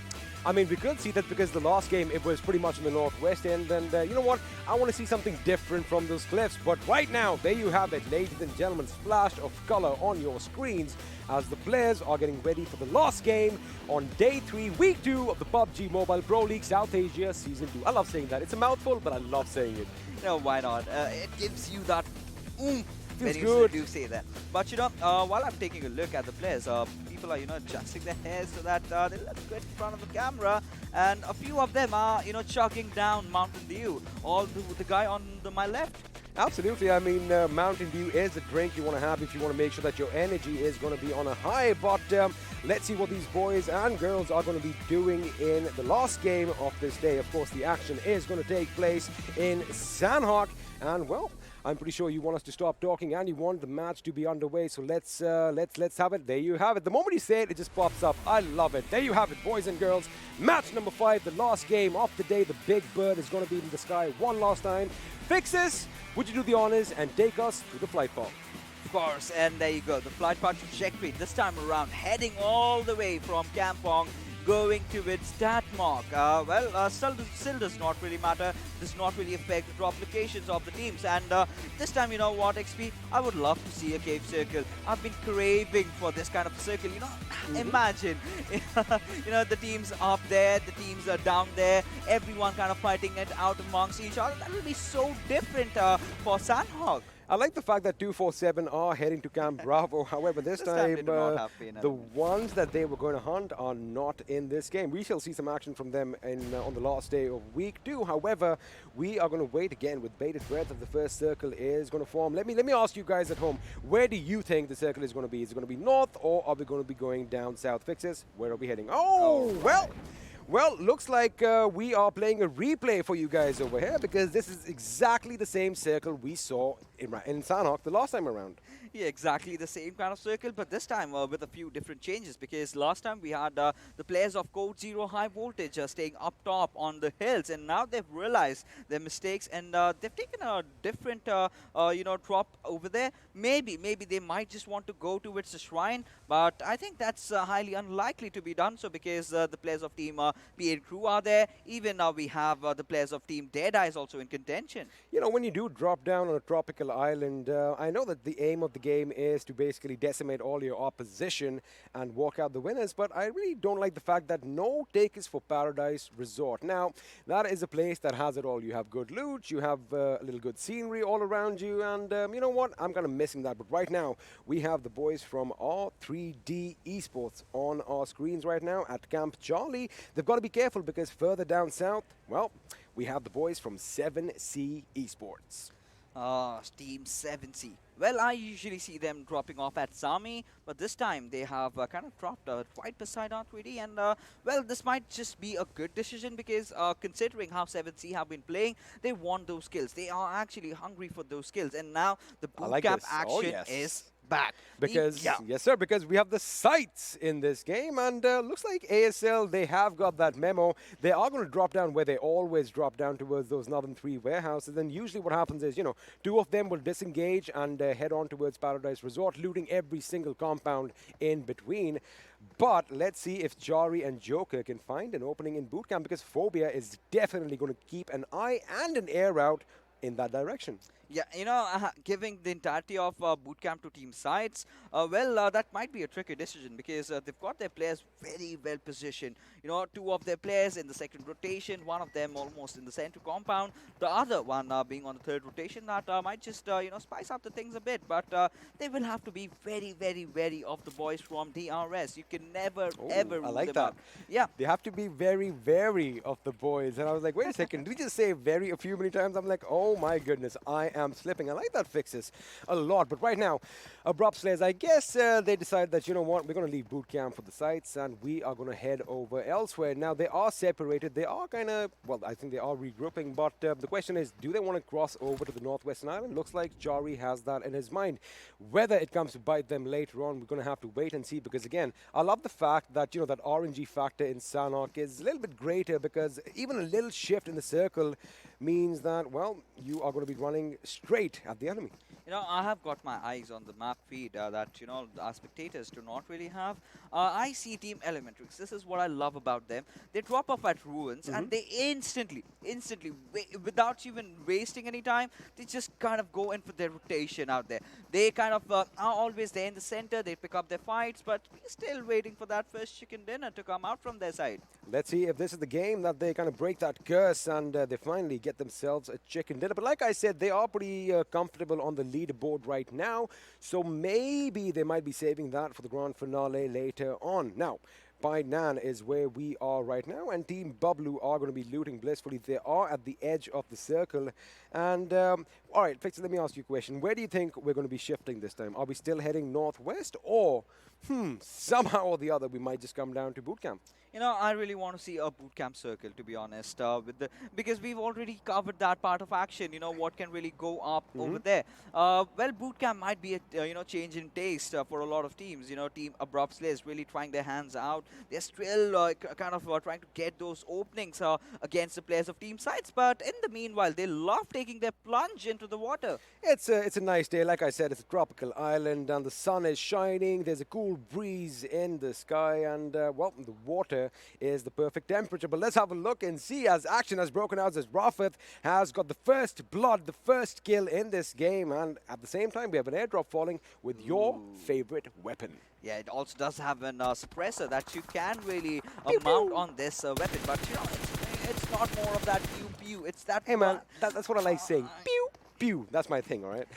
You know, I'm still waiting. I think you've kept it for the finals. We're still waiting. We're going to have some more sound effects. Yes, sir. You know, that is exactly what we really want to see. But Venom Legends, well, they've gotten off to a good start. This is really good for starters, because Code Zero High Voltage, they did not really anticipate this thing, because this is not their drop location. They do not know the, you know, every single part of this entire area. They did not know from where Venom Legends really strikes them.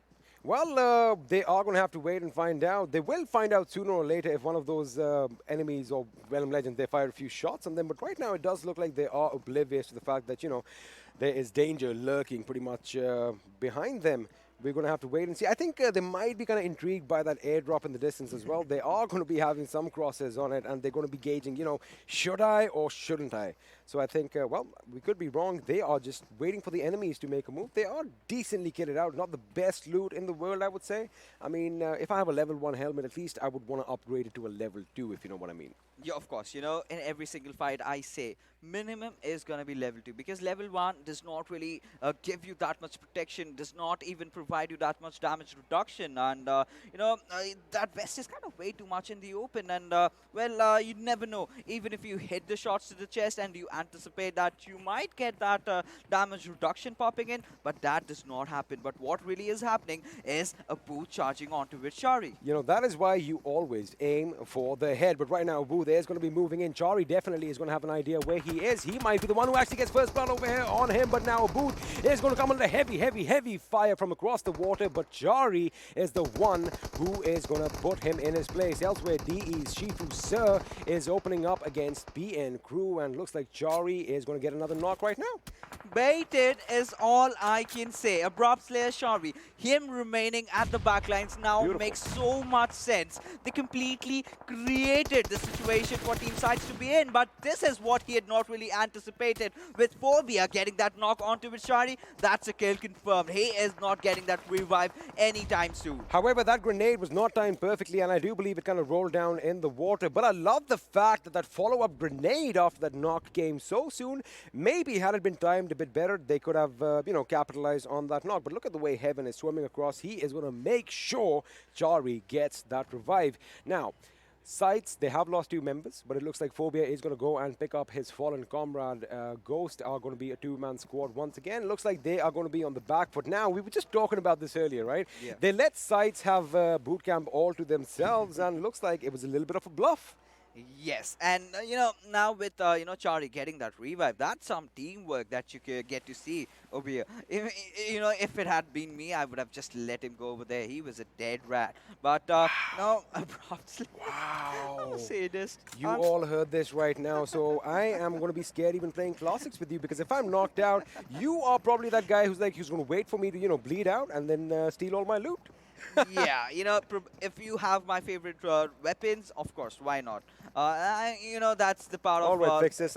We just took a stand right now against the analyst desk, and here you are throwing me under the bus. At the end, every man for himself. Ooh, all right. Every man, every woman for himself or herself.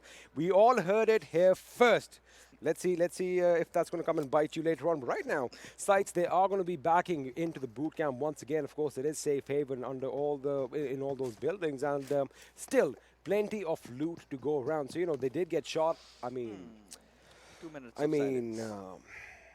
All right. So there's an AWM in the drop. Let me just paint the picture. There's an AWM in the drop. We have an 8-time scope, and the drop is far out in the water. I mean, talk about teasing. This is too much for me. I'm getting a little emotional. I'm getting a little teared up, Fixes.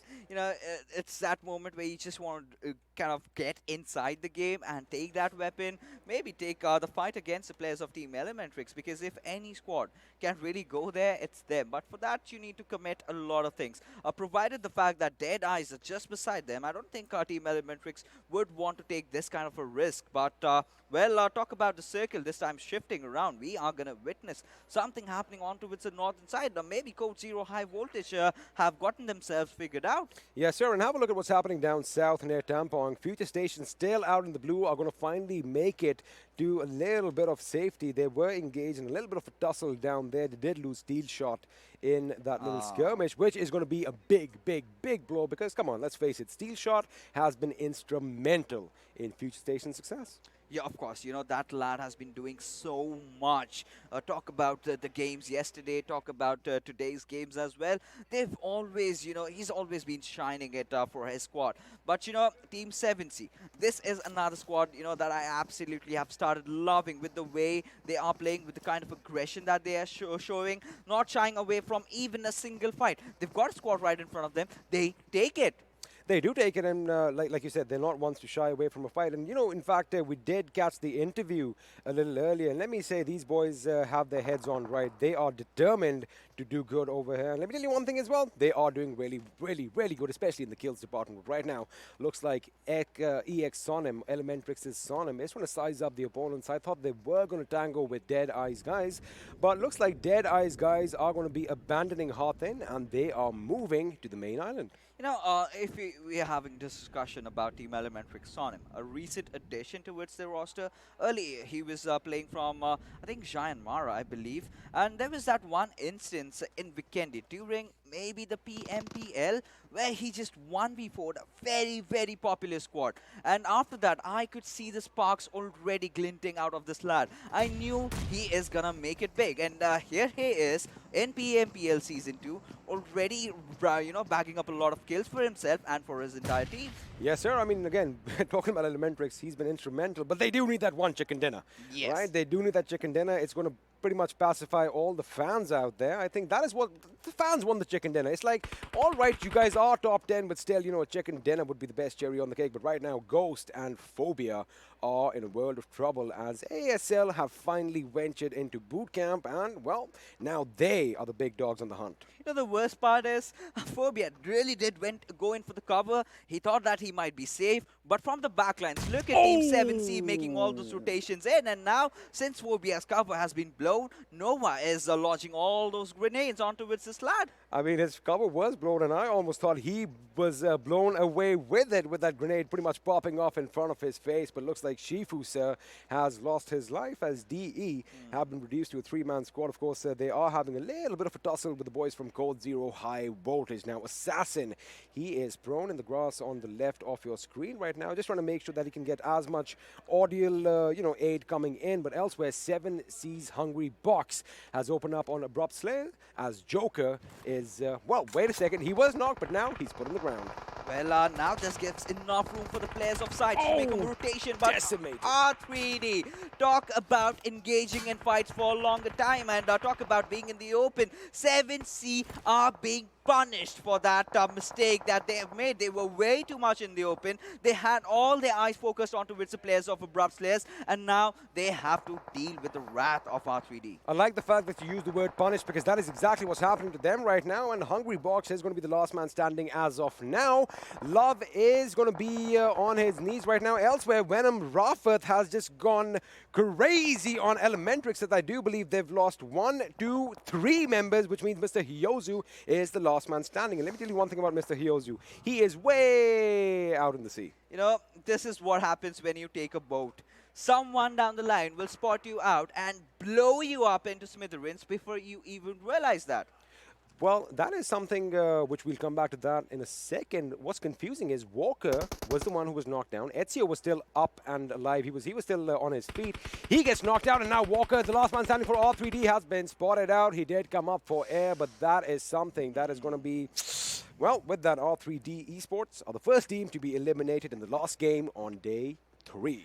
How on earth are 7C still surviving? I mean, talk about third parties. This is a perfect display of how things can go really, really crazy in Sanhok. But the new circle that has been formed favors the lad from Assiduous Esports so much. They just have to hold on to their compounds, pray that the final circle also ends towards them, because 247, they've been the silent guys. They've not been making a lot of noise today. I think we are going to see something different in the final circle. We might be heading towards stat mark. We're going to have all that lumber to take cover behind. I think that is going to be interesting, and it's going to be interesting to see what the teams are going to do. But right now, Team Bablu's Dean Wolf is opening up on the enemy, as I do believe Danny has been knocked out as well. We are going to join that fight in a second. Meanwhile, ASC's Muffin, well, we are going to join that fight right now. Danny has been picked up, and talking about ASC, Hanuel gets a knock on PN Crew's Mr. Burrow.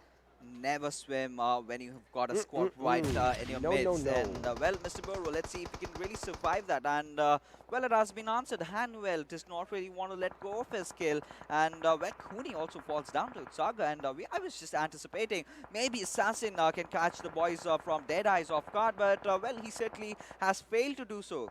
Now, the position that Assiduous Esports is in is a good position. It is high up. We are overlooking the water. We're overlooking that tiny little island in the water as well. And, you can see the rocky cliffs of Boot Camp from that distance. So they just got to make sure that they have their backside secure. And I am talking about PN Crew, because Sandesh and Ayush could come up from behind and wreak havoc. But it looks like Rafat is kind of channeling what he did in week 1, as he's on a little bit of a rampage with 6 kills to his name already. Let me tell you one thing, that is quick. Yes, that's really quick, but Assiduous Esports, well, we'll have to see if they can really get back to their winning ways, because this certainly looks like a map that really favors them. But talk about Venom Legends, they've always been in the thick and thin of every single fight. Well, there were a few games where they were taken out early, but it's all right. As long as you are topping the leaderboards, I have nothing to complain. But C1 Crazy is taking some shots from the boys from DRS, and Nima will be the one taking him down over there. Well, Javan has been knocked down once again. I do believe this is his second knock, but of course, respite should be coming in the form of Kurkure, and I mean the player and not the snack. But Hanuel is going to make sure he keeps cover while his teammate is being revived. Again, the position that they are in, they really don't have a lot to worry about as of right now, unless perhaps maybe DEADEYES guys decide to come in and move in their location. And talking about DEADEYES guys, you see them in the distance, maybe about 200, maybe 250 meters separate the two teams. But again, the circle is such that it is not going to force these teams out of their cover. Now, grenades, was that a grenade that was deployed? Yeah, I mean, that was a Hail Mary, to be honest with you. Even I was anticipating, why would he do that? See smoke, you fire into it. Yes, you do that, and that's lesson 101. Just to be safe. But DRS, how are they gonna come out from that island? Provided the fact that they've made a lot of Rukus around, and well, PN crew has got their eyes on them. Assiduous knows where they exactly are. Team Bablu have to take the bridge route to get in. Provided that dead eyes are just beside them, it's going to be a tough run for them. Looks like the final circle is going to be heading north as we are shifting our attention towards Datmark. In fact, just a little west of Datmark is going to be where we are going to see a tremendous amount of bloodshed. But right now, Assassin is in a little bit of a fight with ASE as Kurkure goes down. 247, Khan comes in and takes out Muffin. Danny is in a fight as well. Khan gets taken down elsewhere. Wait a second, now this is going to be a little bit chaotic as we do see the kill feed popping off as well. 247 Gaming gets taken down right in front of our eyes, especially after he just took out Hanuel. But it's a lot of teams that are pretty much firing at each other. They are engaged with ASE, but it's T2K who comes in and gets the knock on them. Well, Assassin is certainly living up to his name. Right when the players of 247 do not really realize that there is that one snake that's just beside them. He is gonna strike, and look at him. He knows this is a venomous look, and well, we're just waiting. But I believe 247 do have an idea as to a player that they really do not want to be around. Well, Vegeta is cooking a grenade. He does lob it, but it is going to be boom. And I love the way that he got out in the nick of time. Assassin is still holding on for dear life. Now, Vegeta and 247 Gaming, in fact, took a little bit of damage themselves, so they need to patch up. They've got to be careful. They have gone on the other side of the house. Well, now they are coming this way. FutureStation and Venom Legends are going to be engaged in about a few seconds just over yonder, if you think about it, because that fight will be taking place. They are outside the circle right now, but it's funny because FutureStation, if you remember, they were all the way down south when the game started, and now they are the northernmost team. Whoa, talk about making those Assassins perfect grenades. Assassin, how is he even alive? Now, here's the thing. Although that grenade almost took him out, he should not move because, well, the enemy's going to think that that grenade went for naught. But right now, ASL's Heaven gets a knock of his own. In fact, he is going to make sure he finishes SCYTES Ghost. And with that, it looks like we have another team that is going to be exiting this game. Well, XP, this is quite a situation out there because Evil Eye, he has to run for his life with Kamshi chasing him. That's going to be a tough time, and well, he does go down. But Shuvo, it all comes down to this lad. Will he be able to clutch it out though? That's the bigger question. Kamshi also cooking up a grenade, will be throwing that out into Oblivion, but that does not really connect. Looks like 7C has pretty much, wait a second, I'm going to come back to that in a second. Deacon has a wonderful angle over here, but he has been spotted out. Is Machine going to take him down, or is he going to get taken down instead? Badrev on the back foot right now. This is good. That was good cover from there. Shuvo can actually pick up his teammate because all the attention is now on that gentleman on our screens right now. Boom goes the grenade. Capshu with a beautiful knock. He is going to make sure he goes and secures his kill, and now looks like Venom Legends could be in trouble. They are a two-man squad, but they have been spotted, and now they are going to be engulfed from all sides. Yeah, of course, and now this is kind of a do-or-die situation as Evil Eye goes down. Shuvo, he'll be the last member surviving, but not for so long, as FutureStation have managed to wipe out Venom Legends. The fight between the first position and the second position, and well, FutureStation definitely have won this one out. They have won this one out, but now DRS AJ, he is going to be patching himself off. He does have that one first aid kit, which has been reduced to 0 right now. He's still out in the blue, and remember, he is the last man standing for his team. He gets spotted out, and boom, there you have it. Another team bites the dust, and this time it's going to be DRS Gaming following the sights in the 11th position. Good kills, though. Z1, crazy. Whoa, does Zibian know that? Oh, no! Now he realizes one goes down, the second also goes down. Will he get the third though? No, is going to be the answer, as Tyrant will clean things up, but on the cost of what? You've already lost out on 2 players. And of course, that fight did take place out in the blue, so that means Team Bablu are going to be in a world of trouble. I do not see Tyrant picking up Zibian. However, he could be taking his loot with him. Let's see if that is going to happen. But right now, ladies and gentlemen, boys and girls, we are down to the final 5 teams. 13 players alive, as now once again, in true Sanhok fashion, teams and bodies are going to be toppling over like dominoes. So if we miss something, we truly apologize. Yeah, of course. And right now, INES, Yashiro, the last player surviving, he's gone for a heal battle. He is nowhere on this earth making it to the end of the circle. And 9 first aids will definitely suffice. And, well, let's see if we can really make it to the 3rd spot. And what do we witness? FutureStation just going out in a jiffy? FutureStation out in the 4th position. Like I said, it is going to be pandemonium right now. ElementriX have exited as well. We are now down to the final 4 teams, 10 players alive, and have a look at Team T2KSG. All 4 members are still alive and kicking. 4 kills to the name already, and now Frankie over here with the grenade, he lobs it. Vegeta is the intended target. Vegeta is going to move back. He does take some damage. 247 Gaming still in this game.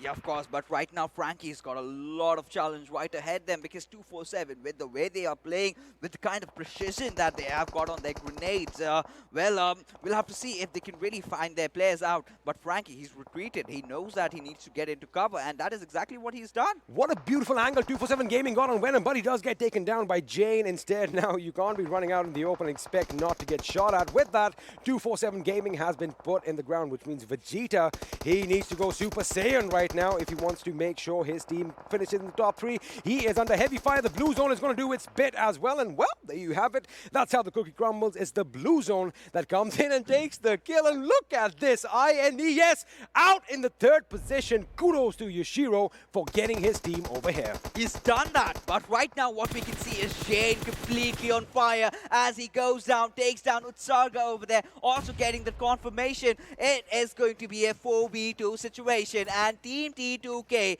look to be taking this home. Now, it does look that way. They have 4 men still intact, but they are going up against On Top, and we know when D is pushed in a corner, he's like a rabid animal. He's going to come out swinging, but when you are lobbing grenades, it is pretty difficult to get out of harm's way. Now, Rated with a grenade of his own. If he gets a knock over here, if he gets 2 knocks, this could be instrumental, but he gets spotted out. Jane is going to be quick on the trigger, knocking him out. That means now it is going to be a 3-man T2K up against On Top. Now, the question is On Top his game? Can, like I love saying, can he pull off a miracle? And right now, with Venom also getting that res up, it's a 4v1 situation on There top. we go. He has to pull something out, but will he though? Since he's been spotted out, the shot going out, getting that first knock. Will he get the second? No is the answer, as Skylights Gaming, T2K get the second one, and that's a back-to-back, ladies and gentlemen. I mean, I told you they are coming in hard. There you have it, SGT2K with yet another winner chicken dinner, especially in the last game. Now that is going to be big for this team. These guys, they are making a statement that, you know, hey, we kind of slacked off, but we are back. FutureStation, you are going back down the leaderboard. Look, considering the number of games that they have played, I'm pretty sure that they are going to top spot pretty soon. They should be, and correct me if I'm wrong, do they have games on hand? I doubt it. They do have games on hand. Yes. Well, there you have it. So now the competition is getting even thicker, and with that, it is an end of all the action for you on day 3. You know what we're going to do? We're going to take a quick break, then we're going to see what the analyst desk has to say. So you all stay tuned. We'll be back after this.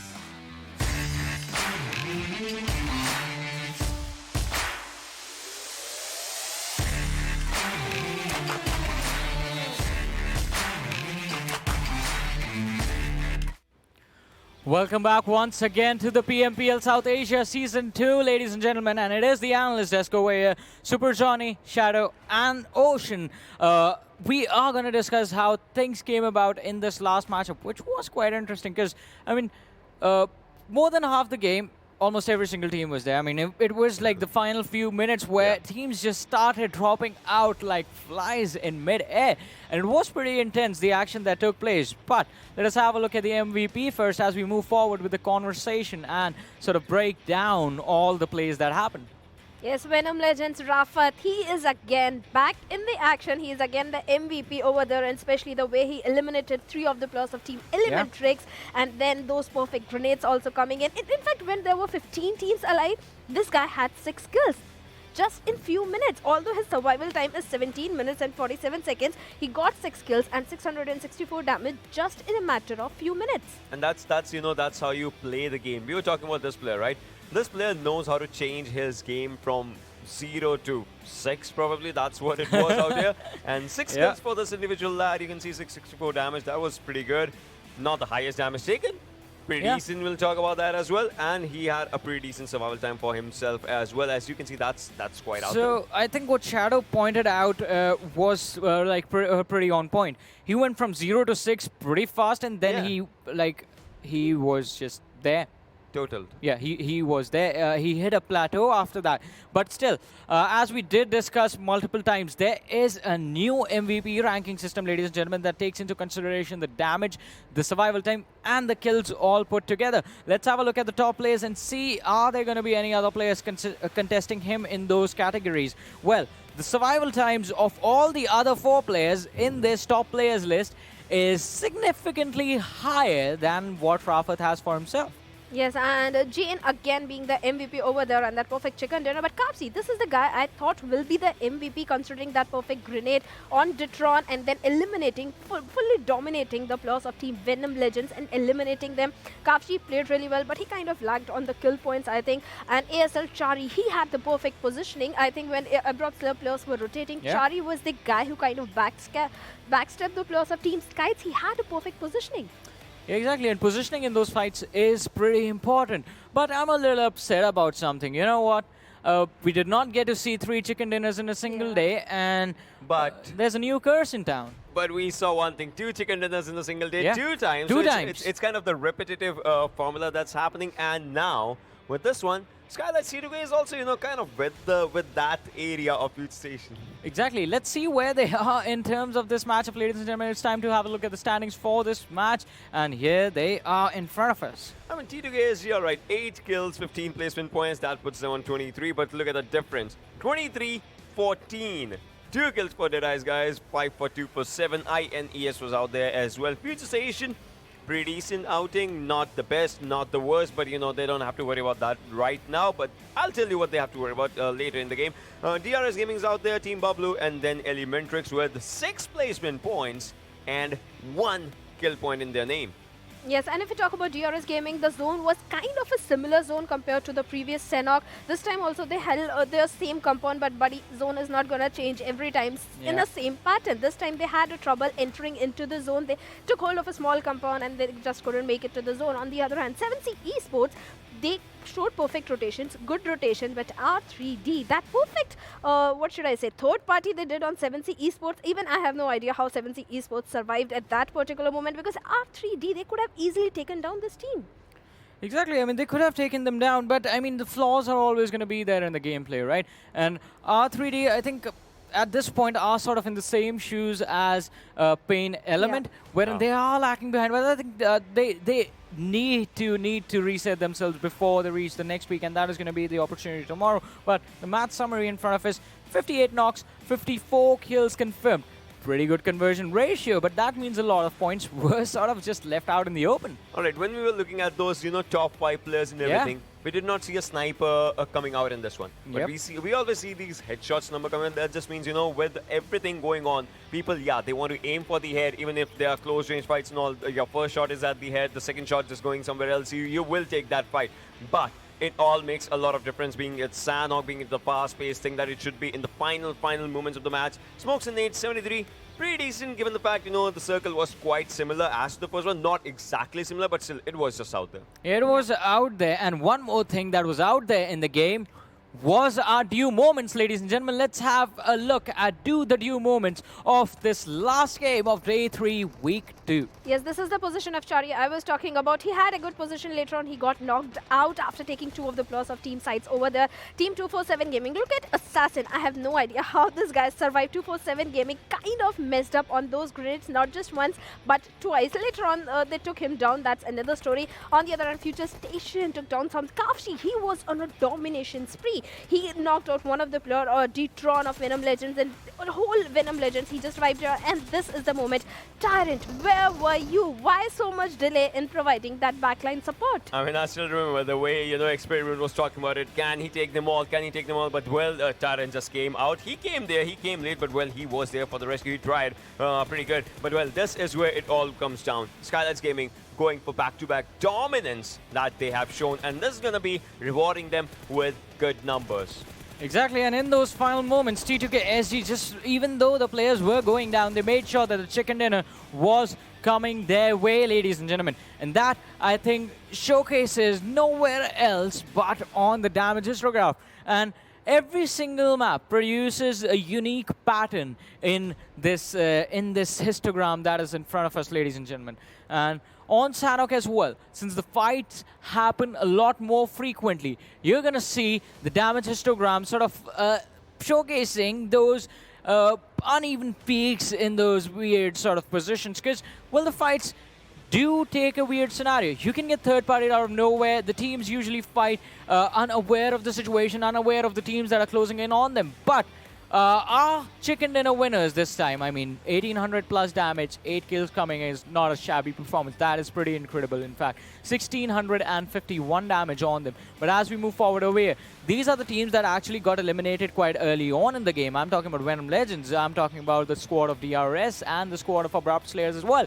But over 1,000 damage on all three of these teams as well, and decent number of kills coming in. And as I was saying, fights on Sanhok happen at any given time. It is not like Vikendi, wherein the teams are going to be fighting each other towards the ending moments of the match, and that is why you're going to see those high damage numbers across the board. No. Fights happen in the early stages and then during the rotations, and so the teams that come out on top of those fights will definitely showcase the kills being converted. If you do not have the damage on this map, you will hardly get those kills. You do see the teams with 400 damages, 3 kills coming in for them, and stuff like that happen. But I mean, this sort of begs us to question to the fact.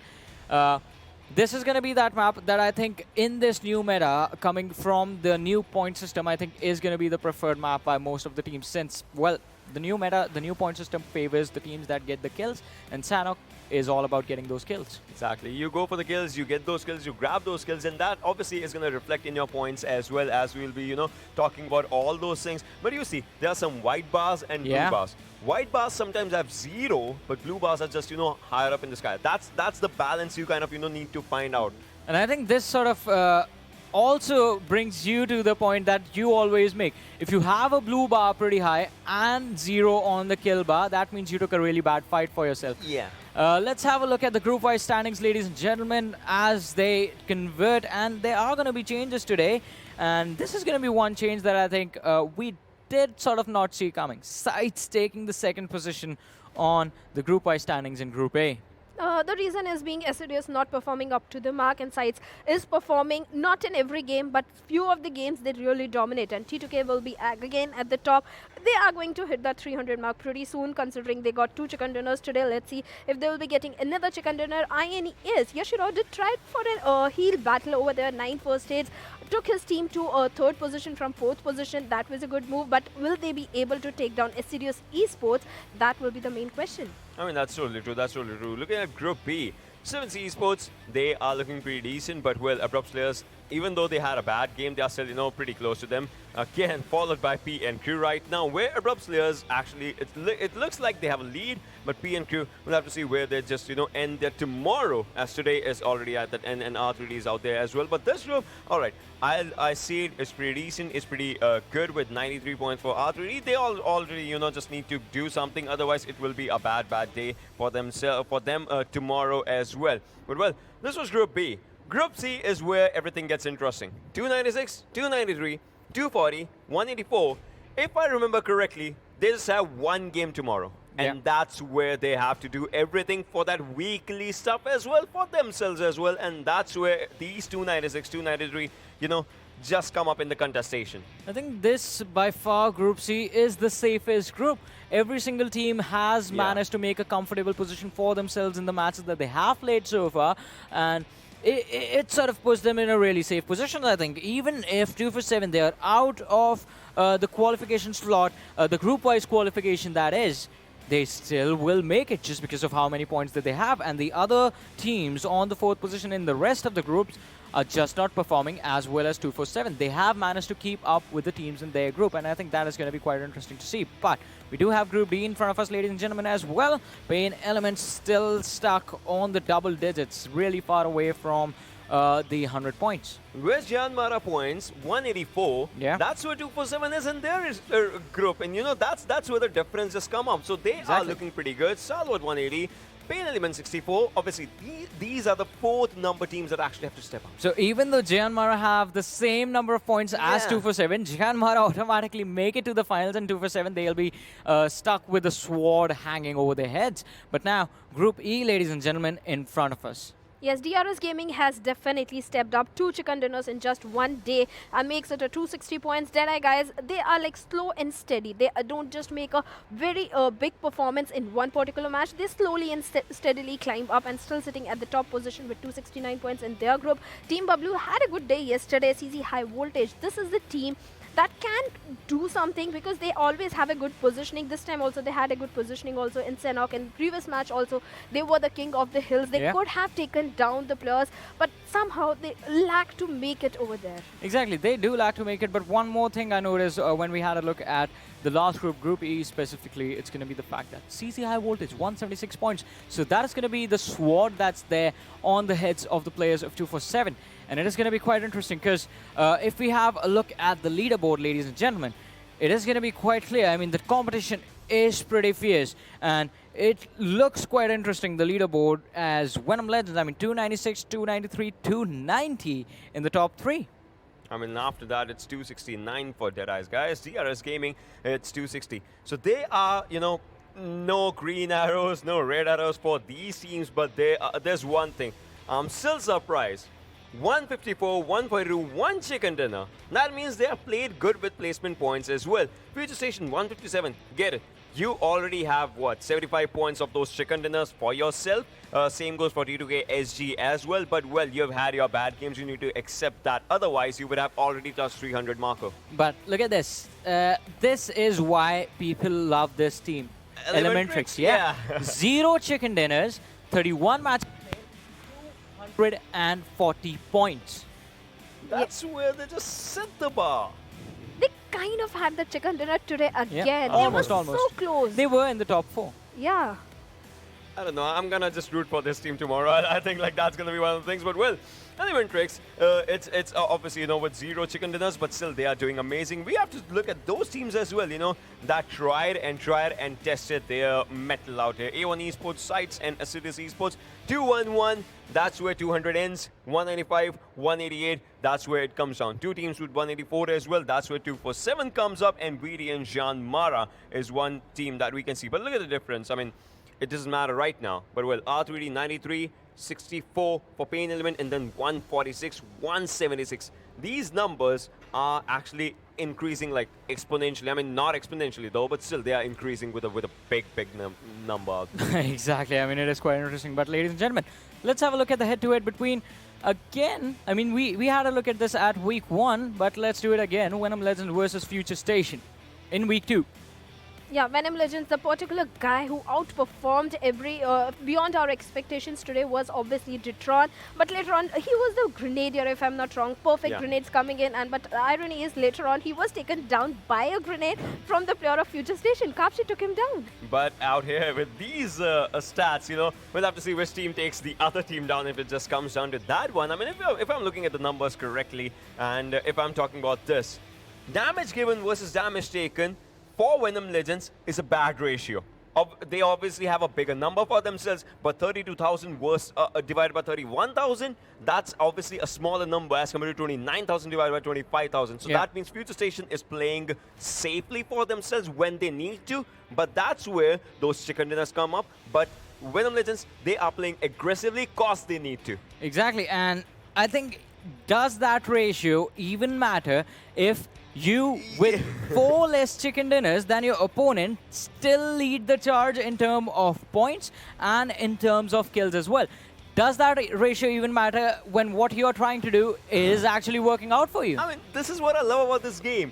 You have good numbers, you have good amount of, you know, damage for yourself, but there's other team with more chicken dinners still. I know you're going to hate me for saying this, but sometimes all the numbers, you can just roll them up and just throw them out the window. Things sometimes do not even make sense, and I think Venom Legends are those people and is that team that sort of breed and outperform everyone and break the norms, basically. They have been breaking the norms quite nicely in this PMPL South Asia Season 2, ladies and gentlemen. Let's have a look at the kill leaders of Week 2 and see how the individual players are doing so far for themselves as well.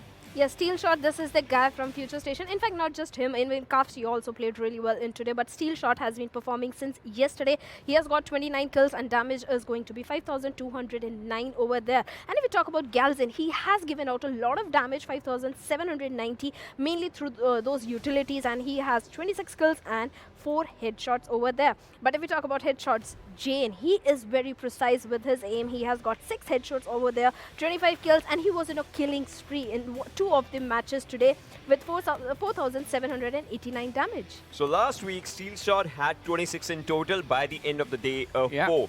Today, it's end of day 3. He is already out there with 29 kills. Jane had 21 and he was at 9th position. Now he's already out here. Hungry Box, on the other hand, he is at 21 for himself, but well, this is where it all comes down. Still, where is Rafat? I mean, in the previous game, he had good kills for himself, but still not. The guy who was on the first position before we started the day is completely out of the list as well. Yeah.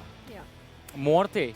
That's the lad I'm talking about. He was on the first position with 16 kills today. And he became an MVP in one of the matches. Like, he was shown in one of the matches. He was the star of one of the matches, but still out here. This is where, you know, I don't know if I have to agree with you, but this is where, you know, gameplay kind of just comes down in one of those things, you know, high pressure situations, how you tackle them, that doesn't matter. How you know, just get up with every fight and just play with them, that's how, you know, the game goes on. Good thing is blah blah blah is again back in the top 10 again, even though they have got no chicken. And like we have already said, the first week, if you remember, blah blah blah was not there, but now he's slowly making up his mark. Exactly, and the marks are going to be needed to be made because, well, today was the end of day 3, ladies and gentlemen. Tomorrow is going to be day 4 for week 2. That means the last day of week 2. And with that, there's going to be just one more week remaining for the teams and the players to perform and make their way into the finals. And as I said, we are done for today. We're going to be coming back tomorrow. The same people over here on the analyst desk and experiment fixes over on the commentators desk. Make sure you tune in at 5:30 p.m. We'll see you. Take care. Good night.